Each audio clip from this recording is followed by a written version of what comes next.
The last thing I felt in my old life was my forehead hitting the keyboard. Not dramatically. There was no music. I was 31. I had been awake for something like 50 hours, and the spreadsheet in front of me had a cell I could not make turn green. My chest went tight, then hot, then very far away, and I remember thinking that I had not eaten anything since a vending machine sandwich on Tuesday. That was my final thought. Not my family, not regret. A sandwich.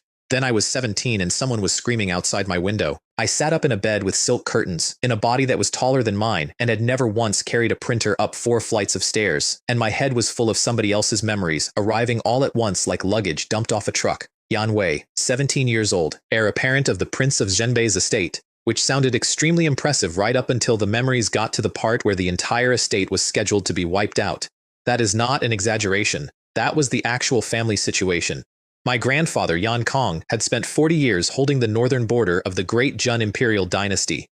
He had won every war they gave him, he had buried 2 brothers doing it, and the reward for that, in this world, was an emperor sitting in a warm palace 600 miles away, deciding that a general who wins too much is a problem you solve quietly. There is a phrase for it here: merit overshadowing the Lord. 4 words that mean your entire bloodline dies for being good at your job. So my new life came pre-installed with a death sentence, a body with the cultivation talent of a damp brick, and a family everyone in the capital had already started referring to in the past tense. Cool. Very cool. Love that for me. And then a window opened in my head.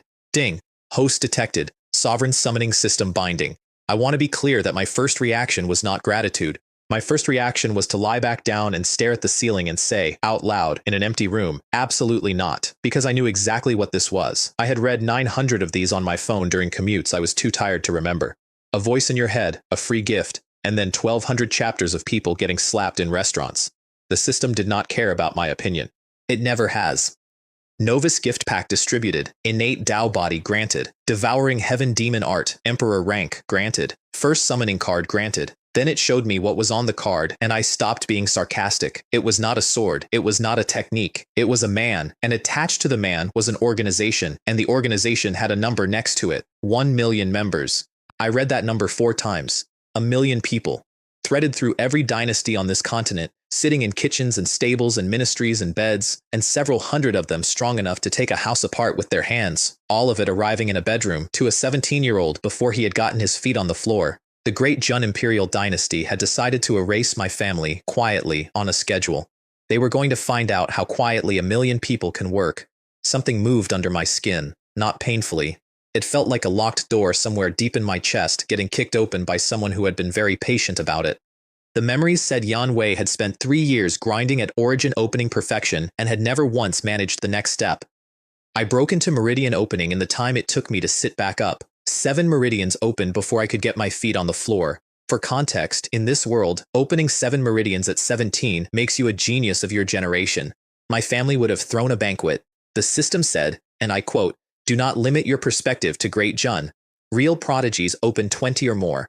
So the free assistant in my skull came with a personality, and the personality was disappointment.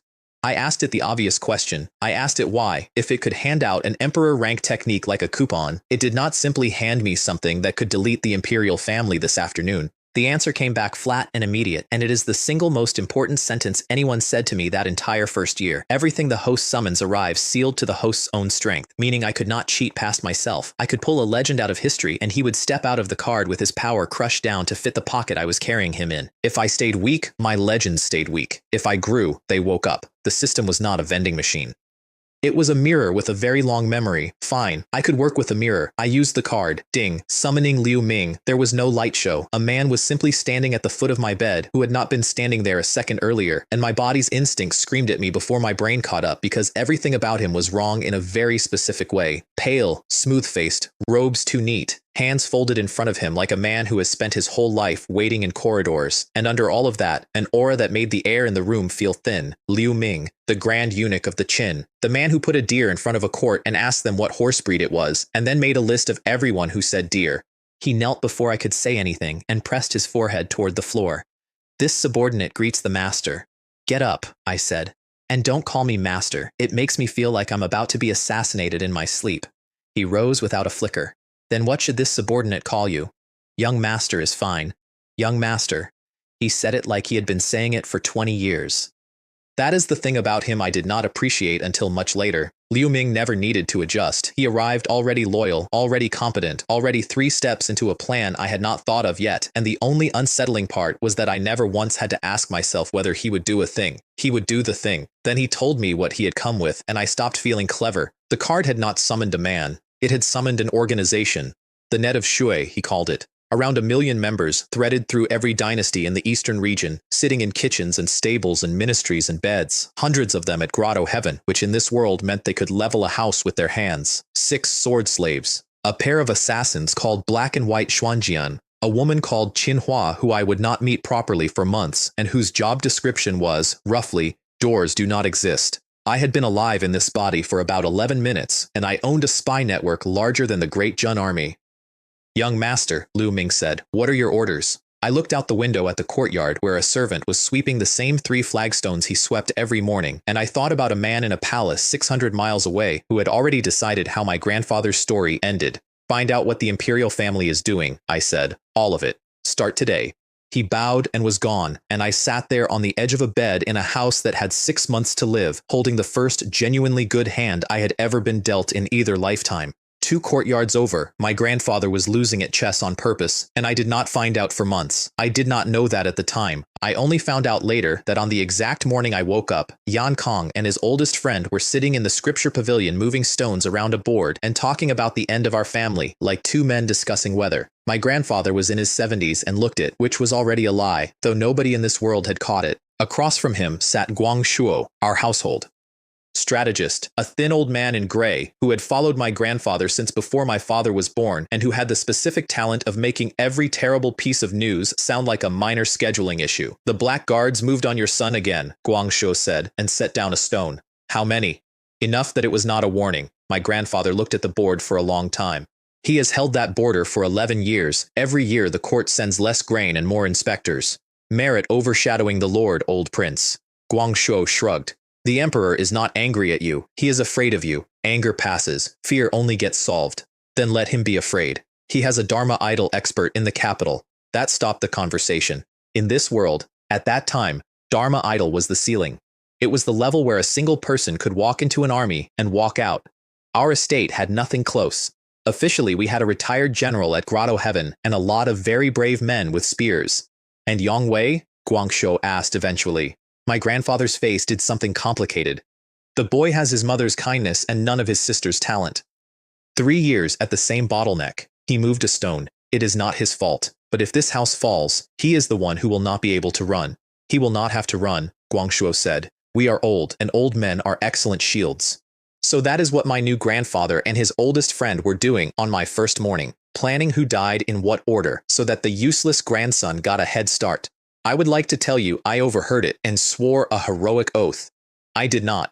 I found out about that conversation 2 months later, from a maid, and I had to go stand in a garden by myself for a while. Meanwhile, in a palace 600 miles away, the man who wanted my family dead was kicking somebody in the ribs. Xia Hoyan, 40-something, handsome in the way of someone who has never had to be anything else, and possessed of a temper that his entire court had arranged their lives around. The man on the floor was the last surviving member of the squad he had sent to kill my father on the northern road, and his crime was surviving. 12 of you, Xia Huyan said, 1 of him. And you came back. Your Majesty, the Prince of Zhenbei had. He kicked him again. The court watched their shoes. Then he sent for his younger brother, and this is where it gets genuinely clever, because I have to admit the Xiahou family were not stupid. They were vicious and short-sighted and they lost, but they were not stupid. Xiahou Jun, Marquis Jin Yi, younger, sharper, the sort of man who smiles at funerals because he is already thinking about the estate sale. He listened to the problem and offered the solution. Killing the Prince of Zhenbei directly makes him a martyr, he said. The army loves him, so we do not kill him. We make somebody else want to. The plan was this. The 5th prince of the Heavenly Heart dynasty, our neighbor and our enemy, and currently, awkwardly, our peace envoy, was about to cross the northern territory. Territory my grandfather held. If assassins from Great June killed that prince and left just enough evidence pointing at the Yan family, then Heavenly Heart would come for us with 1 million men, Great June would send no reinforcements, and the emperor would get to stand on a wall somewhere looking sad while my entire bloodline was scraped off the map by foreigners. 2 enemies, 1 grave, no fingerprints. Do it, said the emperor, and the reason I know the exact words is that a woman who had swept that hall for 9 years wrote them down on a strip of silk that same night, and it was on Liu Ming's desk within 4 days. That is the part nobody warns you about when you get a spy network. You do not get power. You get the transcript. You get to read, in somebody's neat handwriting, the specific afternoon on which a stranger in a nice hat decided your mother should die of an arrow shot by a foreign soldier. I read it twice, put it down, and went to breakfast. The morning after that, I was in the courtyard butchering a sword form, blazing flame sword art, a middling technique that the estate's instructors had been feeding Yan Wei for 3 years on the theory that a mediocre student should be given mediocre material. I ran through it because the body remembered it and because I needed to know what this body could actually do before I made any promises to anyone. The answer was, more than yesterday, and everyone noticed. Mei Shui, my mother's maid, came out with a plate and stood there with her mouth slightly open. She was about 16, extremely serious about the dignity of her position, and completely unable to hide a single thought that crossed her face. "Young master," she said, "you are faster. I've been eating my vegetables." She looked at the plate in her hands, which had peach blossom pastries on it, sent by my mother, who sent them every 4 days without fail, whether or not I had done anything to deserve them. "These are from the madam." "Then obviously I've been eating my vegetables and my pastries." I ate 3 of them standing up, which was when Guang Bao came jogging in with a card in both hands and an expression like a man delivering a live snake. Guang Bao was my personal attendant, a round-faced kid a year younger than me who had been assigned to Yan Wei roughly the way you assign a bell to a cat. His entire personality was worrying. "Young master, an invitation, from the Liu family." "Which one is the Liu family?" He blinked. The Liu family, young master. Second young master Liu Mei. Wine at the Peach Blossom Tower this evening." "Ah, right. Suzhou had 4 families that mattered, ours, which was the estate. The Shen family, merchants with 2 spirit-roaming old ancestors and more silver than sense. The Yan family, who did nothing memorable in either lifetime. And the Liu family, whose second young master was famous across 3 districts for 2 things: an extremely punchable face and the habit of inviting people to drinks who then had unfortunate accidents. "He hasn't spoken to me in a year," I said. "He says it's to mend the friendship." "We were never friends." "He was very insistent, young master." I looked at the invitation, and I thought about the transcript on Liu Ming's desk and the fact that the imperial family wanted this estate dead but wanted it to look like somebody else's idea, and how convenient it would be for everyone involved if the heir apparent happened to die in a winehouse on a Tuesday. Then the system chimed. "Monthly summon available." I want you to understand the timing here. I had a knife pointed at me and a lottery ticket in my pocket in the same 30 seconds. Ding. Summoning Lan Ying. She came out of the light already standing, and my first honest reaction was that somebody had made a mistake because she looked about 19 and about as dangerous as a heron. Blue robe, straight back, a face that had never in its life produced an expression. She looked at me the way a bird looks at you through a window, with total attention and zero interest.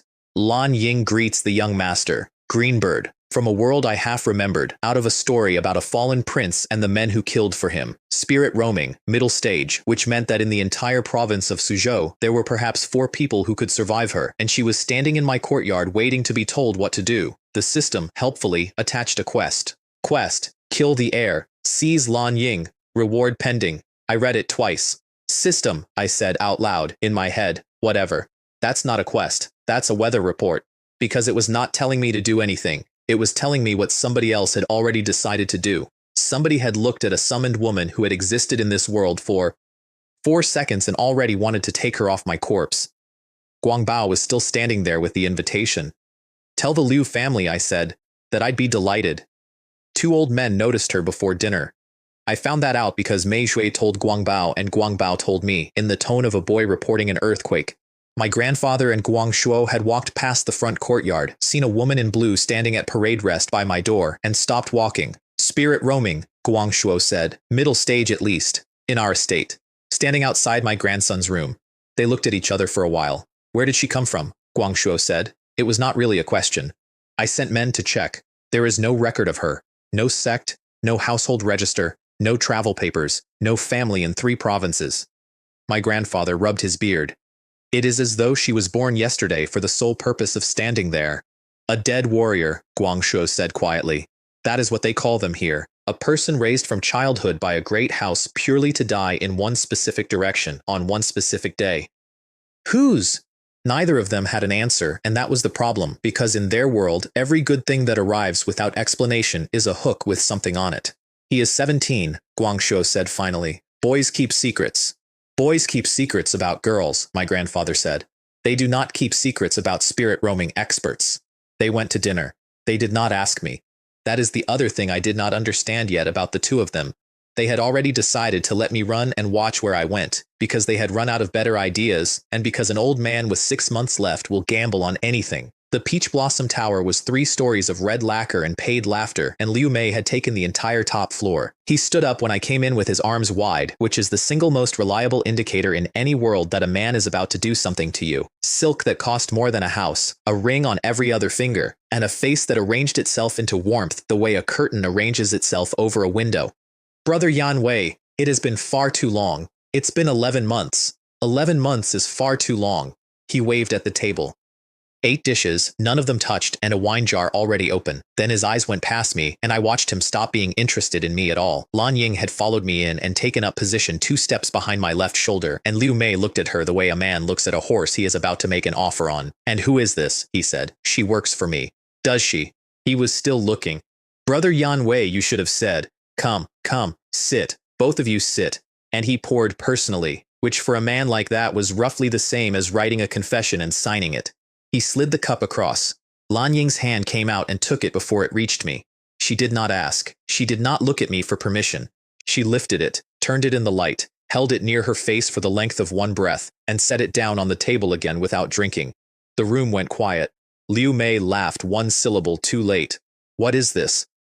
Does Brother Yan Wei not trust me? And I looked at that cup, and at the 8 untouched dishes, and at a man who had not spoken to me in a year, suddenly wanting to mend a friendship on the exact evening the imperial family needed a body, and I decided I was done being polite in this lifetime. Right now, I said, standing up. This heir apparent doesn't trust anyone. I walked out. Lan Ying walked out behind me. Nobody stopped us because there were 4 grotto heaven guards on that floor, and every single one of them had watched a woman in blue pick up a cup and had, individually and privately, decided not to be the first to move. Behind me, I heard the wine jar hit the wall. Liu Mei was shouting before I reached the stairs. The Blood Shadow Tower, tonight. Tell them the price does not matter. Which was interesting, because the Liu family did not have that kind of money. Somebody else was paying. Liu Ming was waiting in my study when I got back, standing in the dark with his hands folded, because he had discovered that I found it funny and had decided this was now a thing he did. Young master, 6 of them. They arrived tonight in the second half of the night through the eastern wall where the garden lamps do not reach. He said it the way a butler announces guests. 1 at half-step spirit roaming, 4 at grotto heaven, and 1 more that the Blood Shadow Tower did not tell the Liu family about. Sent by? The Liu family paid for 5. The 6th was paid for from the capital. A pause. The silver came through 3 houses, young master, and every one of those houses has a debt held by the 3rd prince. The 3rd prince, Xia Hojin, a name I had read 4 days ago on a strip of silk. So the emperor's son wants me dead tonight, I said, and he's using a merchant's brat as the receipt. Yes, young master. I thought about it. My grandfather had 200 household troops.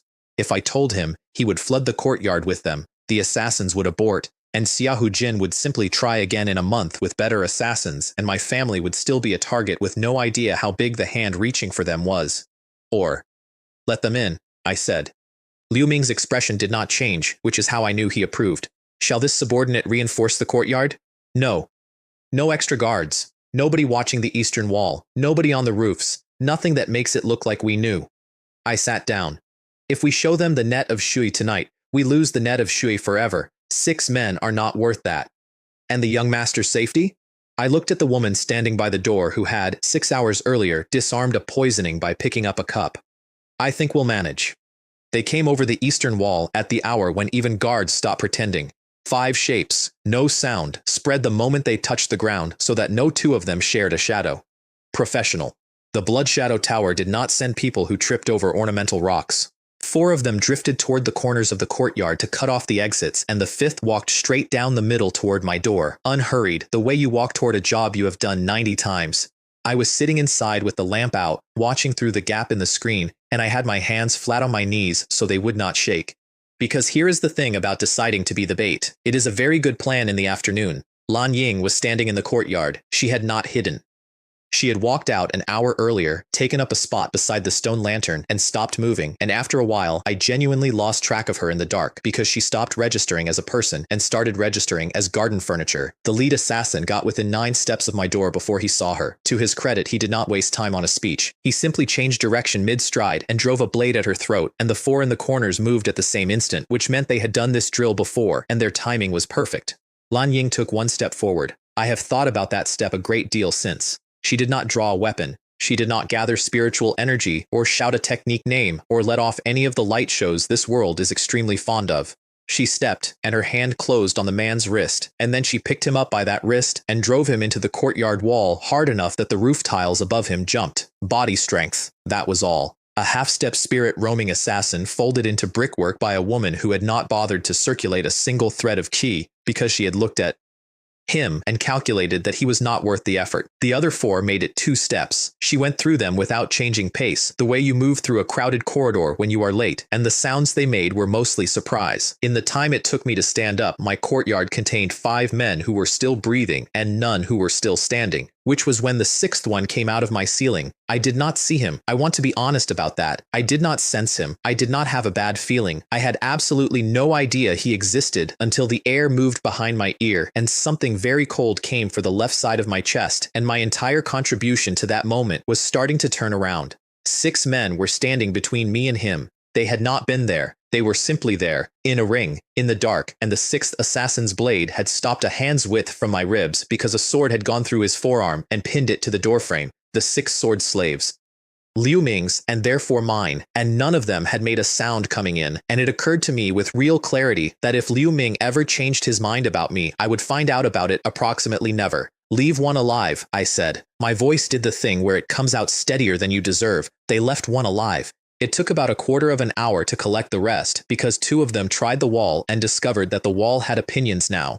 And by the time the household guards came pounding in with torches and shouting, there was nothing in my courtyard but a lot of unconscious professionals, one 17-year-old and a woman in blue putting a stone lantern back upright because it had been knocked crooked and it was bothering her. My grandfather arrived in his sleeping robe with a sword he had not drawn in 9 years. He looked at the wall. He looked at the crater in the wall. He looked at me, standing there entirely unpunctured, and something crossed his face that I could not read at the time and can read perfectly now, which was a very old man deciding not to ask a question in front of 40 witnesses. The heir apparent of the Prince of Zhenbei's estate, he said loudly to the courtyard, was nearly murdered in his own home tonight. He turned to the captain of the guard. Seal all 4 city gates, wake the magistrate, and I want every family in Suzhou to hear about this before breakfast. That last order was the real one. My grandfather did not want the assassins. He had the assassins. He wanted the story, out in the open, in every tea house in the province by noon. The Yan family, attacked at home, in the dark, by hired killers. Because in this world, you cannot punch a prince, but you can make an entire province ask a question out loud, and questions are heavier than fists. The Liu family found out at dawn that their 2nd son had failed to kill me. I have this from 3 separate people, and they all agree that Liu Rengui hit his son in the face before the door was fully closed. 6, he said. 6 of the Blood Shadow Tower. Do you know what that cost? Do you know what I had to promise? Father, the heir apparent of the estate, in his own courtyard. And he walks out without a scratch, and the whole city is talking about the Yan family being attacked in their beds. Liu Rengui was not a stupid man, which was his tragedy. He had spent 30 years turning a salt license into 4 warehouses and a private guard and a seat at every table in Suzhou that mattered, and he could see the shape of the next 3 days perfectly. This is not about a woman anymore. This is about which family in Suzhou is still standing at the end of the month. We have old ancestors, Liu Mei said. We have grotto heaven guards. The estate has an old man and a boy who cannot cultivate. That is a real sentence a real person said out loud on the last morning of his family's existence. The trouble with a family like the Liu is that they had confused being locally frightening with being safe. Suzhou had 4 names in it: the Yan estate, which was us; the Shen family, merchants with 2 spirit-roaming old ancestors and a granddaughter, Shen Huaxin, who was reputedly the most dangerous person in the province with an abacus; the Yan family, who I genuinely never had to think about; and the Liu. They had 1 spirit-roaming ancestor and 5 grotto heaven, and they thought that made them a wall. Liu Ming came to me that morning with a lacquered box. Letters, young master, 9 years of them, silver moving from the capital to the Liu family and instructions moving back. He set the box down. Several are in the 3rd prince's own hand. He is careless when he is pleased with himself. I opened it, read the top 3, and closed it again. Take these to my grandfather. Young master? Not from me. Have Lan Ying carry them and say nothing about where they came from. I tapped the lid. He's spent a week trying to work out what I am. Let's give him something to do instead. Lan Ying walked into the scripture pavilion an hour later, put a box on a chessboard mid-game, and left. My grandfather read every letter. Guangshuo read them over his shoulder, and when they were done, my grandfather sat back in his chair and laughed once, which from him was practically a parade. 9 years, he said. The Liu family have been the imperial family's purse in this province for 9 years. He looked at the door Lan Ying had gone out of. And my grandson has known for how long? Old prince, Guangshuo said carefully. The more interesting question is how he obtained them. The interesting question is why he gave them to me instead of using them. My grandfather stood. Tonight I will send the household troops to the Liu residence, and I will do it with torches and drums, and every eye in Suzhou will be on the Yan family's soldiers marching down the main street. He was already reaching for his coat. The boy can do as he likes. He assumed I would tag along behind the army. The army arrived second. I want to be fair to my grandfather here. He did everything right. 200 household troops, in armor, in formation, torches lit, drums going, straight down the center of Suzhou at the hour when every tea house was full. It was a statement. It was a very good statement. It was also extremely slow, and Liu Ming had left 4 hours earlier. Black and white Xuanjian went in first. He came over the Liu family's inner wall with no more disturbance than a leaf, walked through a house with 60 armed men in it, and found the old man at the ancestral chamber, standing in front of the tablets, lighting incense. Liu Rengui had spent his whole life believing that the correct response to a crisis was ceremony. He turned around and there was a man in the doorway with 2 swords, one black and one white. I am told he asked who sent him. I am told he did not get an answer because black and white Xuanjian has never in his existence answered that question. Then the old ancestors came, 1 spirit roaming and 5 grotto heaven, down the corridor at speed, and that is where the evening stopped being a negotiation. He met them in a courtyard 9 paces wide, which was not enough room for 6 people to use their numbers, and he had chosen that courtyard 40 minutes earlier for exactly that reason. It took less time than lighting the incense had. And Liu Ming, the grand eunuch, the man who terrified an empire from behind a curtain, did not participate in any of it. He walked, unhurried, through a house that was going quiet room by room, up a flight of stairs, and kicked in a door. Behind the door, Liu Mei was extremely busy and extremely drunk, and the last 12 hours of his life had been spent doing exactly the thing he had been doing when I refused his wine. Second young master Liu, Liu Ming said pleasantly, do put something on. You are being invited out. They carried him off in a rug, which I did not order and have never once regretted. My grandfather's general arrived at the Liu residence to find every gate open, and I was in bed. Yan. He was my grandfather's adopted son, a career soldier of about 40 with a scar through one eyebrow and no imagination whatsoever, which made him excellent at his job. He had drums, torches, 200 men, a sealed order, and an entire province watching him march. He kicked in the front gate and walked into a house with the lamp still lit and nobody in it. His men went through it room by room and came back with the same report each time. The ancestral chamber, the eastern wing, the guard barracks, the old ancestors' compound, everyone accounted for, and nobody left to account for them. Everyone perished, he told my grandfather, an hour later, in a voice like a man describing a dream. The old ancestors, the guards, the family. Everyone except the second young master, who is simply gone. Guangshuo set down his cup very slowly. My grandfather did not say anything for a long moment. Then he started to laugh, and this time it was not one syllable. It was a proper laugh, the kind that ends in coughing. Do you see it? He said. Do you see what he has done? Old prince. 200 of my soldiers marched down the main street of Suzhou with drums tonight. Every family in this province saw it. Tomorrow the story will be that the Yan estate destroyed the Liu family in retaliation for an assassination, a story which is public and loud and points at the imperial capital because everyone in Suzhou now knows who was paying for those assassins. He held up a finger. And there is not one shred of evidence because my soldiers arrived to an empty house and half the province watched them do it. Guangshuo looked at the door. One moment the boy is being assassinated, my grandfather said. The next moment an entire family has ceased to exist, and the only thing anyone can prove is that we were the victims. They both sat with that. He is 17, Guangshuo said at last, and he did not sound like a man reassuring anyone. They brought Liu Mei to a room in the estate with 1 lamp and 1 chair, and I took my time getting there because I had never done this before, and I wanted to know what my own face was going to do. He was tied to the chair. Someone had put clothes on him. He had sobered up on the way, which was a shame. Second young master Liu, I said. Long time no see. He looked up, and I watched him work through the whole sequence in about 2 seconds. The boy who could not cultivate, the wine cup, the empty courtyard, his father's house going quiet. You, he said. His voice came out cracked. You did all of it. The assassins, the wall, my family. He started laughing, and it was ugly. Yan Wei, you are a devil. The whole world has been deceived by you. Everyone in Suzhou thinks you are a joke. They all say the heir apparent is a soft-hearted boy with no talent, and you, who paid for the 6th assassin. That stopped him. You paid for 5, I said. There were 6. Somebody in the capital paid for the extra one, and he came for me specifically, not for Lan Ying, which means his instructions were different from yours. So, who? He shut his mouth and set his jaw, and I could see him arriving at the last idea a man in his position ever has, which is that the one thing he still owns is the answer. Take him away, I said. They took him away.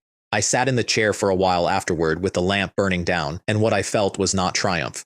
Yesterday, a merchant's son had bought 6 professionals, and I had needed a summoned woman and 6 summoned swordsmen to survive it. Every single thing that had kept me alive had been handed to me. Nothing in that courtyard had been mine. My strength is still insufficient. That was the actual sentence in my head. 17 years old, holding a spy network the size of a country, and the honest verdict was that if the system had arrived a week later, I would have died on a floor for a cup of wine. He talked before morning. They always do. Liu Ming delivered it at breakfast, and I have never seen a man look so much like he was handing over a gift. The spirit stones came from the 3rd prince, Xiahou. He funded 5 of the 6 through the Liu family's accounts, with instructions to make it look like a private quarrel over a woman. And the 6th? The 6th was not Great June at all. Liu Ming's eyes had a shine in them. The 6th was paid by a prince of the Heavenly Heart dynasty. He did not want the young master dead for any reason concerning the young master. He wanted the heir of the Prince of Zhenbei's estate murdered inside Great Jun's borders because a dead Yan heir means the Northern Army marches, and a Northern Army marching means war, and war is very good for a 4th son who needs a battlefield to be famous on. I put my chopsticks down. 2 different empires had, independently, on the same night, hired killers for a 17-year-old they had never met. Neither of them had anything against me personally. I was simply a convenient shape. Write both names down, I said. They are written, young master. Then write them again somewhere I can see them. And that is how the list started. Not with a vow. With 2 names on a piece of paper in a drawer, which is a much harder thing to talk yourself out of than a vow.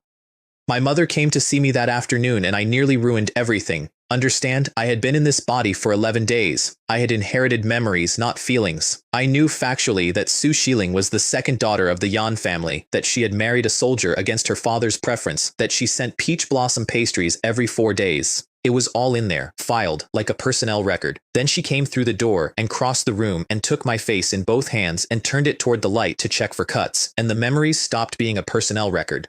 They said the wall came down. The wall's fine, mostly. Mei Shui said there were 6 of them. Mei Shui exaggerates. Mei Shui counted. She tilted my chin. She was not crying, which somehow made it worse. She was doing the extremely specific thing that mothers do where they inspect you with total efficiency and their hands shake anyway. She checked both wrists. She pushed my sleeve up, looked, put it back down. Your grandfather says you were never in danger. I wasn't. Your grandfather, my mother said, has been telling me nobody is in danger for 30 years. And then she just held on for a second, the top of her head under my chin, which was new information for both of us because Yan Wei had apparently grown 4 inches in the last year and neither of us had noticed until that exact moment. I want to say something clever here. There isn't anything. I had died at a desk over a cell that would not turn green, and nobody had checked my wrists. I'm all right, mother, I said. You will tell me, she said into my collar, if you are not. I said I would. It was the first outright lie I ever told her, and I have never once been sorry. 9 days later, experts started leaving the imperial capital. Liu Ming brought me the movement report the way other people bring flowers. 14 individuals, out of 3 different gates, over 2 nights, all of them heading north, none of them traveling as a group. A dozen were grotto heaven, 1 was spirit roaming. And in the middle of them, wearing merchant's clothes and traveling with a legitimate cargo of dyed cloth, was Xiahou, Marquis Jin Yi, the emperor's younger brother. They will pass through northern Liang City in 6 days, Liu Ming said. The Heavenly Heart Peace Envoy will pass through it in 8. I looked at the map for a while. Here is what the Xiahou family had built. In 8 days, a Heavenly Heart Prince would ride into territory my grandfather held. 2 days before that, an imperial hit squad would already be waiting in it. They would kill the prince on our roads with our terrain and leave enough of a trail to make it look like the Yan family had done a very sloppy job of hiding a murder. Then Heavenly Heart would put 1,000,000 men on the border. Great Jun would develop a sudden inability to send reinforcements, and everyone would agree in public that it was such a shame about that northern family. The obvious move was to stop it. Warn the prince, escort him through, prove nothing happened. The obvious move was garbage, because it left the Xiahou family exactly where they were, with a knife and a free afternoon. Liu Ming. Young master. How good is the net of shui at faces? He smiled. It is the only time I ever saw him do it without deciding to first. So this was the plan. We would not stop the assassination. We would take it over. Kill the Imperial hit squad before they ever reach the ambush point, take their identity tokens, their orders, their faces. Then walk into that camp on the correct night, kill the Heavenly Heart Prince exactly as Great Jun had intended to, and while doing it, be very slightly careless, leave one thing behind, not a forged clue, a real one, something so obviously, embarrassingly Great Jun that Heavenly Heart would trace it back to the Imperial capital in about 4 days and arrive at the correct conclusion by accident. Let the Xiahou family's own plan run, just point it the other way. Young master, Liu Ming said, if the Heavenly Heart dynasty concludes that Great Jun murdered its own peace envoy, then they demand an explanation from the imperial capital instead of an apology from my grandfather. Yes. And if they demand it with 1,000,000 men? Then the Great Jun imperial dynasty will need a northern army very badly, I said, and will have to be extremely polite to the people who own it. He bowed. He was already gone by the time I looked up, which was another habit I never broke him of. I have never seen northern Liang City. I have read 40 reports about it, and I still could not draw it. It sits on the road like a cork in a bottle. Gray walls, gray stone, a garrison that has been at war so long it has stopped being able to imagine peace, and a commander named Ming Long who had lost a brother, 2 cousins, and most of one hand to the Heavenly Heart dynasty, and had the personality you would expect from that. Xiahou Jun and his 14 professionals came in through the west gate with a cargo of dyed cloth and took the top floor of an inn, because rich men always take the top floor, which is why the top floor is where everyone goes to find rich men. I was not there, I want to be honest. I was 600 li away, sitting in a garden with my mother's pastries, and the entire thing was reported to me afterward in Liu Ming's flat administrative voice, which somehow made it worse. Xiahou Jun spent an hour briefing them. Positions, timings, the order in which the bodies should be found, the specific arrow fletching to leave in the prince's escort so that the northern army's supply markings would be visible on it. He was good at this. He had done it before. And when he finished, somebody applauded from the rafters. 15 people looked up at once. Do forgive me, said Liu Ming, sitting on a beam with his hands folded in his sleeves. It was a very thorough presentation. Xiahou Jun had a sword out before the sentence ended, which I respect. Who sent you? May I ask where you intend to invite us? He said instead, which is a phrase from a very old and very polite formula for arranging a duel. What? Ah, forgive me. Wrong invitation. Liu Ming stepped off the beam. To the underworld. The spirit roaming man went for him first, and black and white Xuanjian took that entire problem out of the room before it landed. Xiahou Jun swung at Liu Ming's neck with a sword that had a name and a lineage and had been personally blessed at the Great Jun Ancestral Temple, and Liu Ming caught the blade between 2 fingers. That was it. 2 fingers. He did not even close his hand. The Marquis Jin Yi, brother of the emperor, spent the last 4 seconds of his life pulling on a sword that would not move, and then Liu Ming kicked him through the wall of the inn, across the street, and into the wall of the building opposite. 15 for none, under a minute. And Liu Ming, who had once made an entire court agree that a deer was a horse, walked over to the body of the emperor's brother, went through his sleeves with the efficiency of a man who has done this professionally for a very long time, and took the identity tokens. 2 days later, the Heavenly Heart Peace Envoy rode into northern Liang City with the gates wide open, and Ming Long stood at the top of the wall and did not throw anything. It cost him. I am told his hands were white on the parapet. The 5th prince of the Heavenly Heart dynasty came through in a lacquered carriage with the curtains up so everyone could see him. 22 years old, powdered, with a fan he did not need, and the specific arrogance of a man who has been told his whole life that he is on a diplomatic mission and has decided this means he is a diplomat. He looked at the gray walls and the veterans on them and said something to his attendant, and both of them laughed. Below the wall, a captain who had buried a brother 2 years ago said very quietly, "Sir." Say the word. No. Sir. He is a peace envoy under seal, Ming Long said, and if a single stone is thrown from this wall, then for the next 50 years the story will be that the Prince of Zhenbei's household is a pack of dogs who cannot keep a truce for 1 afternoon. He did not look away from the carriage. The whole world would think our estate petty. Open the gates. Salute him. They opened the gates. They saluted him. The 5th prince did not acknowledge it because acknowledging it would have required noticing them. He rode out the northern gate at noon into open country toward a campsite that had been selected for him 4 days earlier by a man who was already dead. 16 people walked into that camp at midnight wearing the correct faces. I need to explain what the net of Jue can actually do because I did not believe it either. Not disguise, not a mask. They peel a face and put on another, adjust their height, alter the weight of a step, and this is the part I have never gotten used to. Copy the specific texture of a person's spiritual aura so that an expert who has known you for 10 years feels you walk in. It takes them about as long as an incense stick burns. 16 assassins with Great Jun tokens in their sleeves and Great Jun faces on their heads went through that camp, and Elder Xuan, the 5th prince's guardian, spirit roaming, the only genuinely dangerous man in the escort, came out of his tent into a night that had already been decided. Liu Ming met him, and here is where the plan stops being a plan and becomes art, because Liu Ming suppressed himself. He crushed his own cultivation down to spirit roaming early stage, below the old man, so that Elder Xuan would spend the entire fight believing he was losing to somebody slightly weaker than himself, which is a thing a man will remember and report with total confidence for the rest of his life. He fought him for a long time on purpose, and in the middle of it he let his voice carry openly so that 30 surviving witnesses heard it. The Prince of Zhenbei's estate sends its regards. Too loud, too clean. Nobody says that. Nobody has ever said that in the entire history of assassination, and Elder Xuan, being an experienced man, filed it away immediately as a lie. Then Liu Ming lost something. A golden token off his belt into the grass, and as he retreated, he brought a palm down on it, hard enough to destroy it, but at an angle so that the token cracked into pieces and one piece survived, the piece with a single character on it, Jin, gold. Ming Long arrived at dawn with 10,000 cavalry because Northern Liang had seen the fires, and he arrived furious and honest and completely unaware that he was about to be the most useful man in the eastern region. He found a dead prince. He found Elder Xuan, alive, half destroyed, being helped upright by 2 guards. And he found a broken golden token in the grass, which he picked up, turned over, and stared at. Where did this come from? The one who led them, Elder Xuan said. He claimed he was from the Prince of Zhenbei's estate. Ming Long laughed in his face. He could not help it. Our estate does not have a single thing made of gold in it, he said.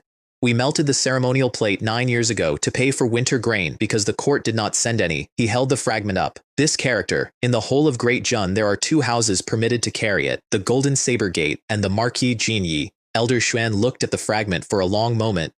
Then he stood up, with 2 men holding him, and bowed to Ming Long, which for a Heavenly Heart officer to do to a Prince of Zhenbei officer is roughly the same as setting fire to your own family register. General, he said, I will report what I saw. Report what you saw. The Heavenly Heart dynasty will come for an explanation. Come for it, Ming Long said. Just make sure you go to the right door. Liu Ming gave me the report in a garden in the afternoon while I ate a peach. 15 imperial assassins removed. The Marquis Jin Yi removed. The envoy removed as planned. 30 witnesses, 1 surviving guardian who was permitted to survive, 1 broken token, and General Ming Long of our own estate authenticating the evidence in front of the Heavenly Heart dynasty out of pure honest fury. He paused. The young master's estate is now the only party in the incident with an unblemished reputation. I put the peach stone down. Any problems? None, young master. The operation was perfect. Which was the problem? 2 courtyards over, my grandfather was holding the report, his own copy, from his own scouts, which had come in that morning, and he was not celebrating. It is too perfect, he said. Guangzhou read it again. The token. The token. My grandfather tapped the page. A man from the Golden Saber Gate does not carry a token into an assassination. A man from the Marquis Jin Yi's household does not carry one either. Somebody wanted that fragment found. He set the paper down. And they wanted our own Ming Long to be the one who identified it, because Ming Long hates Heavenly Heart so much that no man alive would believe he was helping them. So perfect, Guangzhou said slowly, that no flaws can be found. Which is itself the flaw. My grandfather stood up. Where is my grandson? I heard them coming across the courtyard, which was already unusual, because both of them normally moved like men conserving energy for a long illness. They came in without announcing themselves, sat down without being asked, and my grandfather looked at me for about 9 seconds without saying anything, which is a very long time to be looked at. So I did the thing I had promised myself I would not do yet. I opened the system's appraisal on both of them. Yankang, peak spirit roaming. Guangshuo, late spirit roaming. I want to explain what that meant. For 19 years, everyone in this province, including the imperial capital, including the third prince, including me until that second, had operated on the belief that the strongest man in the Prince of Zhenbei's estate was a Grotto Heaven general. My grandfather had been publicly, painstakingly, professionally weak for 2 decades. He had let people help him upstairs. Both of them saw my face change. Neither of them moved. And that, right there, was the entire conversation. Because my grandfather had come in to find out whether I knew something. And in the space of one blink, he learned that I had just found out what he was, and I learned that he had noticed me finding out, and both of us understood that the other one had been running a private operation inside this house for years. Nobody said any of it. What actually got said out loud was, "Your mother says you have been sleeping poorly." "I've had a lot on my mind, grandfather." He stood up. At the door he stopped. "The province is loud right now. It would be wise for this family to look small for a while." I was thinking the same thing. Were you? He did not turn around. "Then we understand each other." They left. Guangzhou's voice came from the courtyard, low, and I have never been sure whether he intended me to hear it. "He saw through us." "Yes. Old prince, he is 17. "He is 17, my grandfather said, and he has just quietly informed me that he would prefer I do not investigate him." Politely, without a single word. A pause. I underestimated the child. Do not repeat my mistake. I sat in that room for a long time afterward with my hands flat on the table. I had spent 11 days thinking of this world as a place where I had arrived with an unfair advantage, and I had just learned that the 2 frail old men who had been losing at chess in my house since before I was born had been hiding 2 full realms of cultivation from an empire for 20 years without slipping once, while planning who would die in what order to buy me a head start. I underestimated the rulers of this world. That was the actual sentence in my head, not the emperors, these 2, the ones who had already decided to lose slowly so that somebody else could win later. Something turned over in my chest. Ding. Breakthrough. Divine ability realm. I did not celebrate it. I sat there in the dark and thought about the fact that my grandfather had told me to look small, which meant he had guessed that I was about to stop being able to. The great Jun imperial dynasty spent the next month coming apart in public. Heavenly Heart did not go quietly. They went to every court in the eastern region with a corpse, a guardian's testimony, 30 witnesses, and a broken golden token, and they asked the same question in every hall. What kind of dynasty murders its own peace envoy on its own roads in order to frame a general who has held its northern border for 40 years?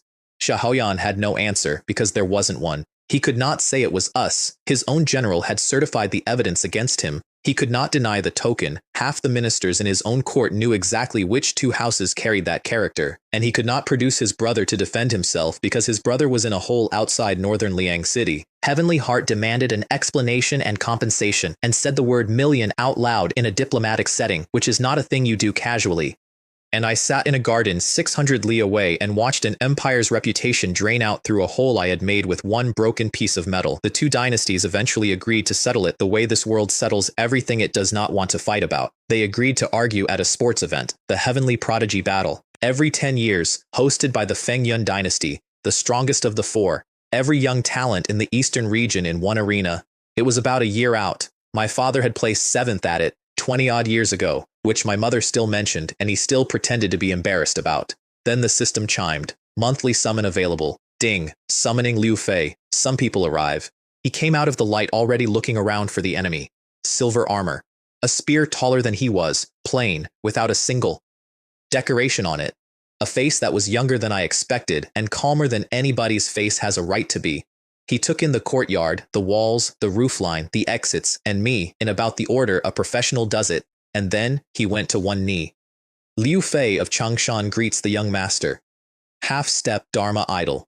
And behind him, filling my entire courtyard and then a great deal of the field beyond it, 3,000 men on white horses who had not been there a second earlier. 3,000. Then the system did something new. A second window opened, and this one was not a summon. System store detected. Locked. Unlock condition. The host must become the sovereign of an imperial dynasty. Currency. National destiny value. I read it 3 times, because up to that point I had understood my situation as a boy with a very good bag of tricks trying to keep his family alive for 1 more year. And the system had just told me, in the flattest possible language, that the tricks were not the point, that there was a whole floor above this one, and the only staircase up to it was a throne. Not a sect, not a holy land, not a mountain full of immortals, a country.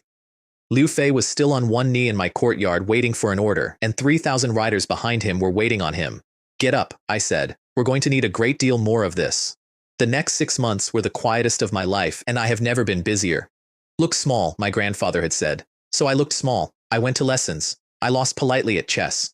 I let the province go on telling the story about the soft-hearted heir with no talent, which by then had become genuinely useful, because a story like that is a wall you can build things behind. Behind it, once a month, the system opened its hand. Qin came out of the second card, and my courtyard got noticeably smaller. I do not know how else to describe it. Some people take up more room than their bodies. He stood there in armor the color of old wine with a halberd that had a crescent on each side of the blade, and everything in the courtyard felt like it was leaning away from him. Dharma idol, early stage. The first person in the entire province at that level who was not a hidden old man. He looked at me with the flat, appraising, unimpressed stare of a man being introduced to his ninth employer. You are the master. Young master is fine. He planted the halberd. Where is the fighting? There isn't any yet. He looked genuinely wounded by this. Behind him, 10,000 Bingzhou iron cavalry stood in a field that had contained wheat that morning, and the wheat had a great deal to answer for. Then Ma Chao, quiet and serious, with 800 men of the Tiger Rush Battalion, a small number that meant nothing to me until I watched them drill once and understood that 800 was the number of people you would need if you wanted to break a gate that had 10,000 behind it. Then Hu Bian and Xiangbao together, out of one card, and they arrived arguing about food. That was the first thing either of them ever did. Two enormous men, one with a pair of iron halberds and one with a face like an amiable landslide, who greeted their new lord and then immediately asked whether the estate kitchens were any good. Then Zhou Shu, who arrived holding a wine gourd. He was thin and young and unwell in a way you could see, and he swayed slightly when he bowed. He also spent about 4 seconds looking at my courtyard before he said, "The young master keeps his good soldiers in the west field and his best soldiers in his sleeve. Whose army is the one nobody has seen?" 6 seconds. He had been alive here for 6 seconds. "Are you always like this?" "Only when I have been drinking," said Zhou Shu, which is a very useful qualifier because I am always drinking.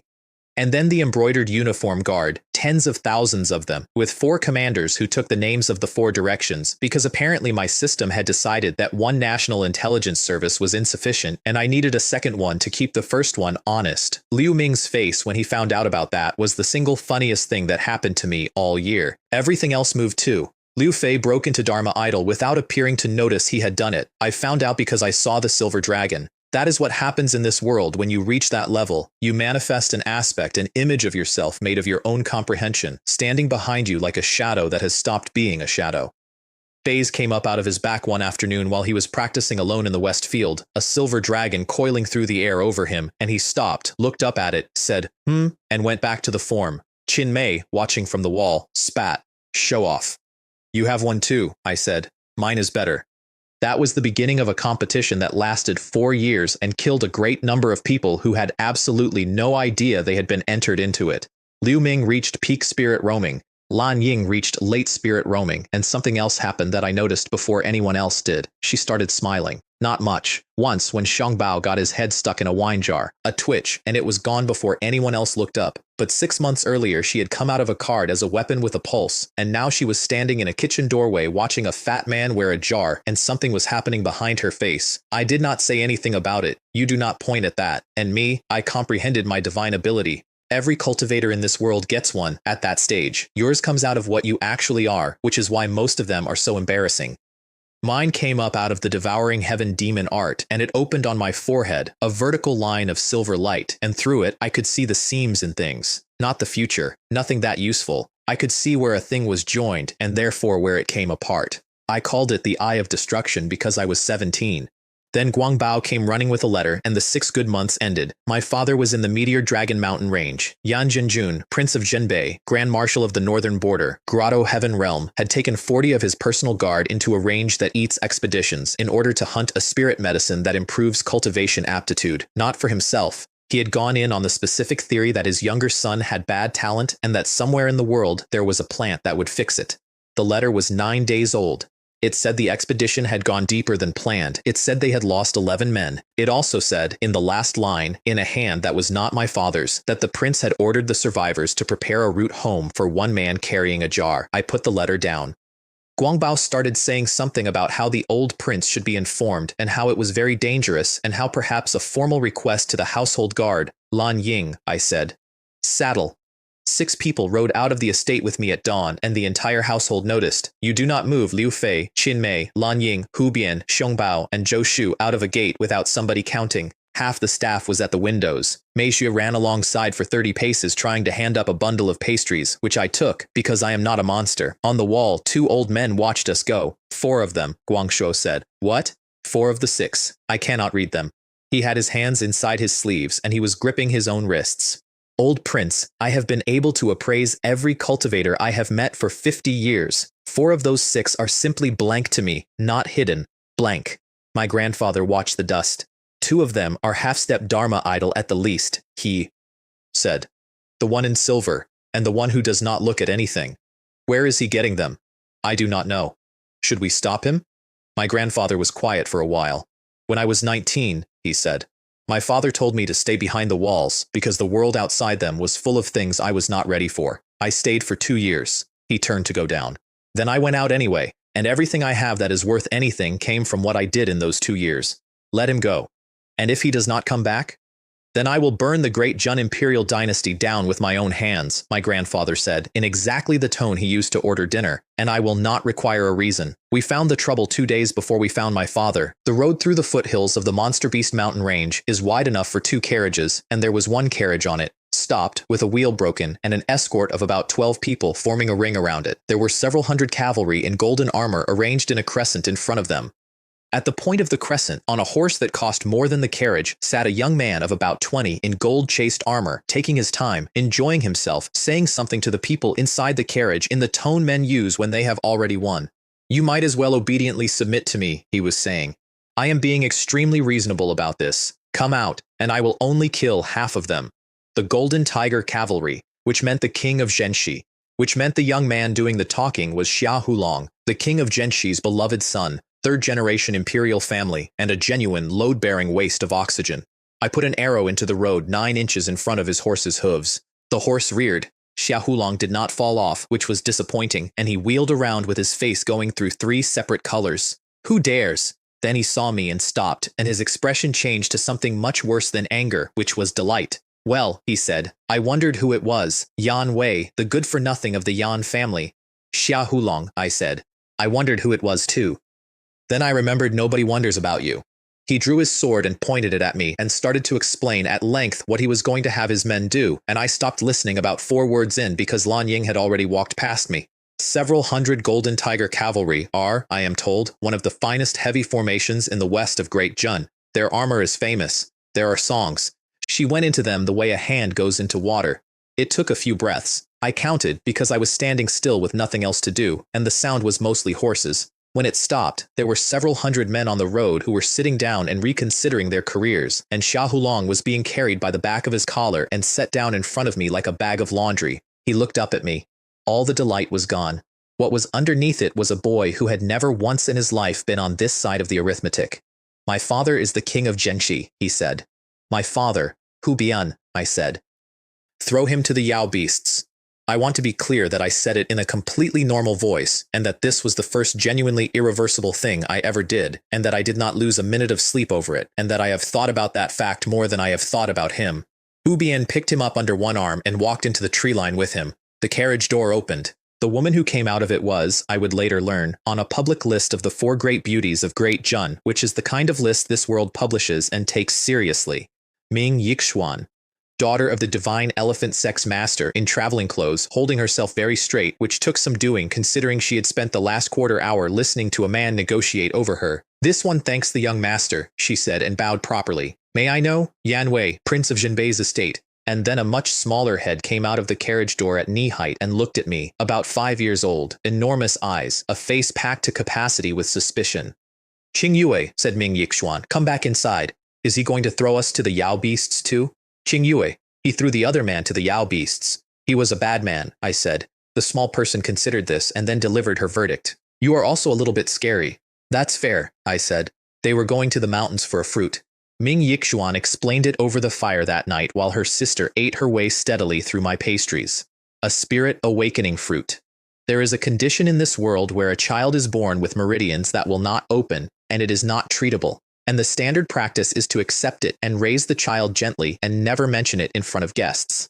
Ming Qingyue was 5 and could not cultivate. Her father had apparently accepted it. Her sister, who was 19, had not. There is a report of one in the range, she said. It may be old. It may be wrong. It may be guarded by something, I said. Yes. And your escort is 12 people. 14, she said. It was 14 this morning. I looked at the fire for a while.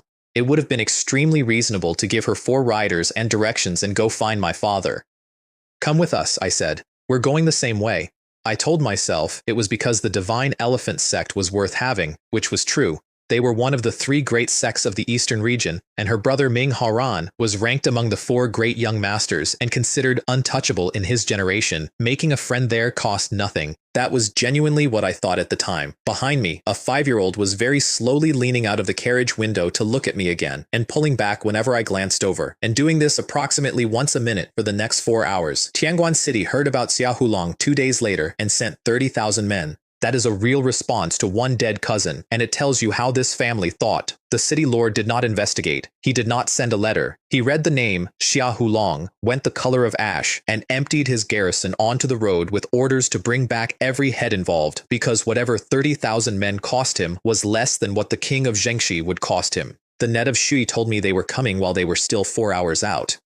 The system told me something else at the same time, and it picked its moment badly because I was at the fire and Ming Qingyu had just fallen asleep against her sister's arm with a pastry still in her hand. Ding.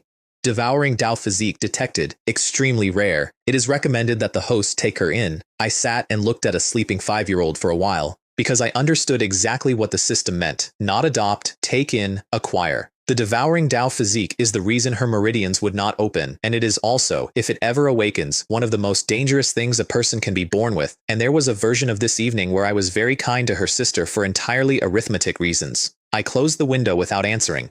Fei, I said, 30,000 from Tianguan City, 4 hours. He was on his feet already. How many may I take? 3,000. That is more than I need, said Liu Fei. Qinmei, from the other side of the fire, said something about how some people needed 3,000 men to do a morning's work, and Fei did not rise to it, which was itself a form of rising to it, and I watched a rivalry lock into place with an almost audible click. The Yao beasts in the tree line started screaming. Around midnight, that was Qinmei, standing at the edge of camp with his aura open, apparently for his own amusement. Every predator within 2 miles left the district. At dawn, the 30,000 came up the road in good order, with a general at half-step spirit roaming out in front, telling them what they were going to do, and Liu Fei took 3,000 white horses into them. I have seen a great many battles since. That one is still the one I use when I need to explain it to people. They did not crash into the formation, they went through it, the way a needle goes through cloth, out the other side, turned, and came back through on a different line, and the second pass was where the shouting turned into something else. The general got about 11 words into a challenge before Fei put a spear through him mid-sentence, which had the useful side effect of demonstrating to 30,000 men simultaneously that the conversation was over. It lasted less than an hour, 3,000 against 30,000, and I did not lose enough men to fill a room. And 4 days later the king of Xianxia came out of his own city with 10,000 Golden Tiger cavalry and a stack of experts because it turned out that Xia Hupu had loved his idiot son a great deal, and that was a piece of information I had not properly priced. Meanwhile, my monthly summon came due, and the system handed me a hobo. Ding, summoning complete. He was old. He was filthy. He was wearing a robe that had been gray at some point in a previous decade. He had a wooden sword box strapped to his back that was more scratches than box, and he arrived approximately 4 feet from the cooking fire. Ah, he said, looking around. Food. Then he took my bowl. Not a servant's bowl. Mine. Out of my hands, while I was holding it, with the unhurried confidence of a man who has never in his life been told no by anyone he respected, and he sat down on a rock and started eating and made a satisfied noise. Hu Bian stood up. Xiong Bao stood up. Lan Ying's hand moved. The old man kept eating. The system, unhelpfully, old Zhou, late Dharma idol, late Dharma idol.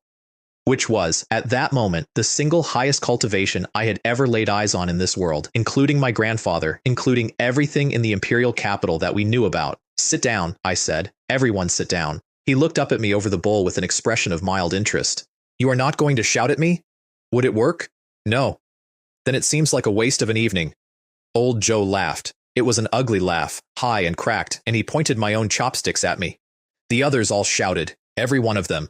9 masters, 9 shoutings. He went back to the bowl. Boy, I am not going to call you young master. Nobody's asking you to. Good, then we will get along. He drained the last of it and handed the empty bowl back to me. And that is how, for the next 4 years, I ended up with the strongest man in my entire organization following me around the eastern region, referring to himself as a groom. Ming Qingyue, who had watched this entire exchange with total attention, waited until he sat down and then very carefully moved her own bowl to the far side of her body.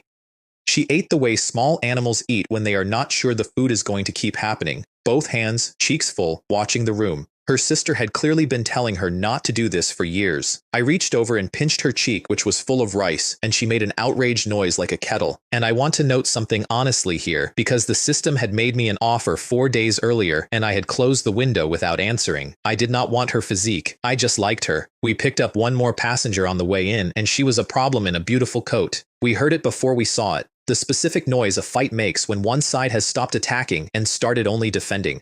Up a side gully, a woman in red had put her back against a rock face and was holding off 9 grotto heaven Yao beasts with a whip and an expression of extreme professional irritation. She was losing, slowly, elegantly, and definitely. Hu Bian. He walked in with one halberd because he had left the other one leaning against a tree and did not consider the trip back worth it, and it took him about the length of a yawn. The woman straightened her collar, took one breath to get her face back where she wanted it, and then dropped into a bow so smooth it must have had rehearsals. "Young master," she said, "please save this humble one," which is a slightly odd thing to say to a man who has already saved you and finished. Dongfang Jing, sect master of the demonic heaven sect, and the province publishes these things. Number 2 on the beauty list of Great Jun, a fact she worked into the conversation within 4 minutes without appearing to. "Why are you in a Yao beast range alone?" "Because I am being hunted," she said cheerfully, "by the number 1.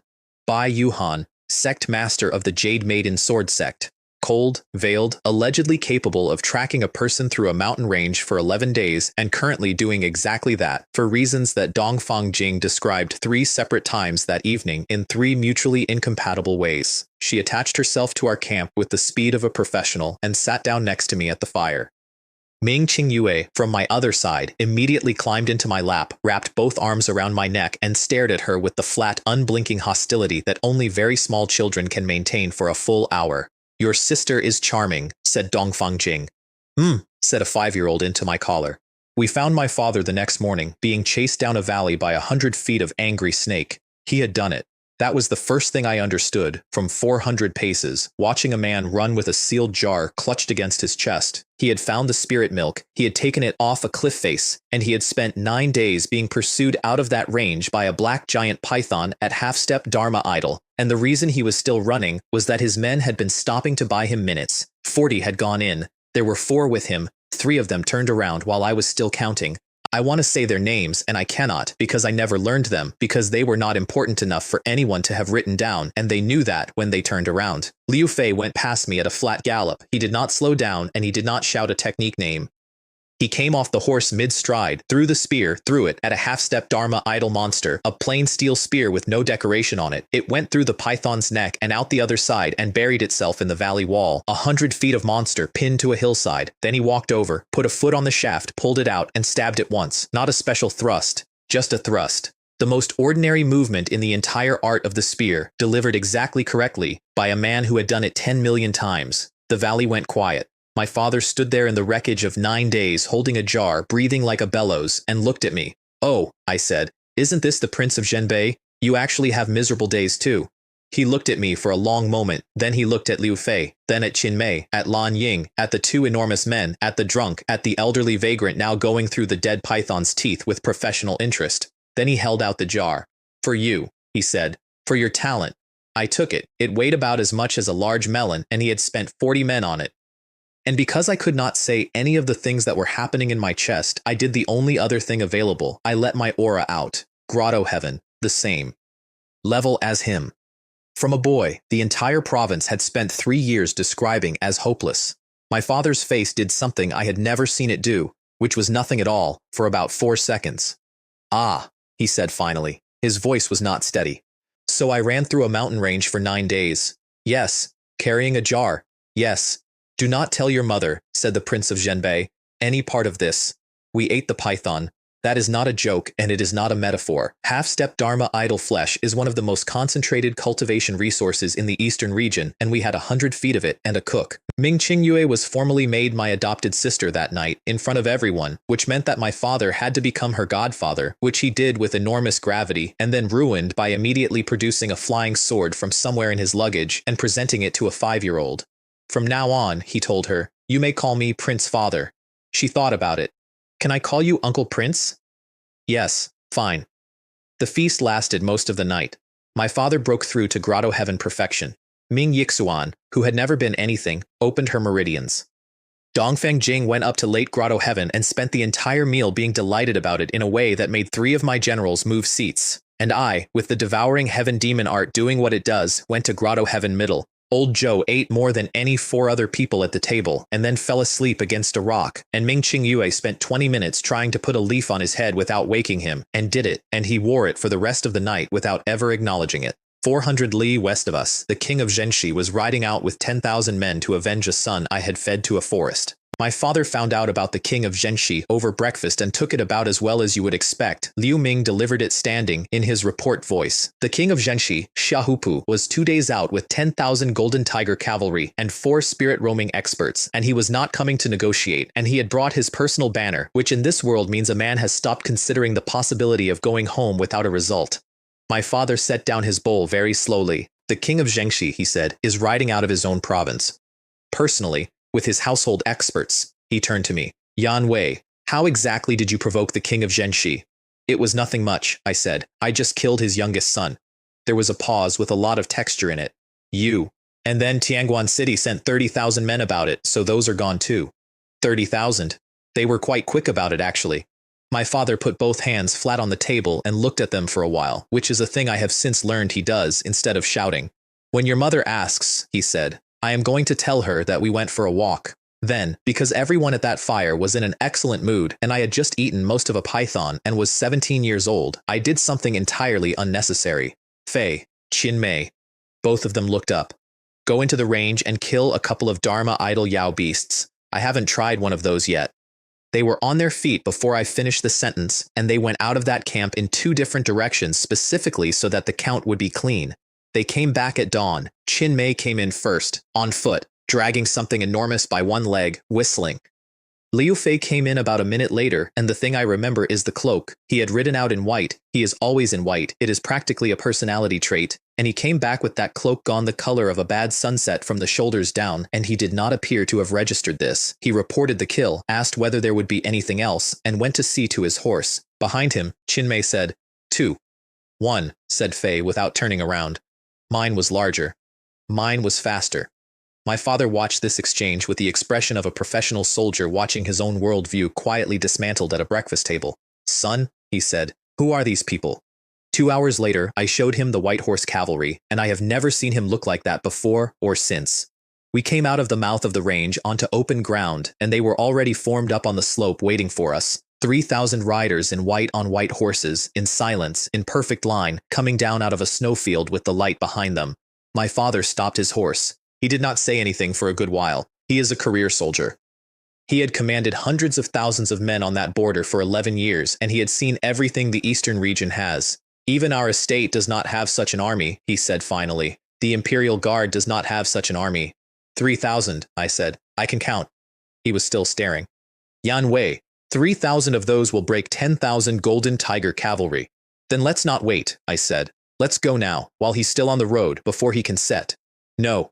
That came from Liu Fei, and it came fast, and it is the only time in 4 years he ever cut me off. He rode up beside me and pointed his spear, not at the enemy, but at the ground between us and them. Young master, if we ride now, we break him on the road. He said it flatly, without any drama. He has 10,000. We will kill perhaps 7. The rest will scatter west into his own territory, where they know every well and every road and we know none of them, and they will reform under his officers inside a month. And in the meantime, his father, the old king, will still be sitting behind city walls with 200,000 men and no reason to come out. I opened my mouth. He kept going. An enemy who runs is an enemy you fight twice. Break him where he cannot go anywhere. I closed my mouth. That is the thing about Liu Fei that took me a long time to understand and never stopped being useful. Everybody in the eastern region eventually learned that he could not be beaten by force. Almost nobody found out that he was also, quietly, the most sensible man in my entire army. Fine, I said. Then what do we do about the king of Genshi? My father coughed. Actually, he said, and there was something new in his voice. I would like to claim that one. I looked at him. Xiaohupu and I have known each other for 31 years, said the Prince of Zhenbei. We have faced each other across a field 9 times. He has never once beaten me, and he has never once stopped telling people he was about to. Zhou Shu solved the entire western half of Great June in about 90 seconds, over wine, at 10 in the morning. He had been listening to all of this from a rock with his gourd in his lap, and he did not stand up when he started talking, which I eventually accepted as simply how he worked. Kill him, he said, and then do not bury him. Everyone turned around. The king of Zhengxi dies here. Good. He took a drink. Then we take his head to Kaiyuan City and we hang it on the wall. Kaiyuan City is neutral ground, my father said slowly. It sits on the border between the western province and ours. Both sides have used it for 40 years. If we take Kaiyuan, then the old king of Zhenxi cannot ignore it, Zhou Shu said. He has just lost a grandson. Now he loses his son, and the son's head is nailed to a wall on his own doorstep for every merchant in the west to see. He shrugged. He will not sit behind his walls after that. He will come out with everything he has, and he will come to Kaiyuan City because that is where the insult is. And we will be inside it, I said. And you will be inside it, Zhou Shu agreed pleasantly. You and the Prince of Zhenbei both, which is what makes it work. The old king is not going to bring 200,000 men to besiege a city holding a garrison. He will bring them to besiege a city holding the Prince of Zhenbei and his heir. There was a silence. Zhou Shu, I said. You are using me as bait. Yes, you could have led up to that. I did lead up to it, said Zhou Shu. I had a drink first. And then he laid the other half of it out, and the other half is why I stopped arguing. The entire western province exists to feed the king of Zhenxi's army. If that army, all of it, 200,000 plus whatever the old king could scrape together, was standing outside Kaiyuan City for a month, then the west was standing empty, not lightly held, empty. Every pass, every city, every granary, with nothing behind the gates but old men and tax clerks. You could walk into it. My father sat with that for a moment. Then he took the seal of the Northern Army off his belt and put it on the rock next to Zhou Shu's gourd. Whatever he says, he told me. Whatever he says, we do it. The king of Zhenxi came up the road 2 days later in good order and did everything correctly. That is the part I want to be fair about. Xiaohupu was not an idiot. He deployed his cavalry properly, he kept his 4 spirit roaming experts back and central, he did not overcommit his flank, and he had 10,000 of the finest heavy horse in western Great June. We opened with 2 fat men. Hu Bian and Xiong Bao went in on foot, side by side, at a walk that turned into a jog that turned into something that made the ground move, and they hit the front of the Golden Tiger formation at the exact same instant and simply took the front of it away, not through it. Away. A hole about 40 paces wide appeared in a heavy cavalry line and stayed open because both of them stood in it and kept it open. Qin Mei went through that hole. I have watched Qin Mei fight a great many times since, and I still do not have a good way to describe it. It is not fast exactly. It is that he arrives in places without appearing to have traveled to them, and the men he arrives beside are already sitting down. He took several hundred with one sweep of the halberd on his way in, and did not slow down for any of it, and by the time the Golden Tiger officers understood what was in their formation, he was 2/3 of the way to the banner and enjoying himself very much. Liu Fei did not go in. He sat outside the whole thing on a white horse, watching, giving 3 short orders in 4 minutes, moving his 3,000 like a hand closing. And then, when the Golden Tiger center bulged and their reserves started to shift, he stood in his stirrups and said one sentence that carried across the entire field. White horse cavalry, straight for the commander's banner. 3,000 riders changed direction at once. They went through the middle of a broken army like a nail going into a plank, and the banner came down, and the 4 spirit roaming guardians who were supposed to protect the king of Zhengxi found themselves individually occupied by things that had come out of my camp, which left Xiaohupu alone on a horse in an open space, with a sword, facing one man. My father did not say anything to him. That is what he told me afterward, and I believe it, because I watched it, and there was no pause. 31 years and 9 battlefields, and the Prince of Zhenbei rode up and finished it in 3 exchanges, and then he leaned down out of the saddle and took the head himself. He came back holding it by the hair with his face completely blank. Wrap it, he said. Properly. He was a king.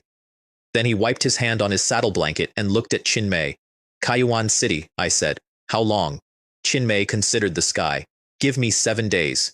You have 10,000 men.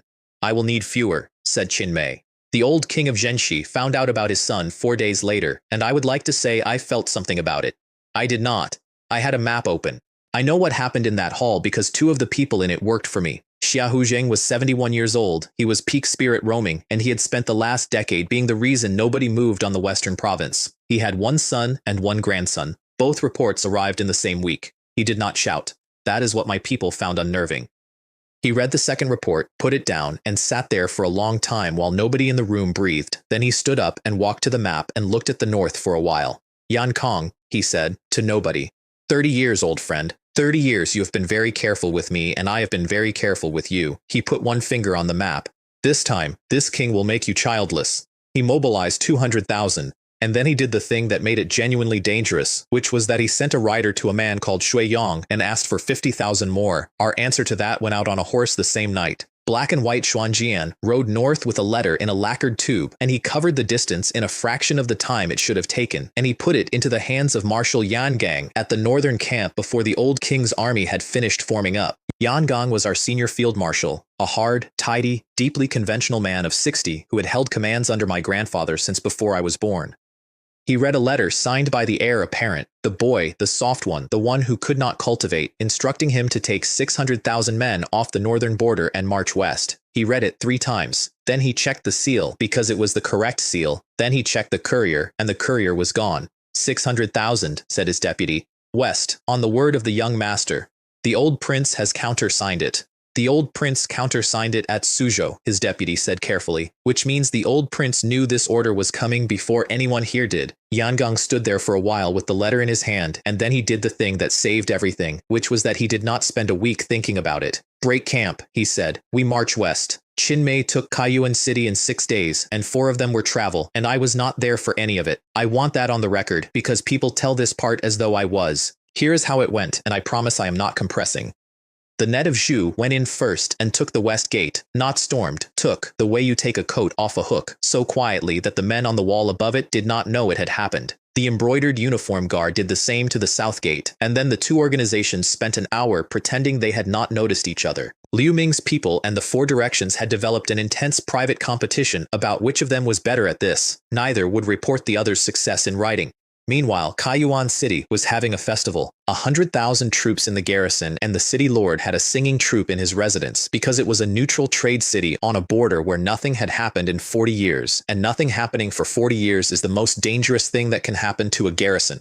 The gates opened. The Bingzhou Iron Cavalry came in at a walk, and Qinmei rode down the main street of a city of 100,000 soldiers with his halberd across his saddle and shouted one thing once in a voice that reached the far wall: surrender and live. 40,000 of them knelt in the street, not because they were cowards, because a man had ridden into their city with an aura that made their spiritual energy stop circulating, and every single one of them made the same arithmetic in the same second. The rest were dealt with by lunch. Qinmei got off his horse in front of 40,000 kneeling men and told them, and this is verbatim, my people wrote it down, stand up, you are mine now, I will make you a famous army, and everyone who laughed at this city will learn your name. Which is an extraordinary thing to say to men you have just conquered, and it worked, and it kept working for years. They found the city lord in an inner courtyard in a state that I will not describe, mid-frolic with the singing troupe. He came out onto his own steps holding his robe closed, took one look at the man standing in his courtyard, and did the fastest recalculation I have ever heard of.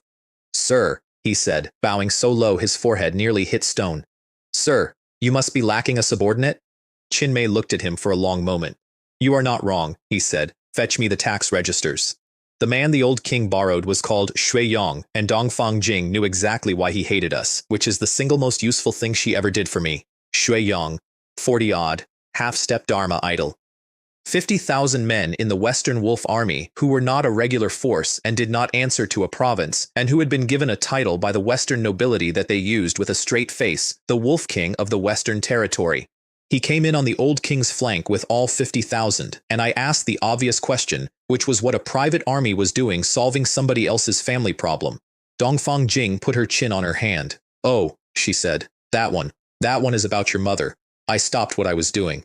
20-odd years ago, the Yan family had a second daughter who was famous across 3 provinces and had 2 serious suitors, she said, in the delighted, unhurried voice of a woman who has been waiting her entire life for one specific piece of gossip to become relevant. One was a young officer from the north with no money and a great deal of enthusiasm. The other was Sui Yong. He was better placed, better connected, and considerably richer. He proposed formally, with matchmakers, in front of both families. And she said no, said Dongfang Jing. And then she married the officer, and the officer became the Prince of Zhenbei, and Shui Yong has spent 20 years being the second man on that list in front of everyone he knows. I sat with that for a moment. 50,000 men. Because a woman had said no to him when he was 20, and had then had the poor manners to be happy about it for 2 decades. Write him down, I said. Guang Bao, who had been carrying my list around in a lacquered box for 3 months and had never once been asked to open it, opened it. The Western Wolf Army came onto the field at dawn with a battle cry, and I want to record it because it is the last good thing anybody in that army ever said. Where righteousness leads, life and death follow. Heaven is my witness, and the white horse is my proof. Then Shui Yong broke off with 1,000 elite riders and went straight for me. That was, tactically, an excellent idea.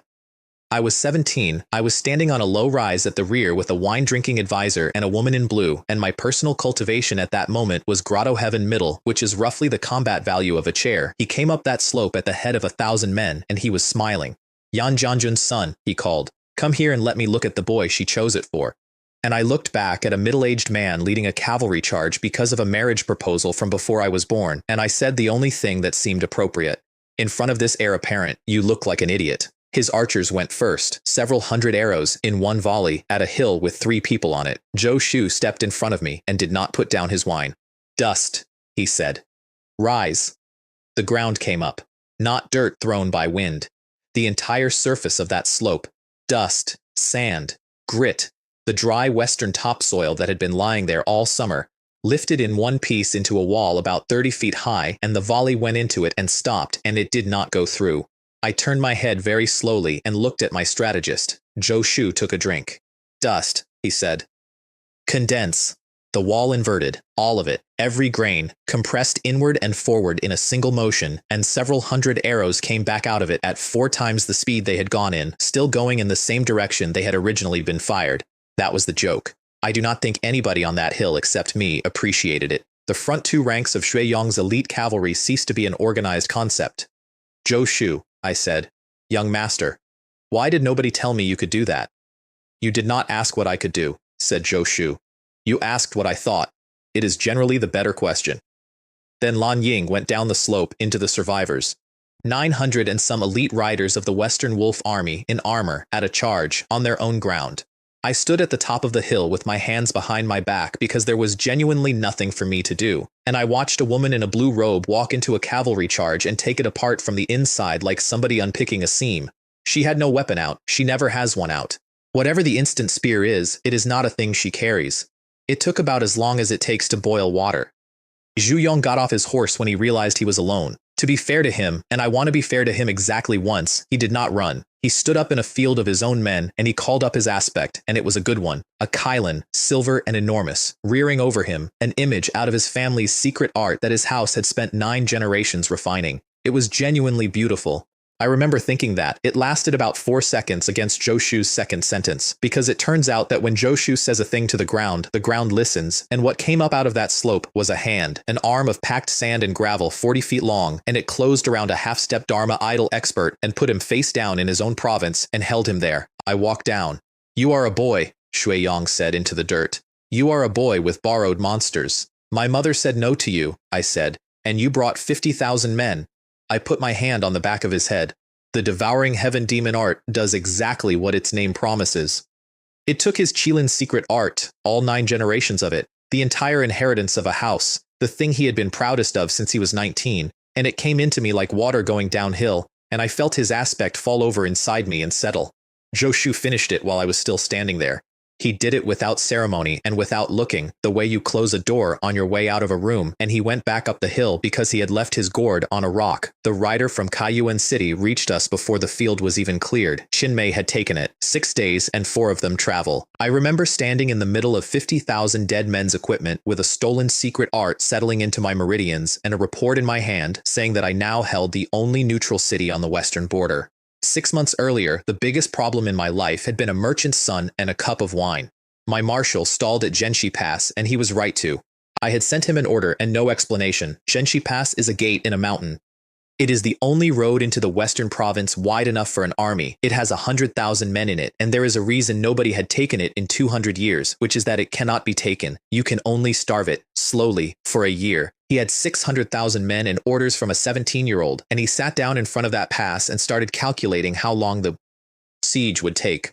Then a man came into his tent, not past his guards, into his tent, in the middle of a staff meeting, standing between the map table and the wall, and every officer in that tent went for a weapon. The man held up a jade pendant. My pendant. The heir apparent, with the estate's mark on the back, which about 11 people alive would have recognized, and Yan Gong was one of them. The young master sends his regards, said the man. Xianxia Pass has been infiltrated. The gate mechanism, the signal tower, and the water cistern are ours. Also, the following 10 cities behind it. He put a list on the map. You may march whenever it is convenient. Yangang looked at the list. This is 100,000 men, he said, in a fortress that has never fallen. Yes. And you have simply taken the gate. Yes. Who are you? The man did not answer that, because they never do. And then a second man walked in. He came in the same way, out of nothing, wearing a different uniform, and he took one look at the first man, and his face did something extremely complicated, and then he put down his own list. 12 cities, said the embroidered uniform guard commander. And the pass's eastern watchtower. The first man read the second list. 10 of those are also on my list. Then perhaps you should have submitted yours faster. I submitted mine before you were in the tent. You submitted mine, said the embroidered uniform guard, because you have been reading my dispatches for 2 months, which the young master will be extremely interested to hear about. I want to note that Marshal Yan Gang, a 60-year-old career officer with 600,000 men outside, stood in his own command tent and watched 2 intelligence services argue about who had conquered more of the enemy's country, and that his contribution to the entire exchange was to sit down slowly in a camp chair. Xianxia Pass fell that night. It cost me 11 men, not 1,100. 11. The gates opened from the inside, the signal tower sent the all clear, and the garrison of the greatest fortress in western Great Jun woke up to discover that the war had happened around them while they slept. By morning, 6 armies were fanning out into a province with nobody in it. Which was exactly the moment the old king of Xianxia arrived outside Kaiyuan City with 200,000 men and sealed us in. Zhou Shu came to me that evening with 2 envelopes. We were on the wall. Below us, in a ring that went out further than I could see in the dark, 200,000 campfires were being lit by men who had been told that the Prince of Zhenbei and his son were in this city. 2 options, said Zhou Shu. I have written both. Go on. In this one, he held up the left. We tell him one lie. We let a courier be captured carrying a report that the western province has been stripped and that the estate's northern army is already inside it. He will not believe it at first. He will send riders to check. And when the riders confirm it, he will do the only sane thing, which is turn around and go home to save his own province. And the second? In this one, said Zhou Shu, we tell him 2 lies. We let him capture the same report, and also a second document showing that our northern army is much smaller than it is, and that it is spread thin, and that Kaiyuan City is presently held by a garrison of exhausted men and 1 very frightened boy. He took a drink. Then he will not go home. Then he will decide that if he takes this city in the next 3 days, he can still win everything, and he will throw 200,000 men at these walls immediately because he is a man whose son and grandson are dead and who has been given a reason to believe he can have it all back by Thursday. I looked out at the fires. If he goes home, I said, the western province becomes a 2-year war. Yes. And if he attacks, then 200,000 men are standing still, in one place, on ground we chose, with their backs to a plain, said Zhou Shu. And we do not have to go and find them. I took the second envelope out of his hand. Send it, I said. Then my father produced a trump card, and it was round. I do not have a better way to introduce Yan Fudong. He came into the war council 4 days into the siege, and he was the single fattest human being I have ever seen, and he was wearing armor that must have been a commission rather than a purchase, and he arrived out of breath from the stairs. This is Yan Fudong, my father said. He commands the Northern Liang Iron Cavalry. The man bowed, which took a while, and beamed at everybody.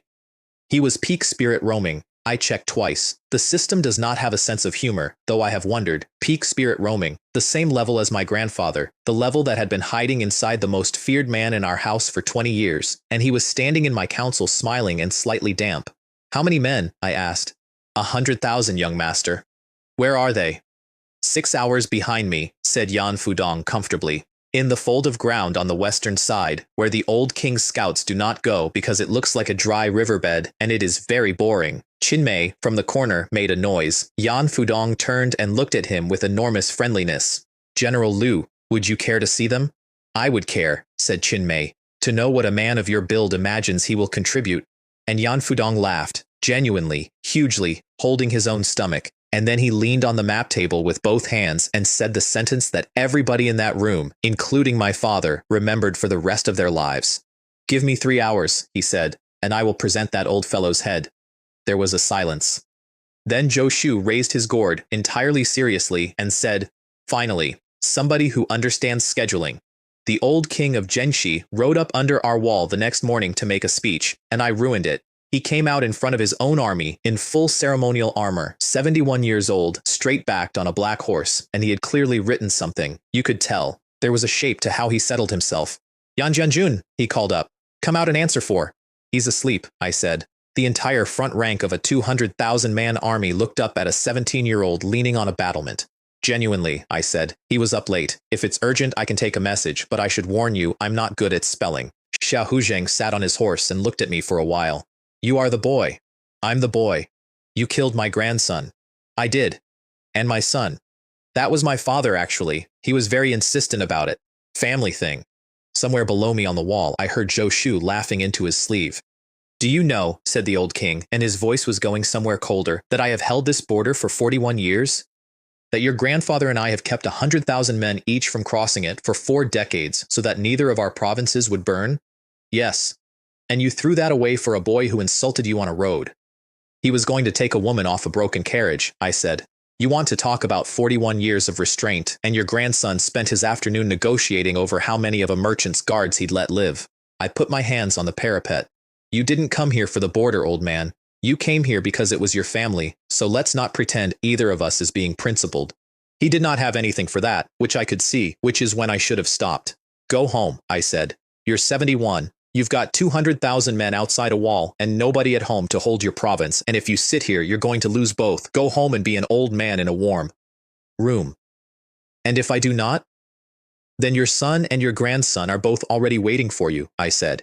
And at the rate you're going, you'll keep them waiting another 10 years. The old king of Zhenxi came off his horse, not fell. He was a peak spirit roaming expert. He did not fall. He simply had to put a hand down on the saddle and steady himself in front of his own army, and 200,000 men saw an old man rock, and I had done that with a sentence. I would like to report that I felt good about it. He came back at dawn with everything. Zhou Shu had told him that this city was garrisoned by exhausted men and one frightened boy, and Zhou Shu had been extremely convincing, and so the old king of Zhenxi committed 200,000 troops to Kaiyuan city's walls in one continuous assault instead of a siege. The trebuchets went first, 40 of them, dropping stone the size of a cart, and I stood on that wall and watched the first volley come in and thought, distinctly, that I had made a mistake. Zhou Shu stepped up onto the battlement with his gourd. Water, he said. Rise. There is a river half a mile north of Kaiyuan City. There was a river. What came up over the wall was a sheet of it, 40 feet high and moving slowly, hanging in the air above us like a held breath, and the stones went into it and stopped and sank and dropped harmlessly along the base of the wall. The second volley did the same, and the third. Zhou Shu, I said. Yesterday it was dust. It is all the same, said Zhou Shu. Things that are already lying around. Then he did something that was not necessary, that had no tactical value whatsoever, and that I have never entirely forgiven him for because it was so good. He built 2 giants. Out of the water and the dust and the rubble, standing on the plain in front of the wall, 60 feet high, and they walked into the old king's siege lines and started taking the trebuchets apart, and they were not shapeless. Zhou Shu had given them a great deal of attention. One had a halberd, the other had a spear and a cloak. There was a small person on the wall, because I had absolutely failed to keep a 5-year-old off a battlement and had given up around the second volley, who tugged my sleeve. Brother Yan Wei, said Ming Qing Yue. Why does that giant look so much like Brother Fei? It doesn't. It has his hair. It does not have his hair. It has his hair and it stands like him, she said. And then, after some consideration, the other one is General Liu, because it is fighting wrong. Down on the wall, out of my sight, I heard Qin say a word I would rather not repeat, and Liu Fei, from somewhere further along, say quietly, "It does have your walk." The Golden Guards went in over the eastern wall around midnight and did not come out. That was the net of Shui. The old king had sent his best household unit to open a gate from inside, and they got over the wall cleanly, and then they simply stopped existing in a stairwell. Nobody in the city heard anything. My father heard about it in the morning from a report and asked reasonably how many men I had put on that wall. 9, said Liu Ming. 9. The young master's organization considered it a modest operation. My father put down his cup. How large is the young master's organization? Liu Ming looked at me. I nodded, because it was going to come out eventually, and I would rather it came out with the walls holding. Something over 1 million members, said Liu Ming, approximately 10,000 of them at divine ability or above. My father did not say anything. Father, 1 million, he said. It's mostly cooks. 1 million people, said the Prince of Zhenbei in the voice of a man reading his own obituary, and 10,000 cultivators, and my son collected them while I was away buying him a plant. Lan Ying dealt with the last of the old king's spirit roaming experts on the 4th night, on the roof of a granary, and I did not see it, and neither did anyone else. She came back and stood by the door and did not report it, I found out from the body count. And that is how the 4th day of the siege ended. 200,000 men outside a wall that would not break. No siege engines left, no household guard left, no experts left, and an old man who had been told this city was held by exhausted men and a frightened boy. Yan Fudong asked for 3 hours. It took 2.5. At dawn on the 5th day, the old king committed his reserve, which meant that his entire army was pressed up against Kaiyuan City's western face with nothing behind it but the plain. 100,000 northern Liang iron cavalry came out of a dry riverbed his scouts had ignored for 5 days and closed the plain. They did not charge. That is the part people get wrong when they tell the story. Yan Fudong brought them up at a walk in one enormous line and simply stood there across the entire western horizon so that 200,000 men could turn around and see that they no longer had a direction. Then we opened the gates. Liu Fei went out first with 3,000 white horses, straight down the center. Qin Mei came out of the north gate with the Bingzhou iron cavalry and hit the flank. Hu Bian and Xiong Bao came out of the south gate on foot at the head of the entire Kaiyuan city garrison, the 40,000 who had knelt in the street a week earlier because Qin Mei had promised to make them a famous army and had decided that today was the day. 200,000 men in a bag with 4 hands closing. The old king's remaining experts burned their lifespans. That is a real thing here, and it is the ugliest thing in this world. You can convert the years you have left into power immediately at a terrible rate, and old men do it when they have decided there is no version of tomorrow they want. 3 of them did it at once, and the pressure came off that field like heat off a forge. Qin Mei went into it. He was Dharma idol, early stage. They were 3 burning spirit roaming experts with nothing left to lose. And what happened is that he stayed in there for about 4 minutes, and the aura around him got heavier instead of lighter, and then something in the middle of that fight went off like a door slamming. Ding. Summoned unit Qin Mei has broken his seal. He came out at middle Dharma idol, mid-battle, against 3 men who were spending their own deaths to hold him. And 9 seconds later, on the far side of the field, Liu Fei did it too. I want to be honest, I nearly fell off the wall. Not because of the strength, because of the timing. 2 of them, within a quarter of a minute, and I looked at Fei's silver dragon coming up over 3,000 riders, and I understood exactly what had happened. They had been sealed to me, and they had both spent 4 minutes watching the other one break through first. Zhou Shu, I said, did you know they could do that? No, said Zhou Shu with enormous satisfaction, but I am delighted that it is competitive. Yan Fudong ran the old king down personally, and it was undignified for both of them. A round man in bespoke armor on an enormous horse chasing a 71-year-old across a plain for about 600 paces, cheerfully, at a pace that was clearly comfortable for him and clearly not for anyone else. Peak spirit roaming against peak spirit roaming, and the difference was that one of them had been in a warm command tent for 6 months, and the other had done nothing for 6 months but eat. He caught him at the edge of the field. Xia Hozheng had a broken sword and a horse that was finished, and he looked back at a plain with 200,000 of his men on it, and at the fat man who had gotten off his own horse and was walking toward him with his hands empty and open, actually offering it. Old king, said Yan Fudong, come and be a guest. The Prince of Zhenbei is an honorable host. The old king of Zhenxi looked at him for a moment. Then he said, 41 years, and did not let it happen. Yan Fudong brought the body back himself across his own saddle at a walk and made his men carry it into the city on a plank instead of dragging it. He had asked for 3 hours to bring a head. He brought a body and he did not say a word about it, and I have thought about that more than once. My grandfather came west for the funeral. He came with 60 riders and no ceremony, and he stood in a courtyard in Kaiyuan City and looked down at a man he had spent 30 years arranging his life around, and for a long time he did not say anything at all. Guangshou stood beside him. Neither of them looked at me. He was 17 when I met him, my grandfather said eventually. I did not say anything, because you don't. There was a heavenly prodigy battle, 50-odd years ago. He was still looking at the body. 3 of us shared a room in the outer district because none of us could afford the inner one. Him, me, and this one. He tipped his head at Guangshuo without turning. We drank very badly. We got thrown out of a winehouse on the second night. Xiahozheng paid the fine because his family had money and ours did not, and he never once brought it up afterward, not in 50 years. He crouched down, which took him a moment, and straightened the dead man's collar. Then he became the king of Zhenxi, and I became the prince of Zhenbei, and after that we were not permitted to be anything else. He stood up. He lived a tiring life. I hope in his next one he is not born into such a powerful family. Then he turned around and looked at me, and his face changed, and I knew immediately that the funeral had not been the reason he rode 600 li. Walk with me, he said. We walked to the top of the wall. He sent everyone away, including Guangshuo, which I had never seen him do. Yan Wei, he said, what do you know about your brother? He died 9 years ago, I said. Illness. There's a tablet in the shrine. Mother cleans it. He put both hands on the parapet and looked west. Your brother was born with the supreme bone, he said. Do you know what that is? No. Neither did we. We had to send to 3 provinces to find someone who did. He was speaking very evenly, the way people do when they have rehearsed something for 9 years. It is a physique. It appears perhaps once in a generation across an entire domain. He opened his meridians at 10 years old, without being taught, in a courtyard, playing. Something started to go cold at the back of my neck. The imperial family found out, my grandfather said. Of course they found out. A general who wins too much is a problem. A general who wins too much and has a grandson with a supreme bone is not a problem. He is a dynasty waiting to happen. He turned his head. They were going to take him, or kill him. There was a debate about which. So I sent 500,000 men south, said my grandfather. Do you remember? You were 8. You would have been told it was a border campaign.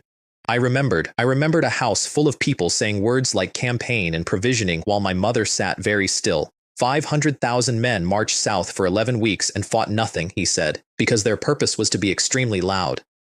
And while every eye in the great Jun imperial dynasty was on that army, 4 people took your brother out of this province and out of the eastern region entirely, to the central region, to a place called the heavenly profound Holy Land, where the imperial family cannot reach and would not dare. The wind came across the top of the wall. And then we buried a boy who was not in the coffin, my grandfather said, and I let your mother clean the tablet for 9 years, because if she had known, she would have gone to him, and if she had gone to him, they would have followed her. I could not get anything out for a moment.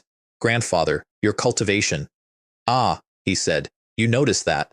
Your peak spirit roaming, and you're 74, and you should be past that. Everyone says you were the finest talent in 3 provinces at 30. I was. So, what happened? My grandfather was quiet for a while.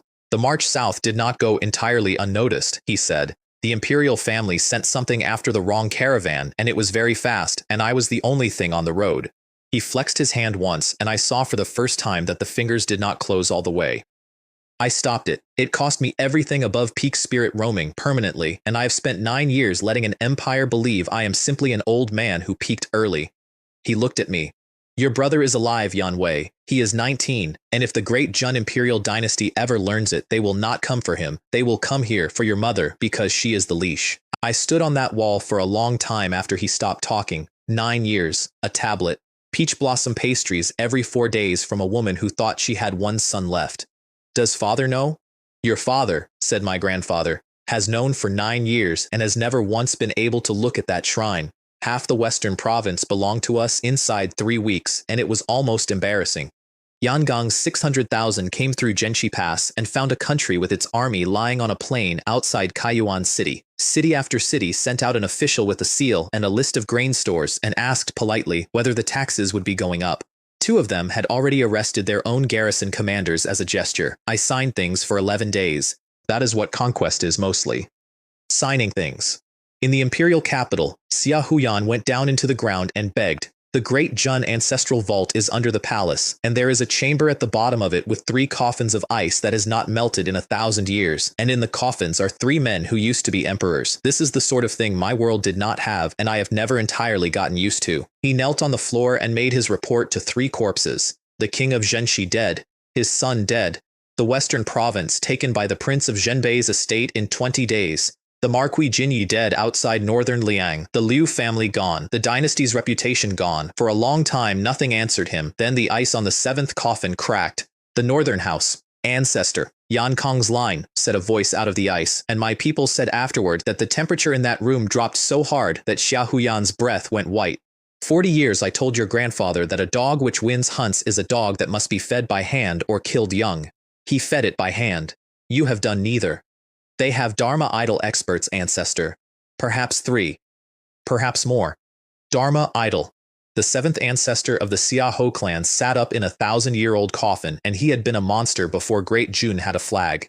I will go north myself. When I return, that estate will not exist, and neither will anyone who has ever eaten at its table. Meanwhile, my mother's family finally picked a side. The Yan household had spent 9 months being extremely careful, which I understood. Nobody wants to be the in-laws of a family under an imperial death sentence. But then the western province fell in 20 days, and suddenly being related to us stopped being a liability and started being the best investment in 3 provinces. My maternal grandfather rode north with 100 men. Su Guang, late spirit roaming, 70 years old, and, I am told, laughing for most of the journey. He brought his granddaughter. Su Ning was 20. She was my cousin. She had been to the estate exactly twice in my life, and she arrived with 4 trunks. Younger cousin, she said from a carriage before it had stopped moving. Is it true you have a general who broke 100,000 men with 3,000 riders? Broadly. Is he handsome? Ning. It is a professional question, said Su Ning. I have a cousin now with an army. I must understand my assets.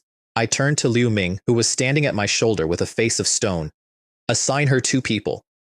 Guards, young master? Whatever you like, I said. She's going shopping. The net of Shui told me about the 7th ancestor 4 days before he reached Beiyu City. They also told me his level, and I sat and looked at the number for a while. Dharma idol, late stage, with 1,000 years of accumulation behind it. Nothing I owned was in that weight class except one very old man who ate my dinners, and old Joe had a habit of vanishing for a week at a time and could not be relied upon to be anywhere.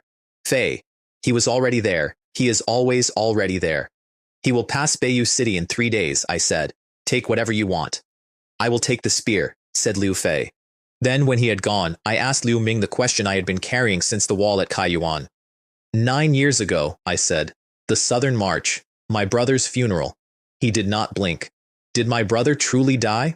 Liu Ming was quiet for exactly as long as it takes a man to decide how much loyalty is owed in which direction, and then he answered, which is why I have never had to wonder about him since. No, young master. You've known this whole time. The net of Shui has records from before it was yours, he said. It has always had them. But the young master did not ask, and I do not volunteer the old prince's private griefs to his grandson without being asked. And what else is in those records that I haven't asked about? A great deal, said Liu Ming pleasantly. Would you like a list? I sent one man to meet a 1,000-year-old monster, and then I sat in a city 300 li away and could not eat. Liu Fei stood on the wall of Beiyu City for 2.5 days polishing his spear. The garrison there did not know what to make of him. He came in, showed a seal, went up to the northern wall, sat down, and started running a cloth along a plain steel spearhead that did not need it, and he was still doing it 30 hours later. He was not cleaning it. In this world, a man of his level sitting perfectly still with one object for 2 days is doing something to himself. Sharpening the intent, they call it. I did not understand it at the time, and I am not sure I do now, but everybody who walked past him on that wall came down the stairs looking pale. The 7th ancestor arrived at dusk on the 3rd day, alone, in the air, 400 feet up, wearing what he had been buried in. Liu Fei stood up. Aunt, said the 7th ancestor. Move. The young master ordered me to bring your head back, said Liu Fei. That is the whole conversation. I have checked with 3 witnesses. Their aspects came up together. His was a black serpent that filled the sky over Beiyu City and made every horse in the district scream at once. Fei's came up out of his back, and I have never gotten a description that satisfies me. Armor of 100 flowers, a silver dragon coiling through it, and above the whole thing a golden phoenix with its wings out. They fought over a city for most of an hour, and the city survived, which tells you something about both of them. And then the 7th ancestor started to burn. Not lifespan, in his case. He had been dead for 1,000 years. What he burned was the thing that was keeping him standing, and the pressure that came off him at that moment flattened everyone on that wall, and the black serpent doubled and doubled again, and Liu Fei stood in the middle of it and got stronger. I have had this explained to me by 4 separate experts, and none of the explanations are as good as what the 7th ancestor himself said, in a voice like a door being forced, about 9 seconds before the end. You are using my pressure to break through. Yes, said Liu Fei, middle Dharma idol. In the middle of a fight, off the back of the strongest thing the great Jun imperial dynasty had left, taken like a man taking a stair two at a time. Then he killed him and he took the head because that had been the instruction. The net of shui came out of the walls afterward, 30 of them, materializing on the roofs and the stairs around a man standing alone on a battlement, and they did not say anything, and they escorted him the whole way back without ever once being visible to anyone else. I did not order that. They did it on their own. A life tablet cracked in the Xiaoho ancestral hall that night, and the noise it made emptied the building. The sixth ancestor came up out of his own ice within the hour. Xiaohoyan ran the whole way down and found an old man standing over a table of broken porcelain, and the temperature in that room did the thing again. Who? Ancestor, we do not know. Who killed my brother? The court records say Xiaohoyan knelt on stone for a long time. The Northern Estate, he said finally. It must be the Northern Estate. They have Dharma idol experts. Ancestor, if you will go, if you will simply go now. No. The sixth ancestor turned around. Something in that estate killed a man who has been strong since before this dynasty had a name, he said, and you cannot tell me what it was. You cannot tell me how many they have. You cannot tell me who trained them. He looked at his descendant. I am not going to walk north on your guesses. Find out what is in that house, all of it. And then, after the heavenly prodigy battle, when every eye in the eastern region is somewhere else, then we will erase them. Liu Fei came back and handed me a lacquered box. I did not open it. I put it on the ground and I kicked it gently across the flagstones toward my grandfather's feet, which was, in retrospect, an extremely 17-year-old thing to do, and I would do it again. My grandfather looked down at the box, then at Fei, then at me. The seventh ancestor of the Xiaoho clan, he said. Yes. Killed at Beiyu City by one man with a spear. Yes. He was quiet for a while. Guangshuo, beside him, had gone the color of paper. Then this can be considered revenge for your elder brother, my grandfather said, and I looked him in the eye. Grandfather, I said, my elder brother should still be alive, right? The courtyard went very quiet, because he had told me on a wall in Kaiyuan City, in private, with everyone sent away, and now I had just said it out loud in front of Guangshuo and Liu Fei and my father and 4 servants. He knew exactly what I was doing. He is not slow. Yes, said Yan Kong. Then it isn't revenge, I said. Nobody's dead. So let's stop calling it that, and let's stop keeping a tablet in the shrine, and let's tell my mother. Guangshuo said, Old prince. He is right, said my grandfather. The risk. He is right, my grandfather said again, and he sounded about 400 years old. The reason we lied to her was that we could not protect her from knowing. He looked around the courtyard, at Fei, at the White Horse Cavalry in the field beyond the gate, at Qinmei asleep on a wall, at a city we had taken in 6 days. That reason has stopped being true, and I did not notice when. I told my mother in her own sitting room with the door shut, and I did it badly. I had planned a way to do it. I had about 4 sentences arranged in a sensible order. I got through none of them. Yan Ming is alive. She was pouring tea. She finished pouring the tea. That is what I remember most clearly. She did not drop the pot. She did not spill any. She completed the motion and set the pot down on the tray and put both hands in her lap, and then she did not move at all for what felt like a very long time. Mother. Where? The central region, a place called the Heavenly Profound Holy Land. Grandfather sent 500,000 men south to make noise while 4 people took him out of the province. I was talking too fast. He was 9. The imperial family found out what he was, and they were going to take him, and grandfather had about a week to decide, and he decided, and then he buried an empty coffin and let you clean the tablet, because if you'd known, you would have gone to him, and they'd have followed you, and… Yan Wei. I stopped. My mother had not looked up. Her hands were still in her lap. Is he well? He's 19, I said. He's strong. He's the top disciple of a holy land, mother. He's… And then 2 lines went down her face, and that was all. She did not sob. She did not make a sound. 2 tears, 1 on each side, and her hands stayed in her lap, and her back stayed straight, and I stood there in the middle of the room like a piece of furniture with absolutely nothing in my head. 9 years of peach blossom pastries, every 4 days, to the son she had left. 9 years, she said. Yes. Your grandfather is a very stupid old man, said my mother, and I will speak to him about it in a moment, and then she wiped her face with the back of her wrist once, briskly, the way you deal with a spill, and looked up and smiled at me. Sit down, she said. Do you want to hear about your brother? I sat down. And for the next hour, my mother, who had just discovered that her family had lied to her for nearly a decade about the existence of her firstborn son, told me stories about him, cheerfully, in order. The time he climbed the shrine roof to get a kite and would not come down until someone acknowledged that the kite was his, the way he used to line his shoes up, and then, without any change of tone whatsoever. And when he was 7, he used to wet the bed, and once he blamed it on you, and you were 2, so you could not defend yourself. Mother. You were extremely offended. You bit him.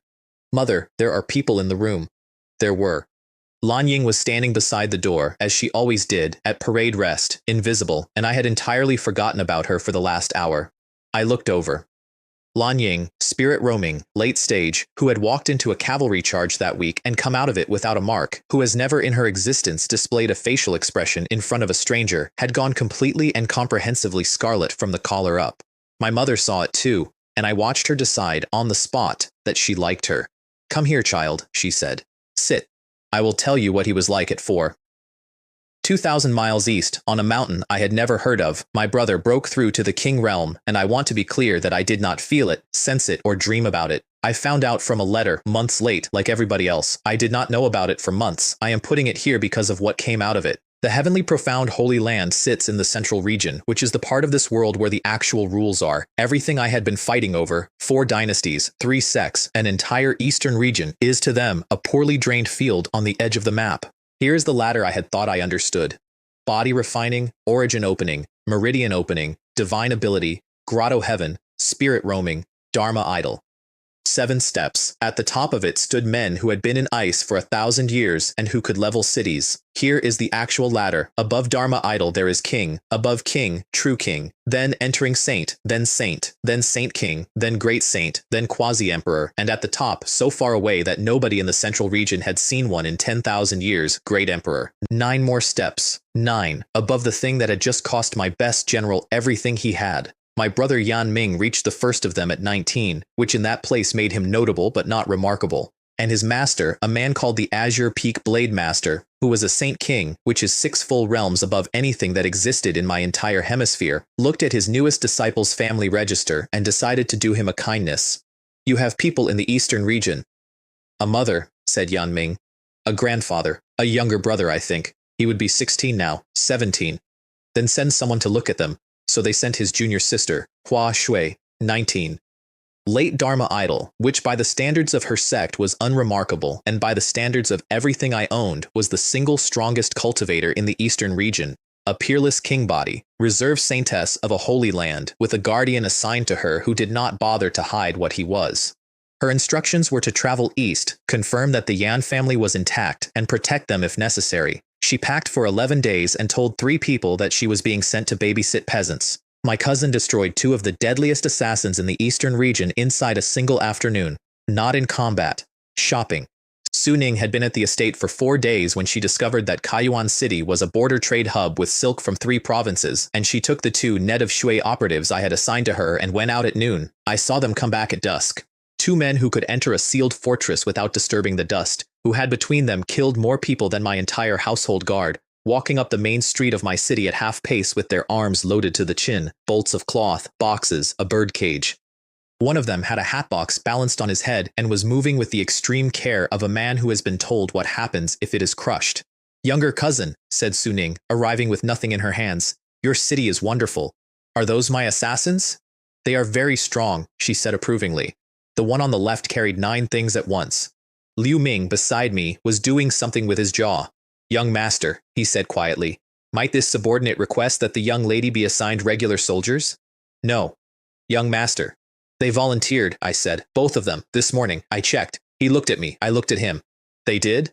Liu Ming, I said, your people have been sleeping in ceilings for 11 months. Somebody in there wanted a normal day. Then my monthly summon came up, and the system finally did something obscene. Ding. Summoning complete. 50-year cultivation boost card obtained. There was no person. There was a card in my hand and a description that I read 4 times. 50 years of accumulated cultivation, applied directly.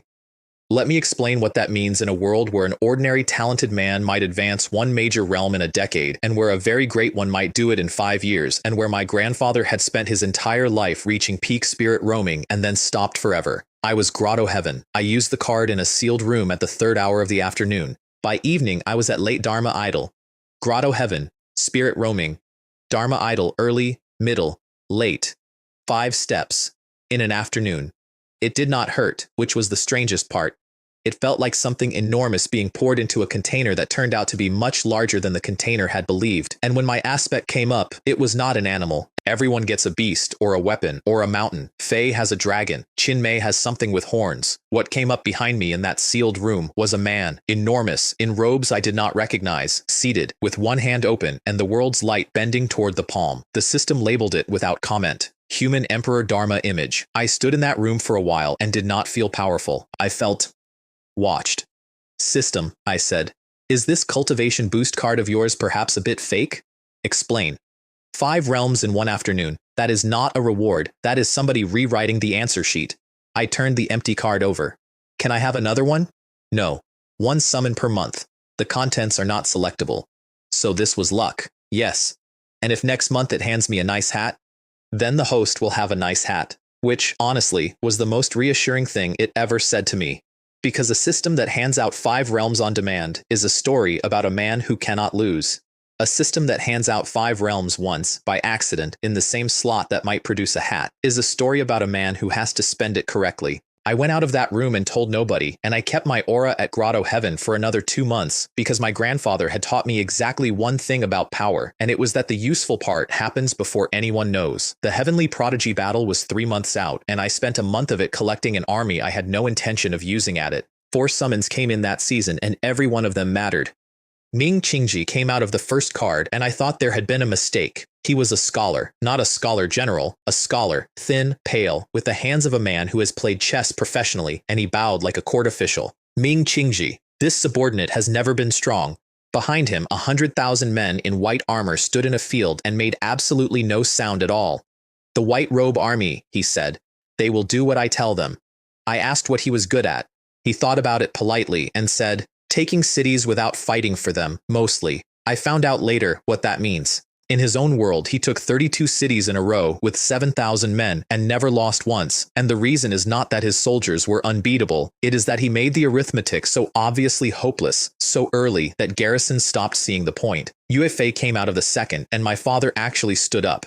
He came with 100,000 of the Yue family army, and he came with 2 men, Sun Kuang, a spearman with a jaw like a wall, and a teenager called Zhang Fei who was his son, and who was carrying a pair of silver hammers taller than he was. Yue Fei's first act in this world was to ask what my supply situation was and whether the men had winter clothing. The third card produced Lu Wenlong, and I stopped breathing. Golden armor, a halberd with a phoenix wing on each side of the blade, and an aura that the system labeled in a way I had to read twice. King Realm, the first one. The first King Realm cultivator to exist in the entire eastern region in living memory, above Dharma Idol, above the 1,000-year corpses under the imperial palace, above every single thing in 4 dynasties and 3 sects put together. He knelt, which was somehow worse. Lu Wenlong of the Sui, where's the enemy? There isn't, I stopped. There's going to be one. Then this subordinate will wait. And the fourth card gave me Shui Renguai in bright silver on a white horse with a silver spear, and behind him, 18 riders who did not speak and whose aura, every single one of them individually, was Dharma Idol. 18. Dharma Idol, as an escort. I stood in a field in the western province with a scholar who took cities by making them add up, a general the enemy would follow home, a man from a realm nobody in my hemisphere had ever reached, and 18 silent riders, and I finally understood what the system had been doing for a year. It had not been arming me for a border war. Then Zhou Shu laid out the plan for the Heavenly Prodigy battle, and it had almost nothing to do with the Heavenly Prodigy battle. You will go, he said, in person, slowly, with banners. To a children's tournament. To the Fengyun dynasty's capital, said Zhou Shu, where every eye in the eastern region will be for a month, including every eye that currently reports to Great June. He tapped the map. While the heir apparent of the Prince of Zhenbei's estate is standing in a stadium in the far west being extremely visible, Yue Fei takes the rest of the western province. And Ming Qingji takes the east, said Zhou Shu, and nobody notices for 3 weeks because the interesting person is in a stadium. I looked at the map. You're using me as bait again. I am using you as a parade, said Zhou Shu. It is different. There is bunting. Xiaohuyan's response to all of it was to empty his vault at me. He sent the 6th ancestor, not to the tournament, to the road, along with every golden guard left in the imperial capital, with a single instruction. The heir apparent of the Prince of Zhenbei's estate will be traveling west in a convoy on a known route for 11 days. Kill him on the road, and it does not matter what his generals can do, because there will be nothing left for them to be loyal to. It was, I have to admit, correct. It was the correct play. If I had died in a ditch outside Yanping that autumn, everything I owned would have come apart inside a month because none of it was a country. It was a boy with a very good staff. We got stopped on the 4th day, but not by them. A woman came down the road toward 200 riders and stood in the middle of it, and my column halted because Liu Fei put a hand up. I want to describe her honestly. 19. Traveling clothes that had cost more than my carriage, and an aura she was not bothering to conceal that made my Dharma idol generals go quiet in a way I had never heard them go quiet. She held something up between 2 fingers. Jade. A pendant carved, with a mark on the back that I had last seen on a tablet in a shrine. I am looking, she said, for the Yan family. The net of Shui had told me nothing about her, which had never once happened before. Who are you? Hua Shui, of the heavenly profound Holy Land. She was already looking past me, at Fei, at Qinmei, at the 18 riders behind Shui Rengui, and her expression was slowly coming apart. My senior brother asked me to come and check that his family had not been murdered by peasants. He said the eastern region was barren. He said the strongest man in his household was a grotto heaven old man. That was 9 years ago. That was 9 years ago, she repeated, and there is a king realm cultivator standing behind you eating a bun. Lu Wenlong, who had in fact been eating a bun, stopped. I have never enjoyed a silence more. She came with us, obviously. She invited herself with the total confidence of somebody from a place where nobody says no, and within 2 days she had appointed herself an authority on everything, and within 4 she had started needling me about how much I sat down. What I did not know at the time, and found out much later, from a diary I should not have read, is that on the 3rd night she wrote to her sect and began quietly assembling an argument, not about my brother, about whether her master might be persuaded to take a second disciple from the same family. I had my own plan, and it was much less flattering, because at that point, if you had asked me what I wanted, I would not have said revenge, and I would not have said the throne of Great Jun. I would have said, honestly, a locked window in my own head. System store. Unlock condition. The host must become the sovereign of an imperial dynasty. Everything else, the western province, the tournament, the war, was the price of a key. The 6th ancestor caught us on the 9th day, in a valley, with the golden guards on both slopes. It was a good ambush. They had been there since the previous night. The old man came down out of the sky in the middle of the column with a pressure that put half my riders on the ground, and he had every reason to believe that this would take approximately 1 minute. Yan Wei, he said. Where is? Shui Rengui blew a horn. 18 riders came off the slopes on both sides at once, and the golden guards of the Great Jun Imperial Dynasty, the imperial family's own household unit, the best 500 men in the dynasty, discovered that they had set an ambush for 18 Dharma idol cultivators and had positioned themselves very helpfully in 2 neat rows. It took less time than it takes to describe, and Shui Rengui himself went up. I did not know what he was until that afternoon. I knew he was perfected Dharma idol and that he was very good with a spear. What I did not know is that in the world he came from, he was the reincarnation of a Star Lord of War, and that the silver spear does something when he means it. A white tiger came up over that valley, enormous, and the 6th ancestor of the Xiahu clan, a man who had been strong before the Great Jun Imperial Dynasty existed, got about 4 exchanges. Shui Rengui landed, cleaned the spear, and asked for orders. Gang the head on a tree, I said. The tall one, by the road. At the height a man on a horse can see. Which road, young master? The one to the imperial capital. 200 li west, Yue Fei opened his campaign by breaking a gate. Xi'an City had a gate that was famous, 40 feet, iron-bound, on a rail, and the western province had a saying about it. Sun Kuang rode up to it alone, in the morning, in front of the entire garrison, and put a spear through it. Not into it.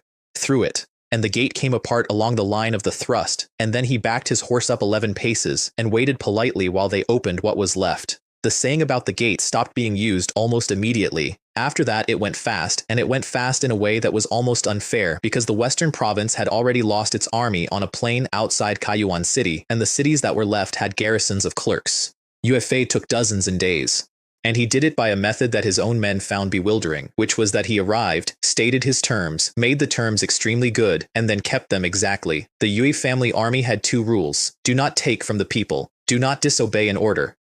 He hanged one of his own men in the 2nd week for a stolen chicken. I heard about that, and I remember thinking it was excessive, and then I watched 3 cities open their gates in a row without a fight because the story had gotten in front of him, and I stopped thinking it was excessive. Zhenxi City was the last real fortress in the west, and Yue Fei took it with a picnic, and I was 400 li away signing tax documents while he did it. The city itself was serious. Xiahu Quan was in it, a cousin of the dead king, a competent administrator and a genuine coward. with 60,000 men, 4 Grotto Heaven generals, and walls that had been rebuilt twice in the last decade, specifically because everyone knew this day was coming. Yue Fei arrived, looked at it for an afternoon, and sent his son to the north gate. Zhang Fei was 16. He had a pair of silver hammers and the specific, terrible cheerfulness of a teenager who has never once lost. He rode up alone to a wall with 60,000 men on it and shouted that he would like to fight somebody. They sent out a divine ability general, which was an insult, and Zhang Fei removed him from the conversation with one swing and did not even bother to dismount. Then they sent a Grotto Heaven man in black armor, who was genuinely good, and that one took slightly longer, perhaps the length of a conversation about the weather. Then Zhang Fei rode back to about 50 paces from the gate, sat down cross-legged on the ground, and had a servant bring him a whole roast joint of meat. He ate it, in front of the wall, slowly, and between mouthfuls he conducted a running commentary at 60,000 people. Is there anyone else? Anyone at all? He waved the bone. I am asking sincerely. I have all afternoon. Nobody came out. Are all of you in Jianxi City spineless cowards? I have read the account of this 3 times, and each time I have been struck by the fact that a 16-year-old boy sitting in the dirt eating meat did more damage to that garrison's morale than 4 days of artillery would have. Around dusk they cracked and sent out 3 Grotto Heaven generals at once. Zhang Fei stood up, wiped his hands on his trousers, and dealt with all 3, and then, because he was 16 and because his father had unfortunately not covered this in his instructions, he took their own weapons and pinned them to the city wall with them, at height, in a row. The whole thing was a decoy. While every single eye in Jianxi City was on a boy eating a roast in front of the north gate, Sun Quan had taken 400 men over the western wall at a section that a survey 11 years old had described as unclimbable. By the time the last general hit that wall, the north gate was already opening from the inside. Xiaohuquan ran. He got about half a mile. Sun Quan threw a spear after him at a range I would not have believed if 40 people had not signed the report, and it took him off the horse and out of the war. When the riders got there, he was on his knees in the road, offering to write letters of surrender for every remaining city in the province in his own hand. Yue Fei accepted the offer, took the letters, read them, sent them, and then had him executed for the 11 civilians his men had used as a screen at the gate. I asked about that afterward. He said, the letters were useful. He was not. The entire western province belonged to me before the Heavenly Prodigy battle opened, and I had personally been present for exactly 1 afternoon of it. And 2,000 li east, Ming Qingji was doing something quieter and considerably more frightening. He did not besiege anything. He took half the eastern half of the great Jun imperial dynasty in a fortnight, and I have gone through the campaign reports twice trying to find the battle, and there is barely one. What there is, over and over, is a letter. He would arrive outside a city with 100,000 men in white and send in one document, and the document did not threaten anybody. It simply laid out, in a very clean hand, the current disposition of forces, the location of the nearest relief column, the number of days that column would require, the state of the city's granary, and the terms. The terms were always the same and always good. Garrison keeps its rank. Officials keep their posts. Taxes unchanged for a year. Then he waited outside politely. 19 cities in 14 days. There is a report from the 11th where the city lord came out to complain that the terms in his letter were less generous than the ones his neighbor had received, and Ming Qingzi apologized, corrected it, and gave him the better terms. Marshal Yan Gong, 60 years old, 40 years in uniform, and the man who had once had to be talked into marching, served under him as vice commander for that campaign. He put in a written request afterward to be allowed to continue doing so. I reached the Fengyun dynasty's capital in autumn at perfected Dharma idol, and I let people see it. That was deliberate. I had been sitting on late Dharma idol for 2 months without telling anyone, and then I walked into a city with every dynasty in the eastern region in it and stopped hiding. The reaction was instructive. Perfected Dharma idol at 17 was, to the Fengyun dynasty, the sort of thing that made you the 3rd or 4th most interesting person in a room. They had 2 perfected Dharma idol elders of their own. Great June had corpses in ice who were better, which meant that everyone in that city looked at me, filed me under promising, and stopped worrying. Good. My monthly summon came due on the road in, and I did not use it. Ding. Wenzhong. 200,000 black-armored iron cavalry. I read it, and I closed the window, and I left it sitting in the system space unclaimed. 200,000 men is not a thing you accidentally park somewhere. If I called that up now, it would be in a field, and fields are visible, and I was about to spend a month in a foreign capital being extremely, deliberately unimpressive, so I kept it in my pocket for 4 months. I want that on the record because of where I eventually spent it. Tianzhou City is the last stop before the Fengyun capital, and a young man there decided he wanted my bodyguard. I had been in the city 40 minutes. We were in a wine house because old Joe had smelled something and simply walked in, and I had followed because it is easier. The young man came over with 6 guards and stood at our table. You, he said to Lan Ying, come here. She did not look up. I am He Lei, he said. My father is the lord of this city. You are coming with me. The wine house went quiet in the specific way that tells you this had happened before in this room, more than once, and had gone the same way every time. I put down my cup. She works for me. Then I am buying her. He did not even look at me while he said it. Name a price, or do not, it makes no difference. And here is where I would like to say I made a speech. Lan Ying, I said. Slap him. She stood up. I want to be extremely precise about what happened next, because there is a version of this story going around the eastern region that gets it wrong. She slapped him twice, left hand, then right. That is all. She did not use spiritual energy, she did not use any technique, and she was, at that moment, at late spirit roaming. He Lei went across the room and into the far wall, and when they turned him over, his head had swollen up on both sides so evenly that he looked less like a beaten man and more like a pig at a market. His 6 guards drew. They were Grotto Heaven, most of them, and one of them was Peak Grotto Heaven, and his personal guardian who came off the balcony was Spirit Roaming. She handled the entire room in under a breath and sat back down. Then the city lord came. He long descended into the street outside with his aura open and the whole district on its knees, and he was middle Dharma idol, which in Tianjiao City made him God.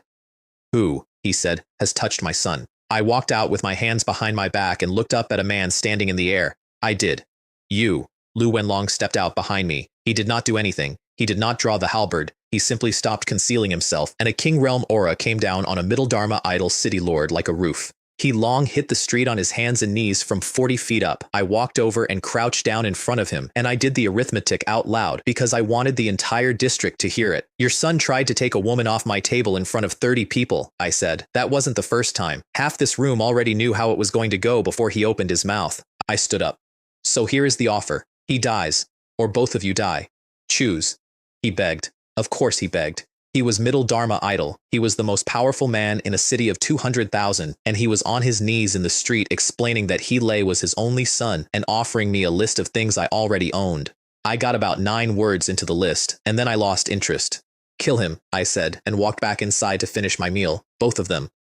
It was written into every report of that afternoon as both of them, and I did not correct it because by that point the arithmetic had already been done, and I did not particularly want to explain that the second half was not strictly necessary. Old Joe, inside, had eaten the rest of my food while I was out. Was there shouting? He asked. A bit. He said, and pushed the empty plate toward me. There is soup. Within 4 days, every dynasty in the eastern region had reclassified the Prince of Zhenbei's estate. That is not an exaggeration. There are court records. The Fengyun dynasty's Ministry of Rights amended our designation in their protocol book from a princely estate of the Great Jun Imperial Dynasty to a power of dynasty rank, which is the sort of change that normally requires a war and about 40 years, because the story that went out was not that a boy had killed a city lord, it was that a boy had killed a middle Dharma idol city lord in Fengyun territory over a winehouse insult in the middle of the Heavenly Prodigy battle season, and had then gone back inside and finished his lunch, and the people who understood the story best were the ones who came to look. Ming Yixuan arrived in the city 2 days later, veiled, with no escort worth mentioning, having told her sect she was attending the tournament. She did not attend the tournament. She spent 11 days in Tianjiao City, and I found out about it because Ming Qingyue, who was 6 now and completely without mercy, announced at dinner that sister said we came here to see brother Yan Wei. Dongfang Jing came with her entire sect and a new disciple called Ling Mei, and made sure to be seen doing it. And then there were the other ones. Duan Hong, #1 prodigy of the Great Jun Imperial Dynasty, arrived to inspect the man who had done all this to his country and left after a single conversation, looking as though he had been given some very bad medical news. Fang Xuan came with a jade flute and said almost nothing for a month and watched everything.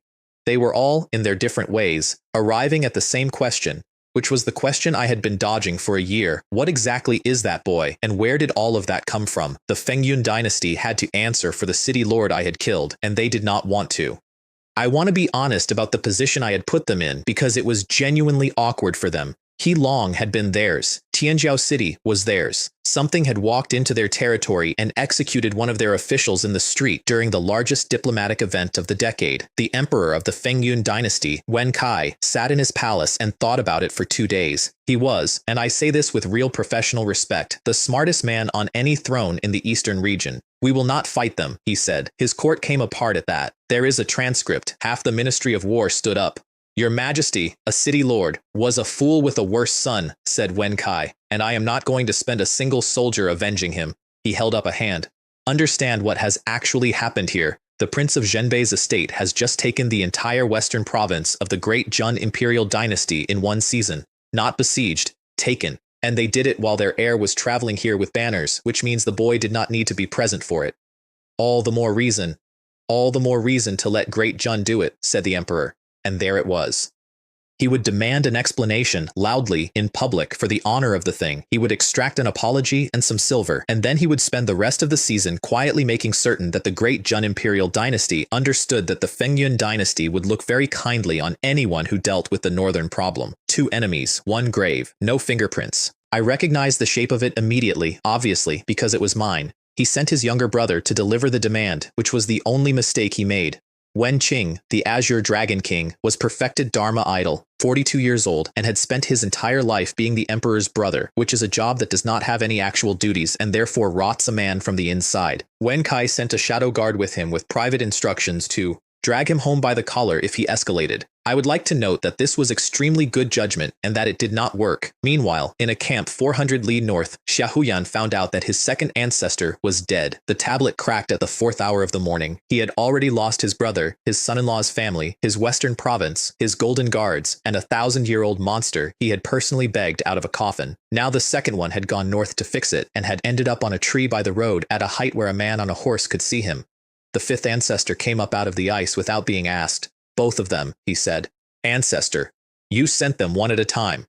The emperor of the Great Jun imperial dynasty did not have anything to say to that because it was true. And 2 provinces east, in the Mongol Long dynasty, the 4th of the 4, the smallest, the one everybody forgot to count, an emperor called Hu Li put down a report about a winehouse in Tianjiao city and started to laugh. Father? Wu Mei was 19. She was the 7th princess. She was at Grotto Heaven, which made her the top prodigy of her generation in her dynasty, and she had spent the previous month being extremely bored about the tournament. Read this, said her father. She read it.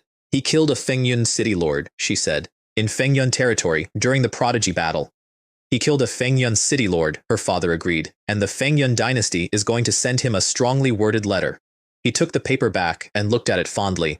Everybody in the eastern region is going to spend this month asking how strong that boy is, which is the wrong question. What is the right one? How is it, said Hu Li, that the 3 strongest dynasties on this map have all decided separately that somebody else should handle him?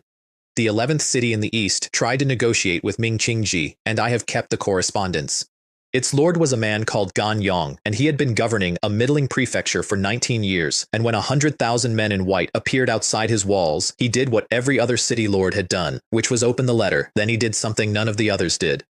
He wrote back. His complaint in full was that the terms he had been offered were worse than the terms his neighbor to the south had received 4 days earlier. His neighbor had been granted a 2-year tax freeze. He had been offered 1 year. He wished it noted that his prefecture had a poorer harvest, more mouths, and a bridge in need of repair, and that he considered the discrepancy an insult. He sent this out of a besieged city to the commander of the army besieging it. Ming Qingji read it in his tent and, according to 4 separate officers, put his hand over his eyes for a moment. Then he checked the file. The neighbor's terms were indeed 2 years. It had been a clerical decision made by a staff officer 3 days earlier, and nobody had thought about it since. So Ming Qingji wrote back, personally, and apologized. I have that letter. It is 11 lines long. It confirms that the discrepancy was an error on the part of his staff and not a judgment on the prefecture. It corrects the term to 2 years. It notes that the bridge is a matter for the prefecture's own budget, but that the army's engineers would be available for 8 days at no charge if the city wished to make use of them while they were in the district. And it closes by saying that he hopes the gates might be opened at the Lord's convenience, as the men had been standing in the road for some time, and it looked like rain. Ganyang opened the gates the next morning and came out personally to receive the engineers. I want to be honest about how I felt when this crossed my desk, because my first reaction was that my general had been laughed at in front of 100,000 men. Zhou Shu disagreed at some volume. Young master, 19 cities in 14 days. I can count. And how many garrisons burned their granaries before surrendering? I looked at the reports. None. None, said Zhou Shu. Not one. Do you know what the standard practice is in every dynasty on this map when a city knows it is going to fall? They burn the grain, they poison the wells, they break the mills, because those things are worth more to the enemy than to a man who is about to be executed anyway. He tapped the file. 19 cities in the east came into your hands with the granaries full. General Ming has fed your entire eastern front out of the enemy's own stores for 2 months, and it has cost you a bridge inspection. I sat with that. Also, said Zhou Shu, the 12th city wrote in advance. What? Before he arrived, they wrote to ask what the terms were likely to be so that they could have the paperwork prepared. He was enjoying himself enormously. Young master, your scholar has invented a way of conquering that people queue for. I sent Ming Qingji 8 cases of ink and a note saying that he was to correct any further discrepancies at his own discretion and not to consult me about it. He wrote back to confirm receipt of the ink, itemized. The Azure Dragon King arrived at my residence with a eunuch, and the eunuch went first, which was the whole problem in one image. I had cashed a card that morning. 4 months I had been sitting on Wenjiang, and I finally called him up. The man only, not the 200,000, which stayed exactly where they were, which is to say, nowhere anyone could count them. He came out of the light with a pair of maces and the face of a man who has been somebody's older brother his entire life, took one look at the street and went and stood by the gate without being asked. 40 minutes later, the eunuch was standing in that street bellowing, "By order of the Azure Dragon King of the Fengyun dynasty, Yan Wei of the Prince of Zhenbei's estate will come out and kneel." I came out. I did not kneel. "You killed a lord of a city of this dynasty," said Wen Qing from the air, because of course he was standing in the air. "I did. You admit it." I said it in the street in front of 200 people at the time. I put my hands behind my back. If he was killed, he was killed. What I would genuinely like to know is how the Fengyun dynasty intends to punish this heir apparent. I have replayed his face at that moment many times, and it never stops being funny, because he had come with a speech about disciplining a boy, and what he had just been handed was a diplomatic question in public from somebody who was clearly not going to be disciplined, and he had absolutely nothing prepared, so he punched me. Perfected Dharma idol at a 17-year-old in front of a foreign delegation with no warning. That is the level of judgment we are discussing. Lan Ying's hand came up and took it. Then she hit him. Wen Qing went backward out of the air, tumbling 300 feet down the street, and came to rest in a fruit market. "Those who move against my young master," said Lan Ying, "die." 9 words. That is more than she had said out loud, cumulatively, in the previous 4 months. He came out of the fruit market with his aura open and the whole district on the ground, and a Fengyun elder at late Dharma idol dropped out of nowhere to stand between us and put a hand up, and that was when Shui Rengui went past me. He did not draw. He kicked the Azure Dragon King of the Fengyun dynasty across the sky, and then, when the late Dharma idol elder tried to stop him, he kept walking. That is the part I want on the record. A Fengyun Grand Elder put a hand out, and Shui Rengui walked past him the way you walk past a coat rack, and the elder's arm was still up when Shui Rengui was 40 feet beyond him. "Shui Rengui," he stopped. "Come back," I said. "There is no need to bother with a piece of trash." He came back. He was, I could tell, disappointed. Then I did the thing I had come out into the street to do. Lu Wenlong, Wenjiang. Both of them let their auras out at once, and both of them let them out to perfected Dharma idol exactly, not one thread further, because I had told them that morning what number to stop at. 3 perfected Dharma idol experts in one household, in a foreign capital, standing behind a 17-year-old, and all 3 of them visibly holding something back. The Fengyun elder in the air went a very interesting color. "Tell your emperor," I said, up at Wen Qing, who was being helped upright by 2 of his own guards, "that my estate does not seek trouble, and that it is not afraid of trouble either." Then I went back inside and shut the door, and the entire eastern region spent the next 4 days trying to work out how deep the water was. That was the same night they came for my mother, 8 of them over the wall at Suzhou, 7 spirit roaming, and 1 at half-step Dharma idol, which was more than the entire province had. My grandfather met the half-step in the outer courtyard, and for the first time in 9 years he stopped pretending. Peak spirit. Roaming with nothing held back is a terrible thing to watch. He put the man on the ground in the second exchange, and then the man's mask came off, and my grandfather stopped moving. Xiahoude, the previous emperor of the Great Jun Imperial dynasty, dead 11 years, publicly, with a tomb. "Old friend," said the man on the ground. And while those 2 were standing in a courtyard looking at each other across 11 years of somebody's official funeral, a silver light went over the roof of the eastern wing toward the room where my mother was. Mei Shui got in front of it, 16 years old, 4'11", and no cultivation whatsoever, and she put herself between a spirit-roaming assassin's technique and my mother with a tea tray, which is not going to help, and she did it anyway, and the other 2 maids did the same thing a half-second later. Then an old man landed in the courtyard. The assassins looked at him, filthy gray robe, wooden box on his back. He looked, I am told, exactly like a groom who had wandered in from the stables and was about to be very badly hurt. "Who are you?" "Ah," said old Joe. "I am not some expert. I am just a groom beside the young master." Then he tapped the box.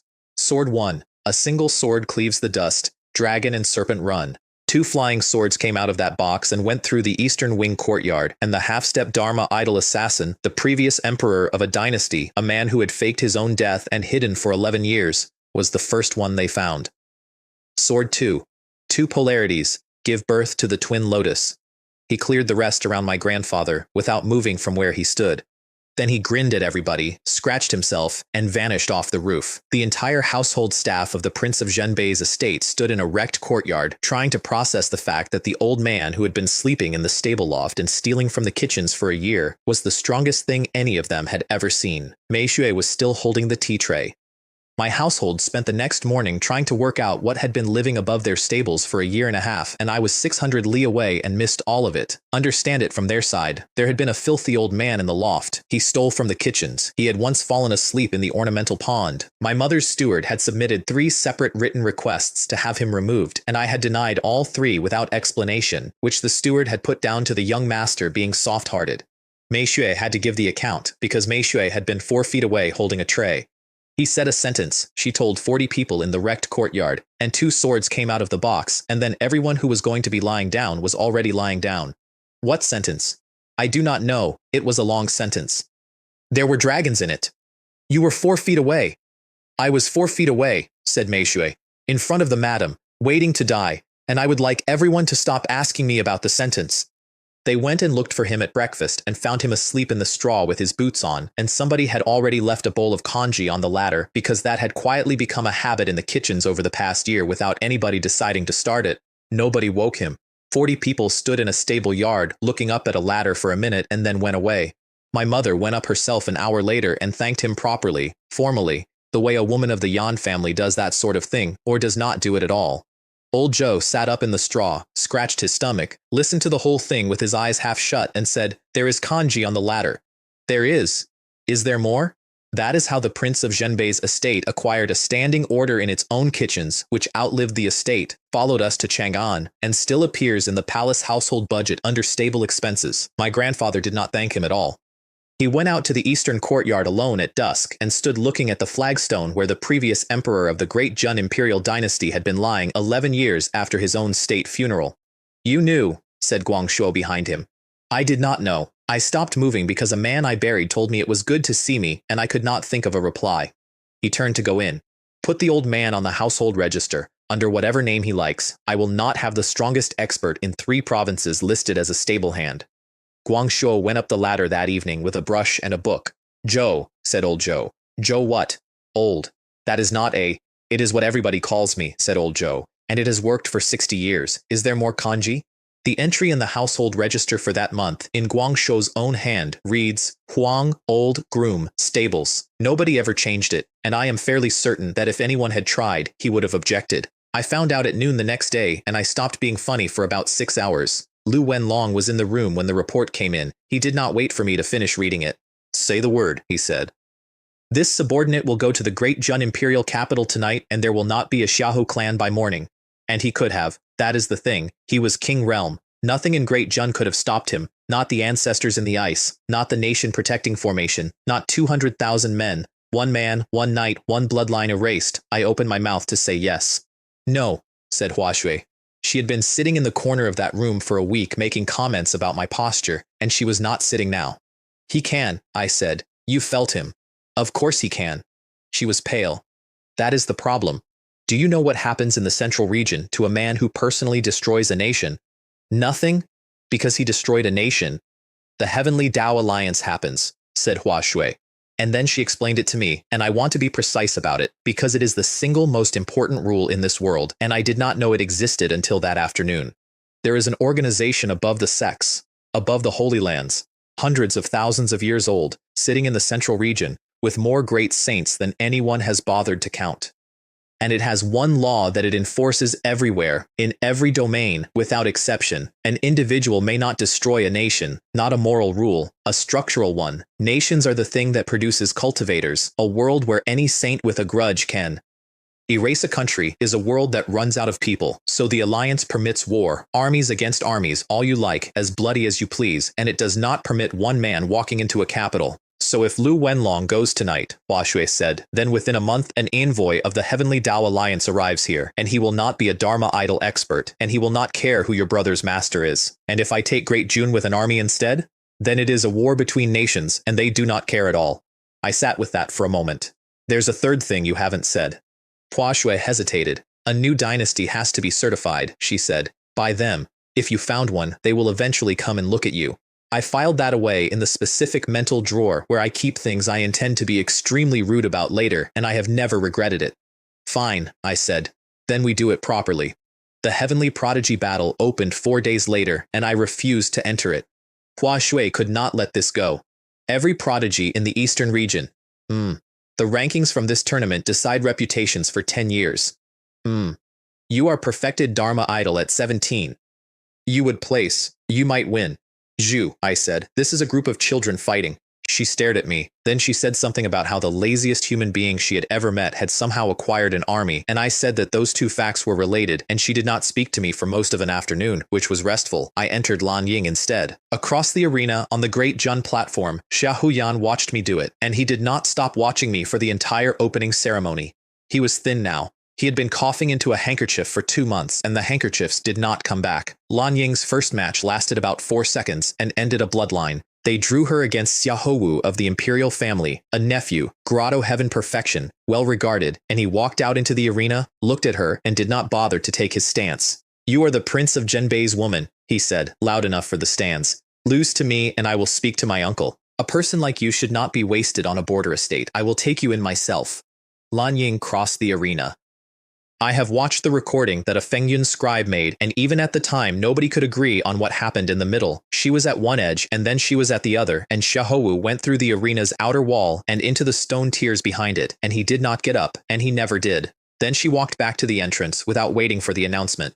Xia Huyan stood up in his own box in front of every dynasty in the eastern region, and every judge on the panel, 4 perfected Dharma idol elders, arrived at the same conclusion in the same second, which was that first place had already been decided and the tournament had 11 days left to run. So Great June changed the game, and they told everyone they were doing it, which is why it did not work. Xia Hufeng, a cousin, one of the last competent ones, put the plan to the other dynasties, and they all agreed, because the plan cost them nothing. Start a rumor, spread it through every tea house in the capital. The heir of the Prince of Zhenbei's estate did not enter the tournament because he is afraid. He hides behind a woman. He hides behind generals. He is a coward with a good staff. And a 17-year-old with that reputation will come down into the arena to fix it, because 17-year-olds always do. And the arena is a sealed field where outside interference is a disqualifying offense, and accidents happen in arenas all the time. Zhou Shu brought me the rumor on day 3 with a completely straight face. They wish you to feel insulted, he said. I noticed. There is a version circulating that you cannot cultivate at all, and that the perfected Dharma idol aura you displayed was borrowed. Borrowed how? It is not a well-constructed rumor, Zhou Shu admitted. Would you like me to improve it? A better version would draw them out further. So on day 4, I went to the arena and did not go down into it. I sat in my box and drank my tea and finished it, and then I stood up and the entire stadium, 30,000 people, 4 dynasties, 3 sects, noticed because they had all been waiting 4 days for me to do exactly this. This heir apparent, I said, does not wish to investigate who started it. Then I turned to the soldier standing at the end of my box, an ordinary Fengyun arena guard, divine ability at best. He had a plain longbow because arena guards carry plain longbows. May I borrow that? He gave it to me because what else do you do? There was no arrow. I want to be clear about that because half the accounts of this get it wrong and add an arrow. There was no arrow. I drew an empty bow and let the devouring heaven demon art put something on the string that was not an object.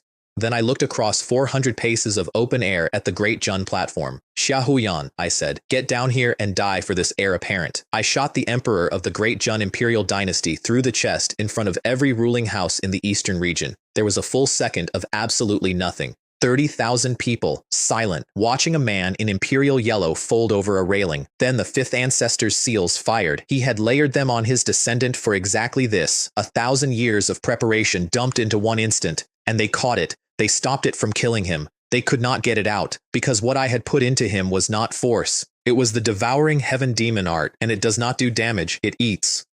It went into Xiaohuyan and it sat there, and every seal the fifth ancestor had layered on him became a lid on a pot rather than a cure. The terms, as his own physicians eventually explained them to him, he could live one more year if he never circulated a single thread of spiritual energy again, if he used his cultivation even once, 1 month. The Emperor of Great Jun spent the last year of his life forbidden to be a cultivator. I handed the bow back to the guard. Thank you. He took it in both hands and looked at it like it had changed species. What a pity, I said to nobody in particular, loud enough for 4 platforms. This arrow did not kill him. And then, because Zhou Shu had explained the mathematics of the situation to me the previous evening, I did not say another word, because I did not have to. The rumor had been Great Jun's. Everyone in that stadium knew it by then, which meant that the story leaving the Fengyun capital that week was not that a boy had shot an emperor. It was that the Great Jun imperial dynasty had spent 4 days manufacturing a lie to bait a 17-year-old into a killing box in public at a peace tournament, and that it had gone somewhat differently than planned. 3 sects wrote new internal rules that month. I have seen 2 of them. Both say, in slightly different words, that disciples are not to provoke the heir of the Prince of Zhenbei's estate under any circumstances for any reason, including if he starts it. Lan Ying took first place on the Eastern Domain prodigy list, and she was not there for the announcement. Second was Yan Li of the Fengyun dynasty, who was excellent and who has my genuine respect, and who lost to her by a margin that made the judges argue about whether to publish the numbers. Third was Hu Mei of the Mongol Long dynasty, who took it extremely well and made a point of coming over afterward to introduce herself, which is the reason her dynasty is still on the map. I stopped attending on day 4. It is difficult to explain how boring a tournament becomes when you own 3 of the 4 dynasties' worth of military problems, and are waiting on couriers from 2 campaigns. I sat in that box for 3 days watching 17-year-olds be extremely earnest at each other, and I could feel my life going past outside. So on the 4th morning, I went and sat in a tea house on the 11th Street with old Joe, who had discovered that they did a thing with pork, and I let the Eastern region's finest young talents get on with it. Ming Yixuan found me there, which took some doing. She came in with a veil, which is a thing she did in public because of the list she was on, and she sat down across from me and arranged her hands and asked after my health with total composure. Then a smaller person climbed onto the bench beside her. Sister said we came here to see brother Yan Wei, announced Ming Qingyue. Qingyue. She said it in the carriage. She said it twice. Qingyue. She made me change my dress. Ming Yixuan put her fingers over her eyes. I gave the 6-year-old my entire plate of pork, and I have never once been sorry. My monthly summon came through the following week, and it produced an entire family. Ding. Summoning complete. The generals of the Yang household. Sun Long came out first, 60-ish, perfected Dharma idol, with a face carved out of the same material as a border fort, and behind him, in a line, came 7 sons. Every single one of them was at Dharma idol. 8 Dharma idol cultivators out of 1 card, plus 200,000 men of the Yang family army standing in a field behind them. In the eastern region at that time, the total number of Dharma idol experts in existence, every dynasty, every sect, every hidden ancestor, was somewhere around 30. I had just acquired a quarter of the world's supply in one morning as a family unit. The 7 sons bowed together in the same motion, which they do without thinking about it and which is unsettling every single time. "Where do you want us?" said Sun Long. While I was collecting families, the Great Jun imperial dynasty was eating its own eastern flank. The king of Zhendong, Baiguang, was a border king on the eastern frontier, the way my grandfather was on the northern one. Same job, same 40 years, same reward. And when Great Jun started losing the west, the imperial capital did the thing that a frightened court always does, which is decide that the most dangerous person in the room is the one who has been most loyal. They sent 400,000 men to besiege Zhendong City, and they sent them under Sun Yan. I want to be careful here, because Sun Yan was the last genuinely good soldier the Great Jun imperial dynasty had. Great general of the imperial army, Dharma idol, 48, and he had done nothing wrong in his life except be competent for a family that was running out of people to distrust. Before he marched, the court told him what would happen if he failed. Not dismissal, his household. All of it, to the 9th degree, which is the standard formula, and which everybody in that room understood was not a formula. So he took 400,000 men east to destroy a man he had drunk with, under a sentence of extermination, on behalf of an emperor who had spent the last year losing. I gave one order about Sun Yan, and it was 2 words long. Then Liu Ming took 2 people and unmade him in one night. Vermilion Bird went in first, one of the 4 commanders of the embroidered uniform guard, and the specialist in this, with black and white Xuanjin behind her, and they walked into the general's residence in the middle of a besieging army and sat down in his private study. Then they told him the truth for an hour. That is the technique, and Liu Ming explained it to me afterward with real professional pleasure. 5 parts truth, 5 parts lie, and you put all the truth first. They told Sun Yan the actual disposition of the western province. They told him the actual number of Dharma idol experts in my household, which he could verify. They told him what had happened at Kaiyuan City and Zhenxi Pass and the arena, all of it verifiable, all of it correct. And by the time they started lying, he had spent an hour discovering that everything these people said checked out. The lie was simple. It was that the imperial capital had already drafted the order for his household and was holding it until the campaign concluded. Either way, it was not true at the time. It became true 9 days later, which is the part I find genuinely unpleasant because it means the lie was only early. He came over that night, and then the net of Shu did the thing that I still think is the single most frightening operation anybody ever ran on my behalf. The Yang household was in the imperial capital, 41 people, sealed city, imperial guards on the family compound, and any attempt to move them would be noticed within the hour, so they did not move them. Dozens of net of Shui operatives went into that compound over one night and came out as the Yang family. Faces, heights, walks, and the specific texture of each person's spiritual aura copied close enough to survive daily contact, and it took them, from arrival to completion, about as long as an incense stick takes to burn. The real Yang household walked out of the imperial capital in 1s and 2s over the following 4 days, as servants, as merchants, as a funeral party. And the compound went on being lit at night, and the gates went on opening in the morning, and the imperial guards outside went on being bored for 11 days. I did not order this. I had said, get them out.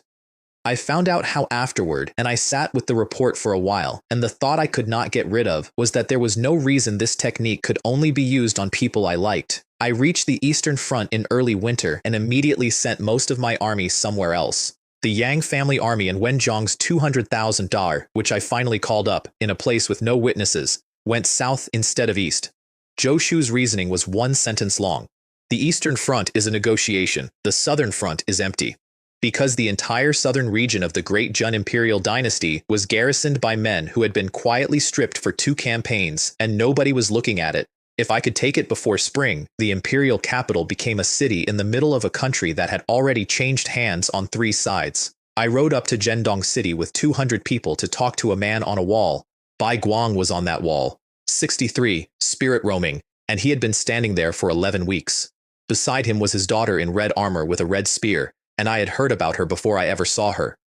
I put my hands together and bowed, properly, from the saddle. Nephew Yan Wei greets royal uncle Wu Yang. He looked down at me for a while. Your grandfather and I were made kings in the same year, he said. Do you know what they told us that day? That we would hold the borders so that the center could be at peace. He laughed, and it did not go anywhere good. When the cunning rabbit dies, the hounds are cooked, boy. Everybody learns it eventually. You have learned it early. Then come over the wall, I said. You and everyone in there. You keep your rank, your city, your army, and your name. Nobody kneels. And then I am a traitor. You are already a traitor, I said. They sent 400,000 men to tell you so. Then I will die as one where I am standing, said Bai Guang, instead of living as one somewhere else.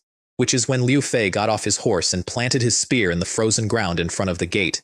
He did not say anything for a moment. He just stood there, one hand on the shaft, and let the whole wall look at him. Is there anyone up there, he said, who would like to come down? 11 weeks of siege, 40,000 men on that wall. A city that had held out against 400,000.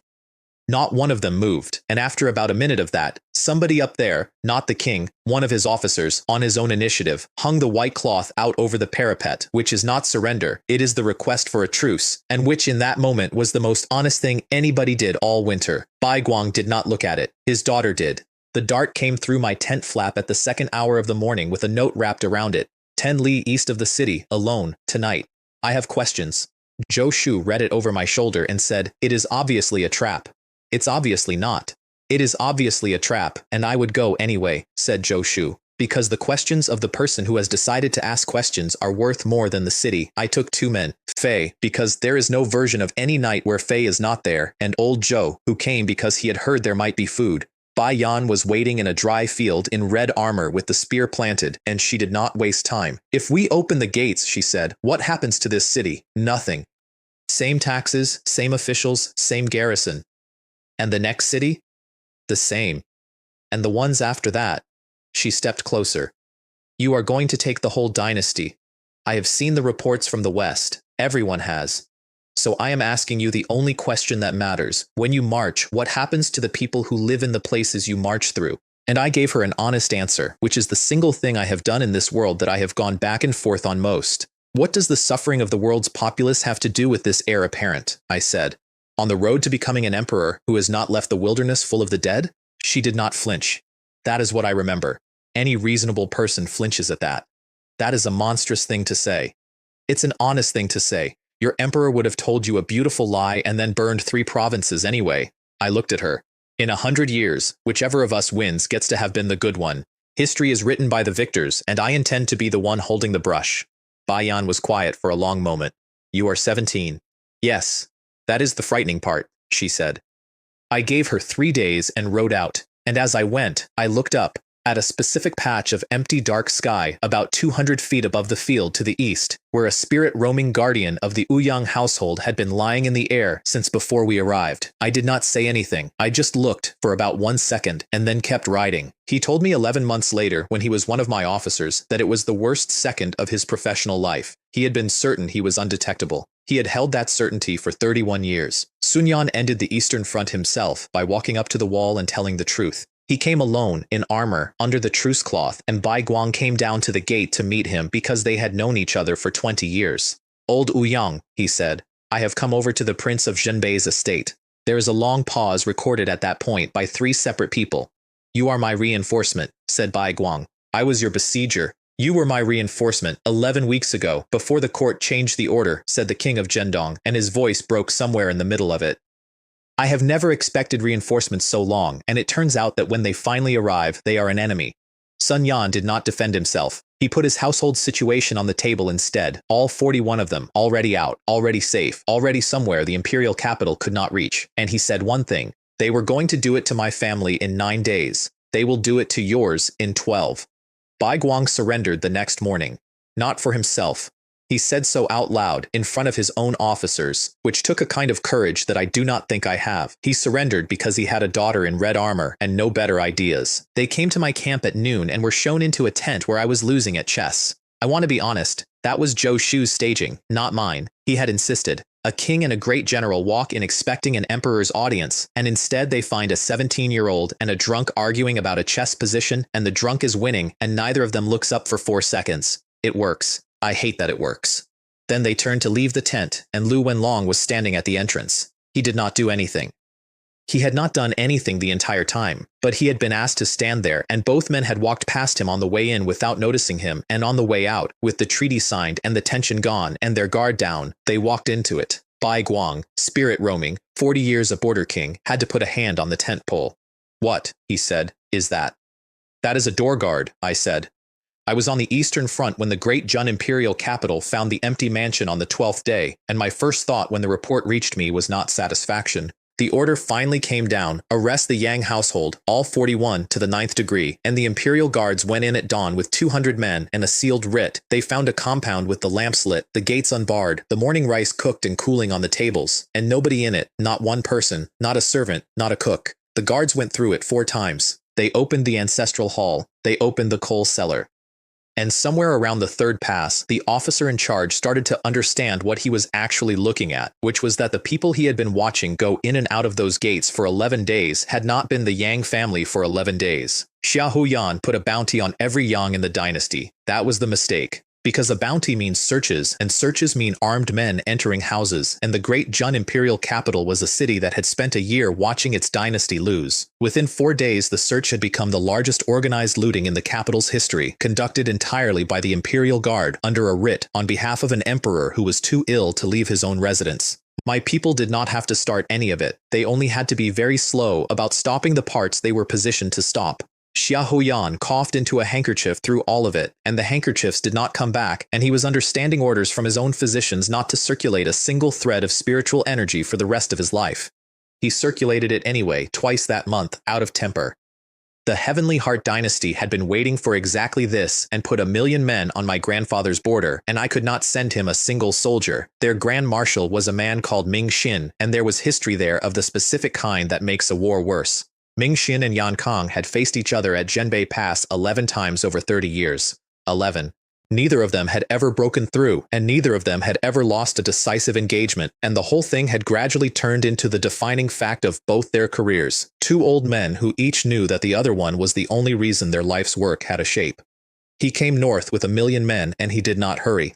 My grandfather had 600,000 and a pass, and he sat down in it, and the two of them settled in to do the thing they had been doing for 3 decades, which was wait. Meanwhile, Hua Shui escaped my house because the food was too good. I got the report from the estate and had to read it twice. She had been left at Suzhou when I went east, for her own safety, which she had accepted at the time with poor grace. And my mother had taken personal charge of her. And my mother's response to a 19-year-old Holy Land saintess sitting alone in a strange province was to feed her 4 meals a day, for 6 weeks, with snacks. The letter Hua Jue left behind was 3 lines and I have kept it. I am going to find Yan Wei. Please tell the madam that I am extremely grateful and that I cannot continue. Also, that scoundrel dumped this maiden at his family's estate and simply left. She turned up in my camp 19 days later, having crossed 2 provinces and a war zone alone, and the first thing she said to me was that I had made her fat, and the second thing was a question about whether we had anything to eat. Down in the south, my army ran into a man who was not fighting for the dynasty at all, and I did not hear about him until it was already settled, which is the only reason it went well. Wen Zhong had taken the southern region apart at a rate that made the reports look like a scheduling error, and then he arrived at the last real position and found the gates shut and a single rider coming out under a flag, Zhou Xian, Grand General of the South, of 60, spirit roaming, and he did not come to negotiate a surrender or offer a battle. He came alone to beg. Do not take the southern garrison, he said. Wen Zhong, who had expected a great many things, said, explain. And Zhou Xian explained, there is a sea clan off the southern coast. Not a nation, a race, a thing that lives out there, that comes ashore in bad decades, and that had been held off the great Jun imperial dynasty's southern coast for 60 years by exactly one thing, which was the garrison of Zhenhai City. The imperial capital had been stripping that garrison for 2 campaigns. It was at a third of its strength. If you take the south, said Zhou Xian, the coast opens, and they will come up it, and it will not be soldiers they eat first. You are asking me to leave an enemy army intact behind me. I am asking you to leave a wall standing, said the Grand General of the South. I do not care whose flag flies over it. I have never cared. I have not received an honest order from that capital in 6 years. Wen Zhong thought about it for approximately 4 seconds. Then here is a trade, he said. We will not take Zhenhai City. We will clear the Sea Clan for you. All of it. And when it is done, you will swear to the Prince of Zhenbei's estate. Zhou Xian laughed at him, genuinely, out loud, in front of both armies. Clear them? Boy, 60 years, Shui Rengui blew a horn. 18 riders came up over the ridge on the left, and on the right, in a line, 7 brothers in identical armor, and their father behind them. 20-odd Dharma idol cultivators standing in one field as a detachment. Zhou Xian stopped laughing. He got off his horse. He knelt in the road in front of a man he had been at war with that morning, and he swore, on the spot, without conditions, and then he asked, and this is in his own report, in his own hand, whether he might be permitted to see it.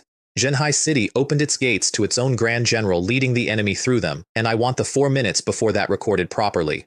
Zhou He was the garrison commander, 51 years old, 6 years in that post, and he had spent all 6 watching his walls get thinner while the capital took men off him for other people's wars. He had 4,000 where the establishment said 12. He had written 11 letters about it and received 2 replies, both acknowledgements. A sentry on the South Tower reported an army on the coast road, and Zhou He went up and looked and saw Wen Zhong's banners, which he had been expecting for a fortnight and had already decided how to die in front of. Then he looked again at the front of the column. That is the Grand General, said his deputy. Yes, that is our Grand General. Yes, sir, he is in front of them. Yes, said Zhou He. He told me about those 4 minutes years later when he was a coastal governor and I was somebody he could say things to. He went through, in order, that the Grand General had been captured and was being used as a shield, that the Grand General had been replaced by one of the face-changing devils everybody had been whispering about, that he himself had finally lost his mind, and last correctly, that the man had simply changed sides and ridden up to say so. Zhou Xian stopped under the wall and looked up. Zhou Ha. Open the gate. Sir, open it. Sir, I have 4,000 men and standing orders from the Zhou He, said the Grand General of the South, and his voice carried the whole length of that wall. I have brought help. That is the sentence that took Zhenhai City. Not terms and not a threat. A man who had been asking his own capital for reinforcements for 6 years, standing under his own wall, telling his own officer that he had finally found some, that they were wearing the wrong colors, and that he did not care. The gate opened. Nobody was killed at Zhenhai City. There is a line to that effect in the campaign ledger, and it is the only entry of its kind in the whole war. The Sea Clan refused to come ashore, so the 18 riders went down. I want to be honest about how absurd that sentence is. The Sea Emperor sent a message up saying, in effect, that he was not going to be drawn out of the water by a land army and that he would wait because he had waited 60 years and could wait 60 more. So Shui Rengui took the 18 riders of Junfei and went into the sea after him. They can do that. I did not know they could do that. At Dharma Idol, you can hold a domain around yourself for a very long time, and 18 of them together could hold one big enough to walk in. The reports from that engagement are the strangest documents I own. They found the Sea Emperor's court 40 li out and about 600 feet down, and Sui Rengui announced himself, and the Sea Emperor came out to meet him with a household of Si Yao and a good deal of ceremony. This general, said Shui Rengui, thought that a person called the Sea Emperor would be extremely powerful. Then, after a moment, you are too weak. The Sea Emperor's true form turned out to be an octopus roughly the size of a granary, and its response to the first exchange was to run, which is the single most sensible thing anyone did that day, and which did not work, because Zui Rengui grew. That is the only word. His aspect came out, and he went up to 100 feet, down there, in the dark, and he finished it in one motion, and the water for a considerable distance went a color that my scribe declined to describe, and I have not asked him to reconsider. Above the surface, Wenjong stood in the prow of a ship with a purple longbow and shot into the water for most of an afternoon. Each arrow took dozens. The Sea Clan came up in waves and stopped coming up around dusk. They had held that coast for 60 years. It took a day and a half. Zhou Xian stood on that wall for the entire day and a half. I have the report from the man assigned to watch him, Ned of Zhu, whose job was to make certain that somebody who had switched sides in one conversation did not switch back. He wrote that the Grand General of the South did not eat, did not sit down, and did not speak to anyone from the moment the 18 riders went into the water until the moment they came out of it. When it finished, Wenjong came up onto the wall beside him with the bow still in his hand, and neither of them said anything for a while. How long? Zhou Xian asked eventually. A day and a half. A day and a half, said the Grand General of the South. He was not looking at him. He was looking at the water. I asked that capital for reinforcements for 6 years. I wrote every winter. I wrote the year my nephew was taken off the beach at Nanwan, and I put his name in the letter. In case a name would help, I received an acknowledgement with a seal on it. Wenjong did not offer him anything, which was correct. Then Zhou Xian went down off his own wall and got very badly drunk, and his officers stood in the corridor and let him. I did not read that file until the spring. When I did, I read it 3 times and then sent for Zhou Shu and asked him a question I had never asked anybody. How many places like that are there, right now? Inside what I've taken. He did not pretend not to understand. Border posts holding a real problem with a third of what they need, run by a man who has stopped getting replies? He thought about it properly. 24, perhaps 30. Find all of them, I said, before any of them has to write to me and find out what my acknowledgements look like. And 4,000 li west, in a place I had never heard of, an old man with long pink hair opened his eyes. He was in the western regions, and he was Saint Entry level, and the Sea Emperor had been his son. I did not know any of this at the time. I am putting it here because it happened, and because I have thought many times about the fact that on the day my army solved a 60-year problem for a coastline, I acquired a debt from something that had never once appeared on any map I owned. He did not come himself. He sent 7 of his people with a pink token, a man called Yan Jun at the head of them, at the King Realm, with instructions to find whoever had done it. It took them 10 months to cross the world. That winter, every front closed at once, and I gave the only order that has ever frightened me. The map on Zhou Shu's table had 4 arrows on it. Ming Qingji in the east, with 800,000. Ma Chao north of the capital, with 300,000. Yue Fei coming out of the west, with 500,000. Wenjong and Sun Long, up from the south with the Yang family army, 700,000, over 2 million men converging on the great Jun imperial capital, and at Zhenbei Pass, my grandfather with 600,000, holding 1,000,000 heavenly heart troops off my back so that the other 4 arrows could exist. I stood over that map for a while. Zhou Shu. If Zhenbei Pass falls, then 1,000,000 men come down behind you, and it does not matter what you have taken, said Zhou Shu. Yes. Can we reinforce him?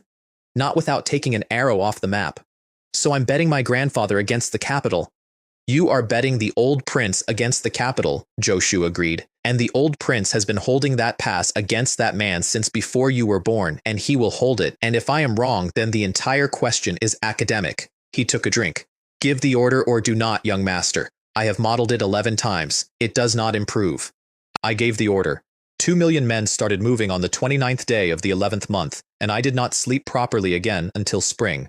And the great Jun imperial dynasty, with 4 armies closing, and a coughing emperor and a bounty on its own general's family, played the card it had been keeping since before any of us were born. 3 men came back into the eastern region, not out of the ice under the palace, from outside, from wherever it is that the strongest people of a dynasty go when they leave a place this small. They came in over the border at night without touching a single one of the wards, and the first anybody in my organization knew about it was that the net of Shui lost 4 observers in a province with no enemy in it. King Realm, all 3 of them. I need you to hold 2 things in your head at once. My entire hemisphere, at that moment, considered Dharma idol to be the ceiling of what a human being could be. My grandfather had spent his life reaching 2 steps below it. The 1,000-year corpses under the imperial palace had been at the top of it. King Realm is the step above. They went down into the ancestral vault, and one of them put 2 fingers on Xiaohuyan's chest and took my arrow out of him, not healed, removed. A year of the devouring heaven demon art, eating an emperor from the inside, undone the way you take a splinter out of a child's hand by a man who did not sit down to do it. Ancestor, said Xiaohuyan on the floor, weeping. The prince of Zhenbei's estate has Dharma idol experts, perhaps 6, perhaps more. Dharma idol, said one of the 3.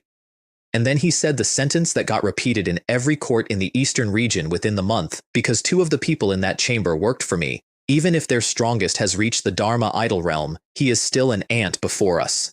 I was 600 li away when the poison came out of Xiaohuyan, and I felt it go. That is a thing about the devouring heaven demon art nobody had told me. What it plants stays connected. So I was standing in a courtyard in the middle of the night, and something that had been quietly humming at the back of my head for a year simply switched off. I knew immediately somebody had reached into an emperor and pulled my work out with their fingers. I stood there in the dark and did the arithmetic. 2 million men, 20-odd Dharma idol experts, 2 intelligence services, 4 provinces, a coastline, and somewhere south of me was something that had undone a year of my work as a courtesy on its way past. Then my monthly summon came due, and the timing on that is the only piece of luck I have ever had that I genuinely do not understand. Ding, summoning Jiang Wei. He came out of the light in white, not armor. A white robe, plain, and a spear, and a face that was younger than everything about him suggested. The system labeled him, and I had to sit down on the courtyard steps. King Completion Realm, not King. King Completion. The top of that realm, 1 step from the next one, which meant that in the space of a single summon, I had gone from having nothing that could survive those 3 men to having something that would make them think about it. Jiang Wei, he said, this subordinate is told you have a war. How many men do you have? 10,000. I looked past him, at the field, where an army was standing in the snow that I would spend the next 4 years failing to describe adequately to anyone. Only 10,000? 10,000, said Jiang Wei, of the Great Snow Dragon Cavalry. The Great Snow Dragon Cavalry came across the snowfield the next morning and my camp stopped working for about a minute. 10,000 riders in white, moving as one object, and the ground under my feet was doing something at 400 paces. Every single soldier in that column was grotto heaven or above. 100 of them were spirit roaming. 10 of the centurions were Dharma idol. The vice-general was at the king realm and rode in the 2nd rank like it was nothing. Zhou Shu stood beside me and, for the only time in 4 years, put the wine down. Young master, he said, I am not certain a 1,000,000-strong army could stop that. Hua Jue did not say anything at all, which was worse. She had grown up in the central region. She had seen the standing armies of a holy land, and she stood on that hill with her mouth slightly open and eventually said in a small voice, "Where did you get that?" Jiang Wei rode up, dismounted, and went to find Lu Wenlong, because that is apparently a thing that men at that level do without being introduced. The 2 of them looked at each other for a while. "Your strength is truly impressive," Jiang Wei said. "You have the power to fight me." "So do you," said Lu Wenlong, which from him is a love letter. Then they both went off to look at maps together, and I did not see either of them for 6 hours, and Qin Mei was extremely put out about the whole thing for the rest of the week. The 3 King Realm ancestors came for me 11 nights later, and the only reason I am able to tell you about it is that Lu Wenlong held a door. They did it correctly. No warning, no announcement, no wards tripped. 3 men at the King Realm arrived directly inside my camp, in the dark, and went for the tent I was sleeping in. Lu Wenlong was standing in front of it. He had been standing in front of it every night for 4 months. Nobody had asked him to.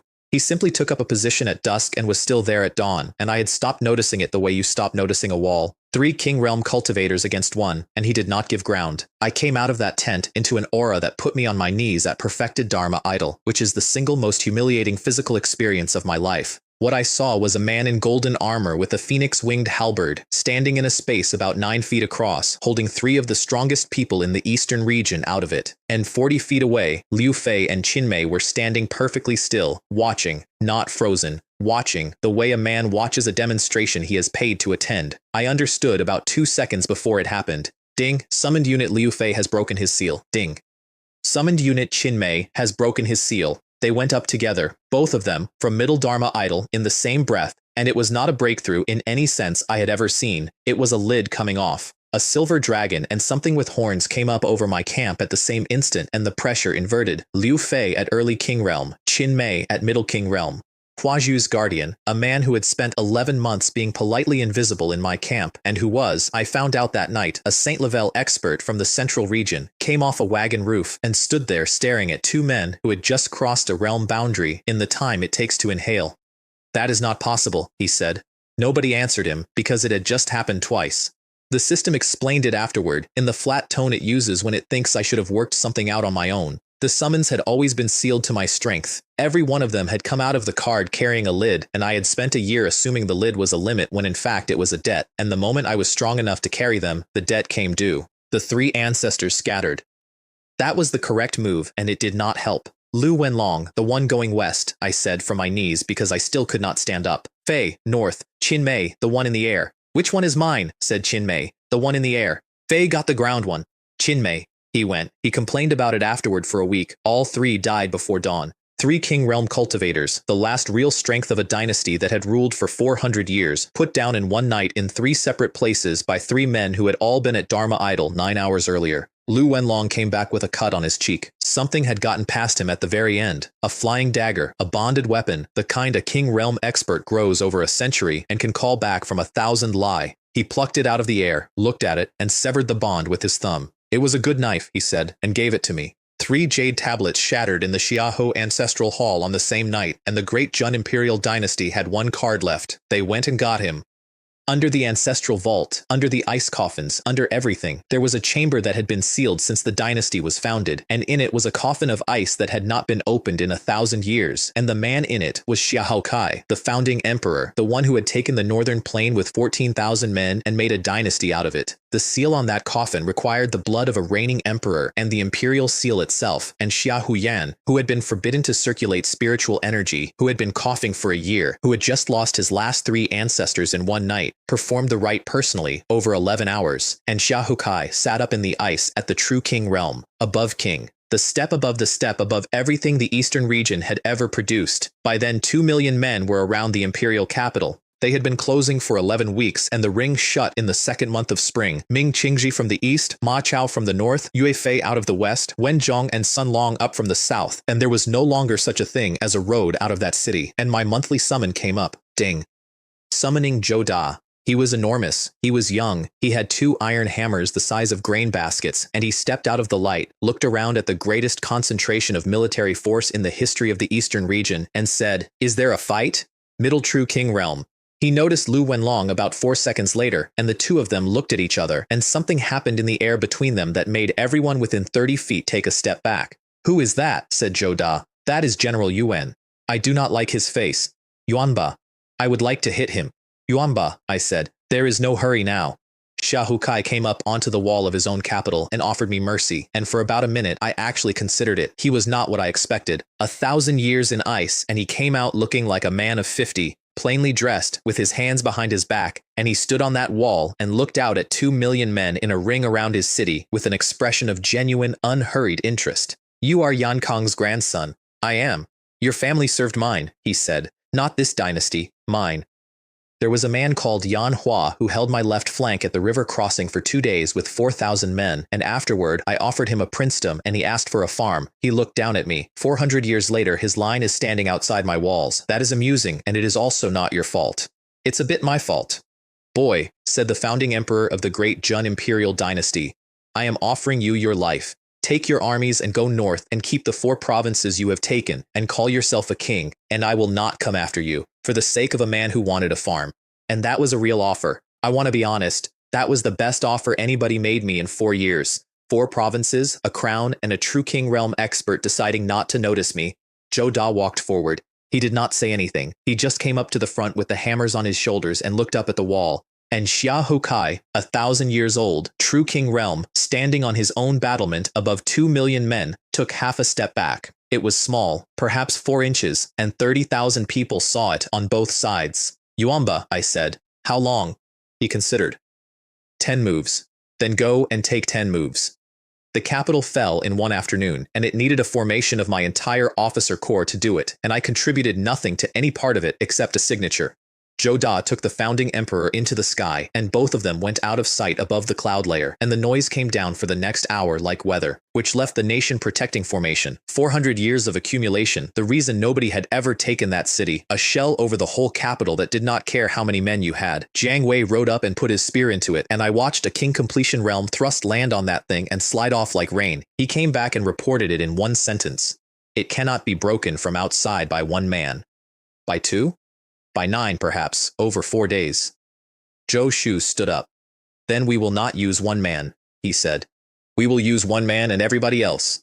What he built took 2 hours, and I still do not properly understand it. 28 positions on the plain outside the eastern wall, laid out to a pattern he had apparently been carrying around in his head, and he put a general in each one. Fei, Qin Mei, Xue Rengui, Lu Wenlong, Sun Long, and all 7 sons, Wen Zhong, Hu Bian, and Xiong Bao, the 18 riders' captains. Every Dharma idol and above I owned, standing on marks in a field like pieces on a board, and Jiang Wei in the center. 28 mansions, said Zhou Shu. It does not add their strength, it gives it away. He looked up. General Ming, you will hold everything they have for approximately 4 seconds. Do not waste them. They lit it. I have never seen anything like what happened to Jiang Wei in that circle.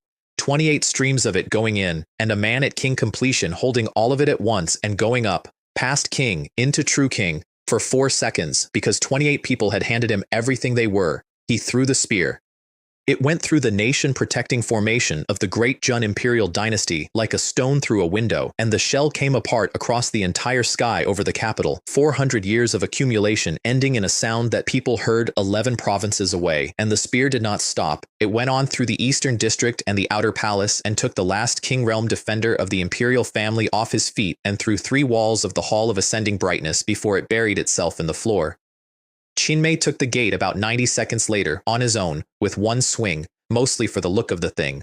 I found Xia Huyan on the wall. He was not hiding.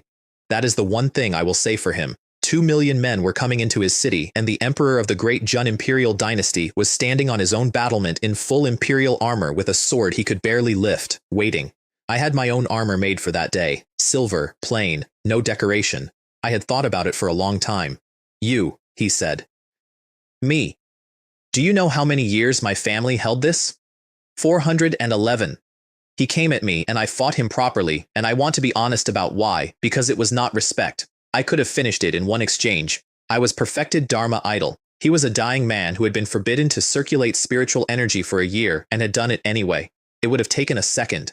I gave him 9 exchanges instead, in front of his own guard, on his own wall, because I wanted the last emperor of Great Jun to go down fighting and not to go down being swatted, and because I understood, somewhere in the middle of it, that if I ever ended up on a wall of my own, I would want the same. Why, he said, at the end. He was on one knee. You had 4 provinces. He offered you a crown. Why keep coming? Because you sent men to my mother's rooms, I said. He laughed at that, which turned into coughing. That is a small reason for all of this. It is not a small reason. I looked down at him. But you're asking the wrong question. You want to know why I didn't stop. Nobody stops. If I were in your position, I would make the entire world submit to me. That is the only honest answer either of us has. Xia Huyan thought about that for a moment. Yes, he said, I would. And then he did the correct thing, and I finished it. Somebody got out of that palace, and it took me 3 days to understand that it was the only important thing that happened that afternoon. An old man called Sage Xuan, the imperial family's last hidden guardian, Dharma idol of no significance whatsoever, went out through the western district carrying the youngest prince, a child of 4. Liu Fei went after them and caught them 9 li out, and he chased the old man through space itself for another 2 and finished it. Then he went back for the child, who had been set down in the grass. The child was sitting up, not crying, not moving. And when Fei came out of the air in front of him, a 4-year-old boy looked up at a king realm cultivator and said in a perfectly calm voice, "This venerable one has no quarrel with you." Fei stopped. Then the child turned his head slightly toward the west, toward the burning capital, toward the place where 20-odd Dharma idol experts and 3 men above them were standing in a courtyard, and something crossed his face that was not a 4-year-old's face at all. "A saint," he said. "How irritating." He drew 3 characters in the air with 1 finger, and he was gone. Fei stood alone in an empty field for some time and then came back and reported it exactly, word for word, without editorializing, which is why I believed him. Zhou Da came down out of the clouds around dusk, grinning, with 1 hammer over his shoulder and the other one apparently mislaid. "That guy was very weak," he announced to the entire courtyard. "I flattened him with a few swings." That was the founding emperor of a 400-year dynasty. He was still very weak. Somebody handed him a bun. He ate it in 1 go. And then, standing in the wreckage of the hall of ascending brightness with a 400-year-old dynasty finished around me, the system opened a window I had never seen before. Main tasks unlocked. 1. Establish your own imperial dynasty. That one I had been expecting for 2 years. That was the key to the store, the whole reason for all of it. 2. Resolve the external threats to your dynasty. Fine. Heavenly Heart. Feng Yun. Mongol Long. 1,000,000 men still sitting on my grandfather's pass. 3. Kill the reincarnation of the demon lord. I read that one several times. There was no explanation attached. There never is. But I had a report on my desk, 3 days old, from the most reliable man I own, describing a 4-year-old sitting in a field calling himself this venerable one, and complaining about the local talent. And the level attached to that 3rd task in the system's flat gray text was a number I had to read twice. Great Saint Perfection. Not king. Not true king. Not the thing that had been in an ice coffin for 1,000 years and had backed up half a step from Zhou Da, 6 realms above that. I closed the window and did not tell anybody for a very long time because there was nothing anybody could have done with it, and because I had a coronation to organize. I spent 1 day being the master of a fallen dynasty, and then I gave away everything I had and went into a hole in the ground. The orders took an hour, Jiangwei West, to sit on the Fengyuan dynasty's border with 10,000 riders and be extremely visible about it. Qinmei, Liu Fei, and Wenjiang North to Zhenbei Pass to break 1,000,000 men off my grandfather's back. Ming Qingji to hold the east. Liu Ming and the embroidered uniform guard to scrape the imperial capital clean of every hidden loyalist, informer, and buried grudge in it, which took him 19 days and which I did not ask for details about. And then, I sat down with Zhou Shu to do the actual work of owning a country and discovered the single largest problem in my entire organization. "Grain distribution for the eastern prefectures," he said. "Yes. Who was doing it?" "A general?" "Which one?" I looked at my staff list. I want to describe what was on it. 22 Dharma idol cultivators, 4 men at King Realm or above, 2 intelligence services with a combined membership larger than most nations, 6 field armies, the finest cavalry commander in recorded history, twice, not 1 accountant. Zhou Shu. "Young master. I have summoned over 2 years an unbroken run of the most dangerous soldiers who have ever lived," I said. "How many of them can run a granary?" Zhou Shu thought about it seriously, which I appreciated. "General Ming Qingji," he said, "and me, and I am often drunk. That's 2.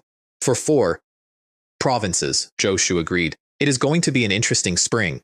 Then I told him to hold it all together for a month, and I went down into a sealed chamber under the palace with Zhou Da sitting outside the door, because I had 4 provinces, 22 Dharma idol generals, and a personal cultivation that a King Realm expert would have described as furniture. The Sea Clan's revenge arrived while I was underground in a sealed room with my eyes shut, and I did not learn about any of it for 19 days. Lu Wenlong handled it in the street, 7 of them, 10 months out of the western regions, and the one in front, a man they called Yan Jun, was at the King Realm. He walked into the newly renamed streets of my capital and asked, loudly, who had killed the Sea Emperor. Lu Wenlong came down off the palace wall.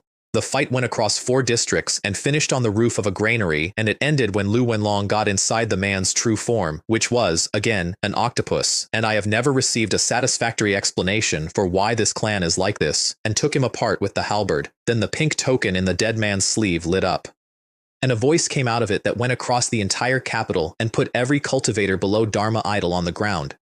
"Who killed this lord's subordinate, Saint entry level, 2 realms above king, 4,000 li away, in the western regions, through a piece of jade. Lu Wenlong stood on that granary roof and answered him. Lu Wenlong of the Great Xia, which was, I would like to point out, a name for a country that did not exist yet and that I had not told anybody about, and he had picked it up from one conversation with Zhou Shu and simply decided to start using it. The pink cloud gathered over my capital 2 days later. It came out of the sky and took 11 minutes to form and became an old man in a red robe standing 400 feet over the city, and every expert I owned who was not on a border came out into the open. A clone. Not the real one, a wisp of aura, sent across 4,000 li, but the wisp was at the true king realm.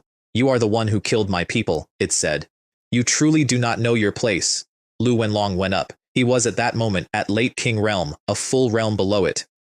Those who trespass into this capital, he said, are killed without mercy. The first exchange put him through the air like a thrown stone, and the palm that had done it kept going down toward the city. A hammer came out of the eastern district and shattered it. Zhou Da did not even stand up.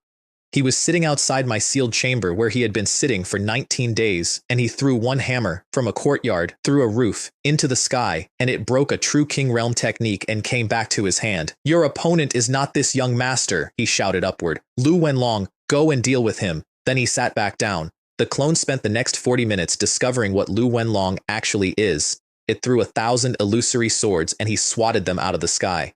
It came down with a pressure that flattened 3 districts and he walked into it, and around the 100th exchange, the thing that had been building in him for 2 years finally let go.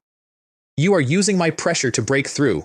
I have been told that the clone said that, and if it did, then it is the second time somebody has shouted that sentence at one of my people, and I would like to formally note that this is a pattern and not a coincidence. Lu Wenlong came out at King Completion Realm, mid-fight.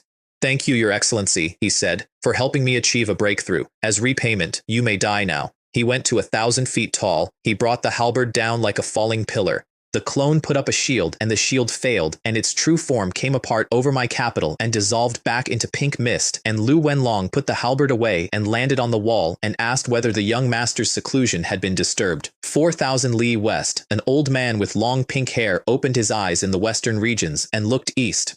I did not expect a mere eastern region to have someone who could kill my clone, he said, to nobody. How interesting. When this old man has finished with the sea region, I will come and find you. He did not say when. That threat is still open. I want that on the record, because a great many things in this story got closed, and that one did not. While all of that was happening, the Fengyun dynasty tried to take a bite out of my southern border, and Jiang Wei ate 200,000 men in an afternoon and did not think it was worth a courier. Wen Kai had done the arithmetic the way an intelligent man does. The great Jun imperial dynasty was finished. The Prince of Zhenbei's estate was busy with a capital and a coronation and 1,000,000 heavenly heart troops, and the southern border of the dead dynasty was, on paper, unguarded, so he sent 200,000 of his best to take it quietly before anyone was looking. They found 10,000 men waiting for them in an open field. The Fengyun general laughed. There is a transcript because 2 of his staff officers survived by being at the rear. They think 10,000 can block 200,000. I wonder which fool sent them, the Prince of Zhenbei or Great Jun. Jiang Wei rode out in front in white. This is the territory of the Prince of Zhenbei's estate. One charge. The great snow dragon cavalry went in and came out the other side, and the Fengyun general only understood what had happened to him when he felt the grotto heaven aura coming off every single ordinary trooper in the line. He said out loud to his own staff, "How can an army be like this?" And then Jiang Wei arrived in front of him, and that was the end of the conversation. 2 hidden Dharma idol elders came out of the sky and were handled by the cavalry's own centurions because Jiang Wei declined to go himself. The 2 of you, he said, are not worth my genuinely making a move. Under the time it takes an incense stick to burn. 200,000. Fengyun scouts found the field 3 days later and rode back with the news, and Wen Kai, the cleverest man on any throne in the eastern region, sat in his hall and read it and said one sentence. Yan Wei of the Prince of Zhenbei's estate, this emperor ultimately underestimated you. At Zhenbei Pass, my grandfather finally got to stop being patient, and I was in a hole in the ground and missed the whole thing. Wen Zhong's relief column arrived at dawn, and Liu Fei and Qin Mei went straight up to the command hall, and both of them dropped to one knee in front of an old man in a chair. Your subordinate generals greet the prince. Yan Kong looked at the 2 most dangerous people in the eastern region kneeling on his floor and started laughing. I have been waiting for you 2 for a long time, he said. Do you know how boring it is to hold a pass? 11 weeks. 11 weeks of that man out there and me in here and neither of us doing anything. General Qin's army is outside the wall, said Liu Fei, and awaits the prince's order. Both of them then asked to be vanguard, which caused a small administrative problem that my grandfather solved by appointing both of them, which was exactly what they had been angling for. The gates of Zhenbei Pass opened for the first time in 11 weeks. Ming Xin had been watching that pass for 79 days and he did not believe it. He would never open it, he told his staff. Yan Kong does not open gates. He is baiting something. He stared at the sand table. Send Mei Liang with 100,000 and find out what. Mei Liang wrote out delighted, because 100,000 against whatever 20,000 had come out of a gate is not a battle, it is a promotion. He stopped 100 paces out and did the ritual. Who goes there? State your names. This general does not kill nameless men with his spear. 2 riders came forward. White Horse Silver Spear, Liu Fei. Demon God, Qin Mei. And both of them said it loudly, on purpose, and their voices went across 100,000 men and kept going, all the way back to the command tents of 1,000,000. Ming Xin was walking out of his tent when he heard it. I am told he went white to the lips and turned around and grabbed the nearest rider. Call Mei Liang back, now, ride. The rider got about 400 paces. Mei Liang's spear shattered in his hands mid-thrust, and he was dead in the air before he understood he had been hit, and 20,000 riders went into 100,000 men and cut them in half in under an hour. So Ming Xin committed everything, and my father closed the bag. His generals demanded it. There is a record of that meeting, and it is painful to read. A room full of officers begging their marshal for permission to be the man who kills the legendary Liu Fei, and one old man looking at a sand table with a feeling he could not name. Commit all forces, he said, and then quietly, to nobody, Yan Kong. This one rests on this. 1,000,000 men came forward. Yan Jianjun took the estate army out of the gate to meet them and hold the line. My father, personally, in the front rank, which I found out about afterward and had a conversation with him regarding. And Wen Zhong came out of a fold of dead ground on the eastern flank with 180,000 black-armored iron cavalry that nobody had counted. I have the casualty numbers. I am not going to recite them. What I will recite is this. At some point in the middle of it, Qin Mei found the man at the center of 1,000,000 troops and pulled up in front of him. Liu does not kill nameless people, he said. State your name. Ming Xin, Grand Marshal of the Northern Expedition of the Heavenly Heart Dynasty. And then he took his answer. Up on the wall, my grandfather watched the whole thing with Guangzhou beside him and Wen Zhong standing at his shoulder, and at some point he said out loud to nobody that the boy's white horse cavalry was the most frightening thing he had ever seen. It is not, said Wen Zhong. Yan Kong turned around. The young master's strongest army is the great snow dragon cavalry, said Wen Zhong. He once told me that 10,000 of them are worth 1,000,000 men. He was not exaggerating. 10,000 men worth 1,000,000. All of them grotto heaven or above, said Wen Zhong. 100 of them spirit roaming. Their commander is at the king completion realm. My father was standing near enough to hear that, and he had come off a field where he had personally held a line for 6 hours, and he sat down on the parapet, because he was grotto heaven. He had been grotto heaven for 11 years, and it had made him a grand marshal. Every single soldier, he said, every one of them is what I am. Underground, in the dark, on the 19th day, something in me finally gave way. I had been sitting in a sealed chamber for 2.5 weeks with the devouring heaven demon art running and my state pushed as high as I could hold it, and Zhou Da had been sitting outside that door the entire time. Through a saint's clone and a battle over the city, he had not moved once. The wall came down at the 9th hour of the 19th night. Ding, breakthrough, king realm. I opened my eyes and 2 lines of silver light went out of them and hit the far wall. I sat there for a moment with my hand open and closed it, and the air in a sealed stone chamber made a noise it should not have been able to make. King realm. The thing that the 3 ancestors had come back into the eastern region to be. The thing that had made the entire great Jun imperial dynasty grovel on the floor of a vault. So, I said out loud, to an empty room. I could probably punch a hole in the world now. Then I checked, and I could not, and I have never told anybody that I tried. Zhou Da was already standing when I opened the door. Congratulations, young master, on the breakthrough. That's mostly you, I said. 19 days. He scratched his head and grinned and put the hammers back on his shoulders and followed me down the corridor.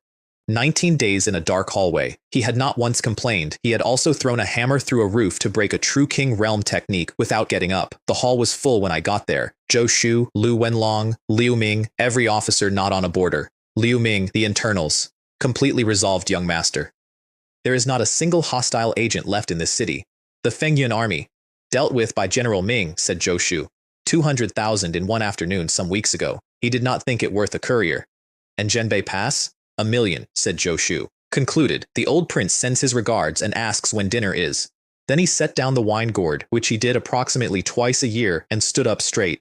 Young master, he said, it is now possible to establish an imperial dynasty and ascend the throne. And every man in that hall, soldiers, most of them, from a dozen dead worlds, who had followed a 17-year-old across 4 provinces for 2 years without ever once asking what it was for, turned and looked at me. Change the name of the imperial capital, I said. It is called Chang'an now. Joshu's brush was already moving. And when everyone is home, I said, we found the dynasty. It will be called Great Xia. Neither of those names means anything in this world.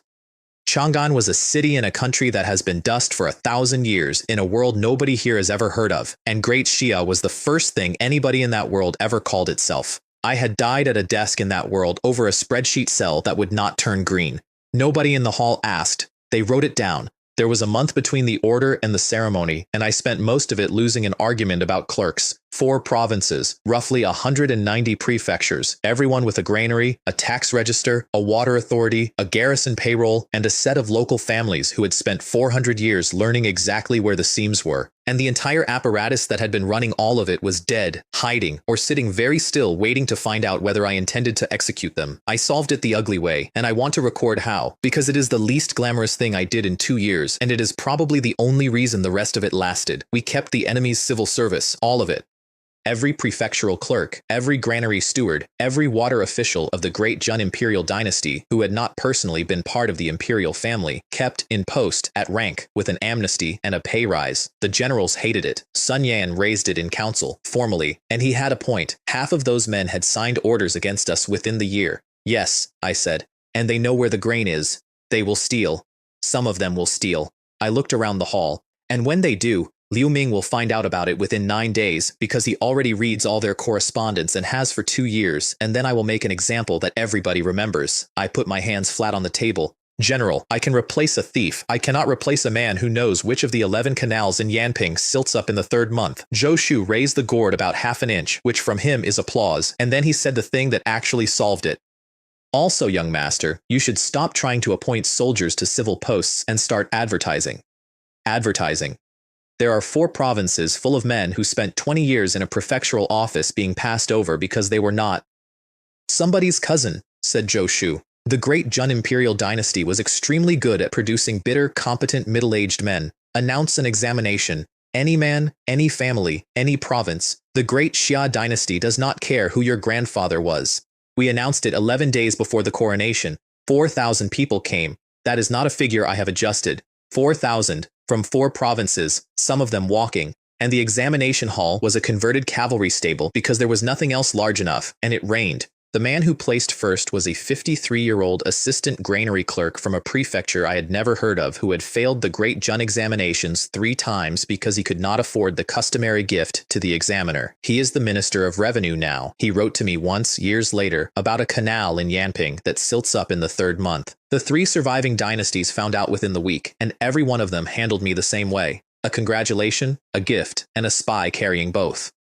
The Heavenly Heart dynasty had just lost 1 million men and a grand marshal out of a total mobilizable strength of maybe 4 million, which is the sort of number that changes what a country is. Their emperor's reaction to the news that Great Jun had been erased was, I am told, contempt. Not even a month, he said. 411 years, and he could not hold out 1 month. And then, immediately afterward, because he was not actually a fool, send someone to congratulate the new dynasty, someone old with good eyes. I want to count. The Mongol Long dynasty was the only one that got it right, and they got it right because Hu Li had been paying attention for 2 years. This Yan Wei, he said, reading, truly deserves the name of a submerged dragon. He has now come out of the water. Then he looked at the map for a while. Send Meyer. His court objected. His 7th daughter was his favorite, and Chang'an was a city that had been on fire 11 days earlier. That is the point, said Hu Li. I am sending my most beloved daughter to a coronation nobody else will attend in person.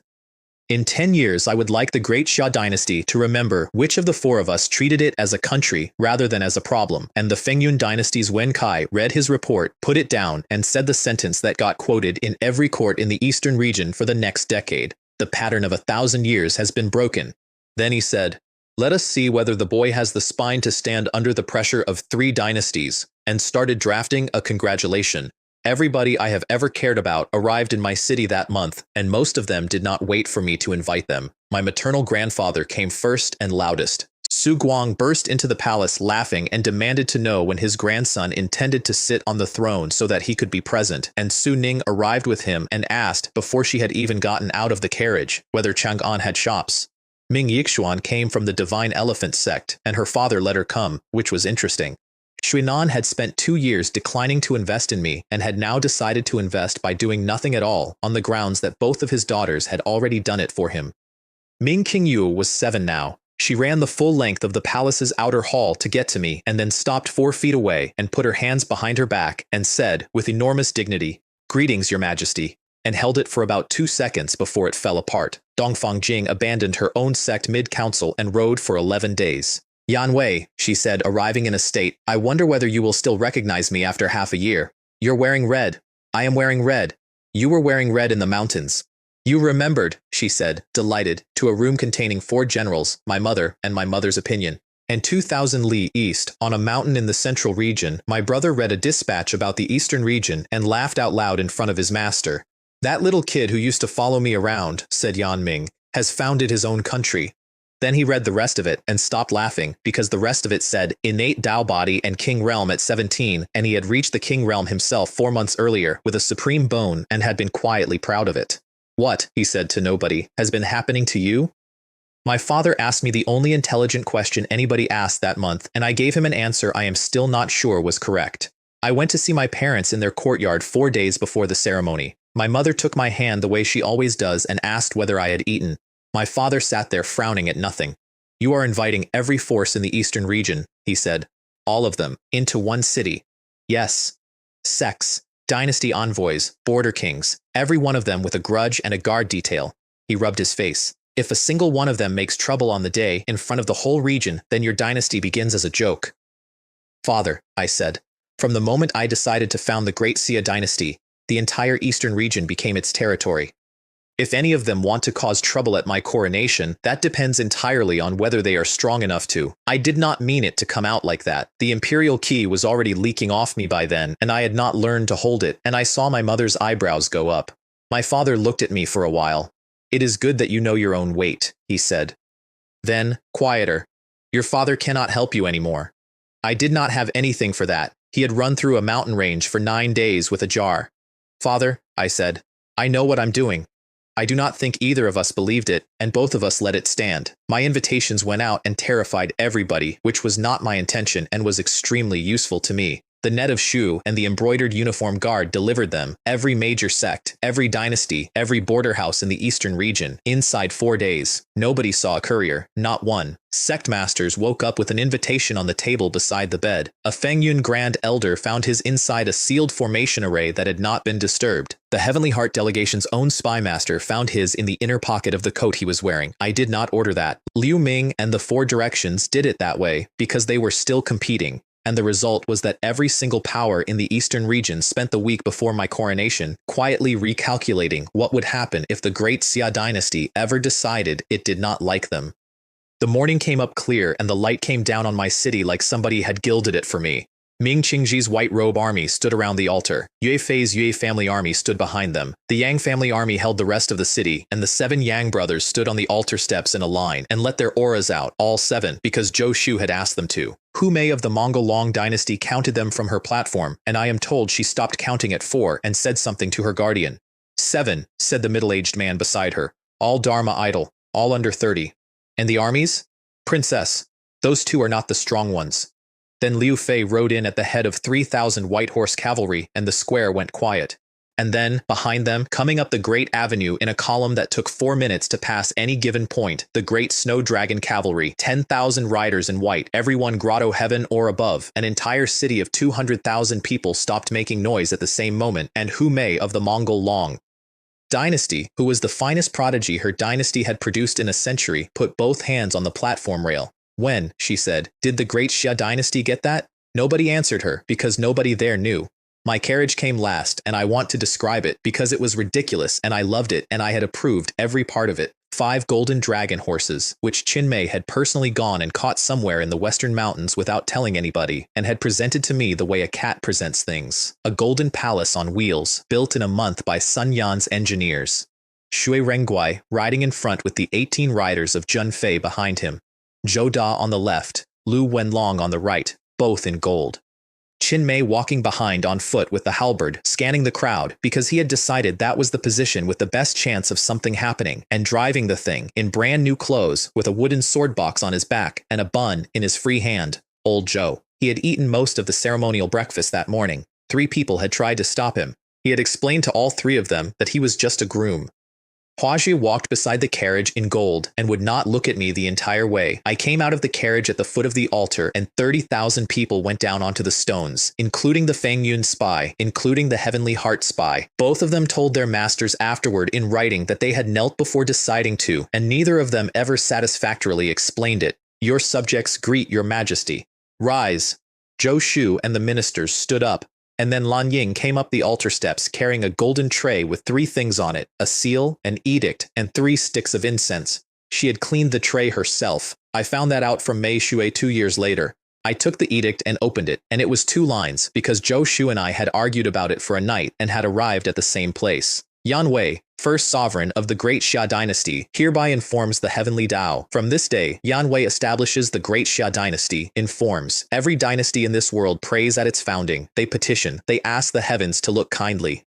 We had gone through 4 drafts and both of us kept crossing out the same word, and eventually Zhou Shu had said, "Young master, neither of us believes in it, let us at least be honest," and I had said, "Then it's a notification," and he had laughed until he had to sit down. I lit the incense with my own spiritual power and put it in the altar. The great Xia dynasty, I said, is established. Golden Qi came up out of the ground and formed a dragon behind me and split, half into my chest, half into the imperial seal on the tray, and the seal came alive in Lan Ying's hands and she had to hold it with both. Ding. Imperial dynasty successfully established. Rewards. 3 summoning opportunities. 1 temporary summoning card. The Human Emperor Sword Art. The Human Emperor Sword. The Human Emperor Robe. The golden dragon robe I was wearing came apart into light and something else settled onto my shoulders instead. And then the sky went black. There is no dynasty in the recorded history of this world that has drawn a heavenly tribulation at its founding, not one. Founding a country is not a cultivation event. There is no realm being crossed. It is a ceremony with incense in it. And I stood on that altar with the human emperor robe on my back and watched a clear autumn sky over Chang'an fill up with cloud in 11 seconds and then start to turn. Down in the crowd, my grandfather said out loud, "Does the heavenly Tao not permit him to found it?" Suning said, "My cousin will get through it," in the voice of someone deciding to believe something. And beside the altar, Hua Shui, who had grown up in the central region, who knew the actual rules, went the color of paper. "That is not a test," she said. "The heavenly Tao does not test things. It only does this to something it has decided should not exist." Her guardian, the saint, said quietly, "Perhaps it does not permit anything outside its own control. He has never once acknowledged it." Which was fair. I never had. Then Zhou Da took his hammers and flew at the sky. "You dare touch my young master?" He bellowed upward at a heavenly tribulation. "Try it! I will smash you to pieces!" I had to physically drag him back by the collar, which at that moment I could actually do, and he came down grumbling and then stood beside me, scratching his head like a boy caught stealing. I looked up. "Heavenly Tao," I said. "I am informing you. I do not require your acknowledgement. My great Xia dynasty can suppress all heavens." The cloud came down. "Sword," I said. "Come." The human emperor sword came out of the system space into my hand, and behind me, the human emperor Dharma image stood up and opened its palm, and the sky filled with light that was not the tribulations. "Since the heavenly Tao does not permit it," I said, "then this emperor will defy this heaven." And I cut it in half. I want to be clear that this was not skill. That was a Sanggrade sword and a human emperor's aspect, and about 9 parts anger, and the tribulation over Chang'an split down the middle like a curtain. Then it closed up again, twice as large, and started coming down on the altar itself, and Zhou Da went up again and got into an actual fist fight with a lightning bolt that had decided to become a person, and I stopped being able to see anything at all. And then I found out that the tribulation could not hurt me, and I behaved extremely badly about it. I was inside the cloud. Everything was white.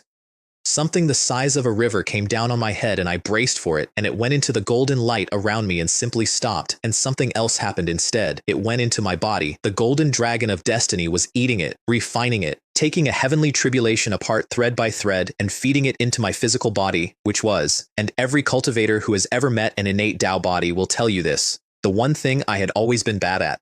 My physical strength multiplied several times over in about a minute. I stood in the middle of a doomsday and felt myself getting stronger from it. and I would like to report that I responded with dignity. In that case, I said out loud, to the sky, come harder.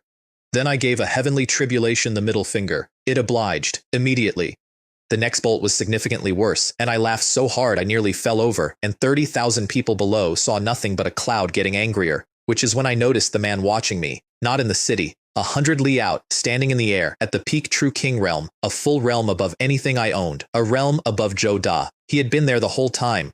I could only see him because half a golden dragon of destiny had just moved into my chest and given me eyes. He was not from the eastern region. There was nothing in the eastern region that was that. So I did the arithmetic, standing inside a heavenly tribulation with nothing else to do.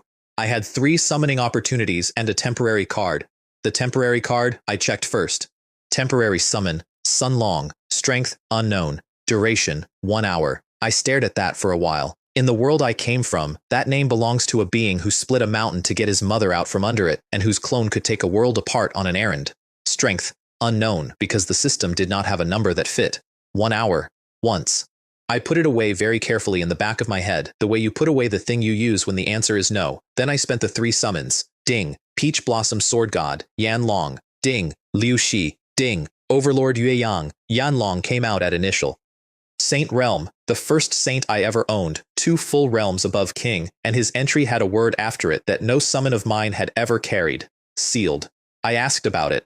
The system, in the tone of an assistant who has been waiting 2 years to be asked. The summons had always been sealed to my strength, and I had been too weak for it to matter until I started drawing people who were genuinely too large to fit. And once I established a dynasty, the store would open, and the store would sell seal release cards, and it would also sell cards that restored a summoned character to their absolute peak, and those would be priced in a way I would not enjoy. How much? Insufficient national destiny value. I have not told you the number I have. Insufficient national destiny value. Liu Shi came out at peak true king, with a footnote in parentheses that I read 4 times, and I will simply record that the footnote said female and that I made a noise inside a heavenly tribulation that I am glad nobody heard. And Yue Yang came out at peak true king with a spear and a bow, and the air around him did the thing that only happens around 3 or 4 people I have ever met. System, I said. Put those 2 in the palace. Understood. And then have Yue Yang go and collect the gentleman standing 100 li east. I did not see the next part. I only know it because the man himself described it to me afterward, at length, from the floor. The watcher was still staring at the storm over my city when a voice spoke behind him. Are you the one peeking at my sovereign? He turned around and found a man in black standing in the air with a spear, and every honest account of what happened next agrees that the watcher, peak true king, a full realm above my strongest general, immediately began looking for the exit. Who are you? Yue Yang, of the Great Xia. How can the Great Xia dynasty possibly have someone like you? Since you dared to spy on my sovereign, come with me. Do you know what power stands behind me? It does not matter what stands behind you, said Yue Yang. The Great Xia dynasty fears nothing. The man turned into a streak of light and left, at a speed that no late true king can manage, and Yue Yang watched him go with a look of mild interest and took out the hegemon bow. He shot once.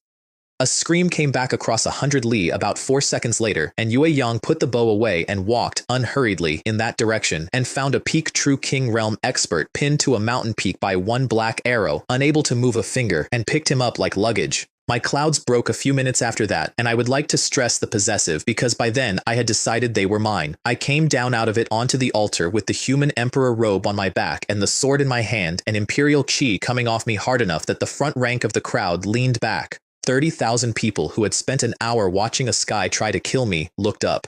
From today, I said, the Great Xia dynasty stands. I am its first emperor. This is the first year of Great Xia. A dragon of national destiny came up and coiled around the whole city, and the spiritual energy in Chang'an went so thick that people in the crowd broke through where they stood. There is a record of 11 of them. One was a fruit seller in his 50s who had never cultivated in his life. Your subjects greet your majesty. Then the armies, all of them at once, and after that the city, and it went on for a long time. I found my mother's face in the crowd. She was not cheering. She had both hands over her mouth, and she was looking at me exactly the way she had looked at me the morning after 6 assassins came over a wall, which is to say she was checking me for cuts from 400 feet away. The tribulation had also, incidentally, pushed me to Middle King Realm on the way past. My first court session as an emperor took an hour and ended with me hiding in my own bedroom. Liu Ming read the appointments out. Zhou Shu, military advisor. Ming Qingji, general who conquers the south, 500,000. Jiang Wei, general who guards the north, 10,000 great snow dragon cavalry and 500,000 of the northern garrison. Liu Fei, the white horse general. Qin Mei, the demon god general. And I want it recorded that both of them checked the length of the other one's title. No princes, not one.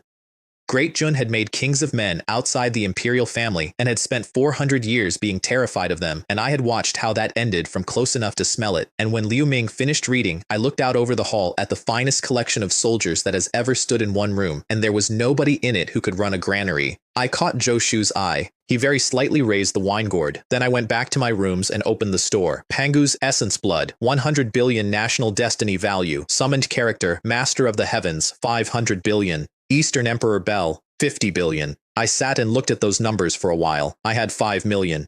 System, filter it to what I can actually afford.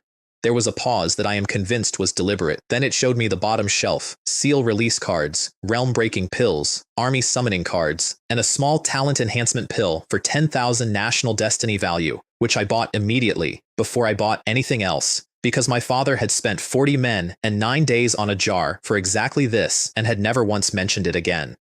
2 years earlier, I had woken up in a bed with silk curtains in a house that had 6 months to live, in a body a whole province had agreed to laugh at, with a dead brother who was not dead, and a grandfather quietly deciding what order everyone would die in. Now there were 3 dynasties writing me letters, a woman in blue guarding a door I had told her to stop guarding, and a heaven that had looked at what I had built, refused to sign for it, and lost. Which brings me to the man pinned to a mountain. Yue Yang brought him into the palace that night and put him down on the floor of a hall that still smelled of new lacquer, and I looked at him for a long time. Peak true king, a realm above my strongest. Nothing in the eastern region, nothing in 4 dynasties, 3 sects, and every ice coffin under every palace on this half of the map has ever been that. He had come a very long way to stand in the air 100 li outside my capital and watch me. Somewhere in the western regions, an old man with pink hair had promised to come and find me when he had finished with the sea. Somewhere in the central region, a 4-year-old was walking around calling himself this venerable one, and somewhere above all of it, an alliance older than every country I had just conquered was going to send somebody, eventually, to look at the new dynasty and decide whether to certify it. But this one was already here, on my floor, before the incense on my altar had finished burning. I have one question, I said, and then I have a great many others. He looked up at me. Who told you to come and watch?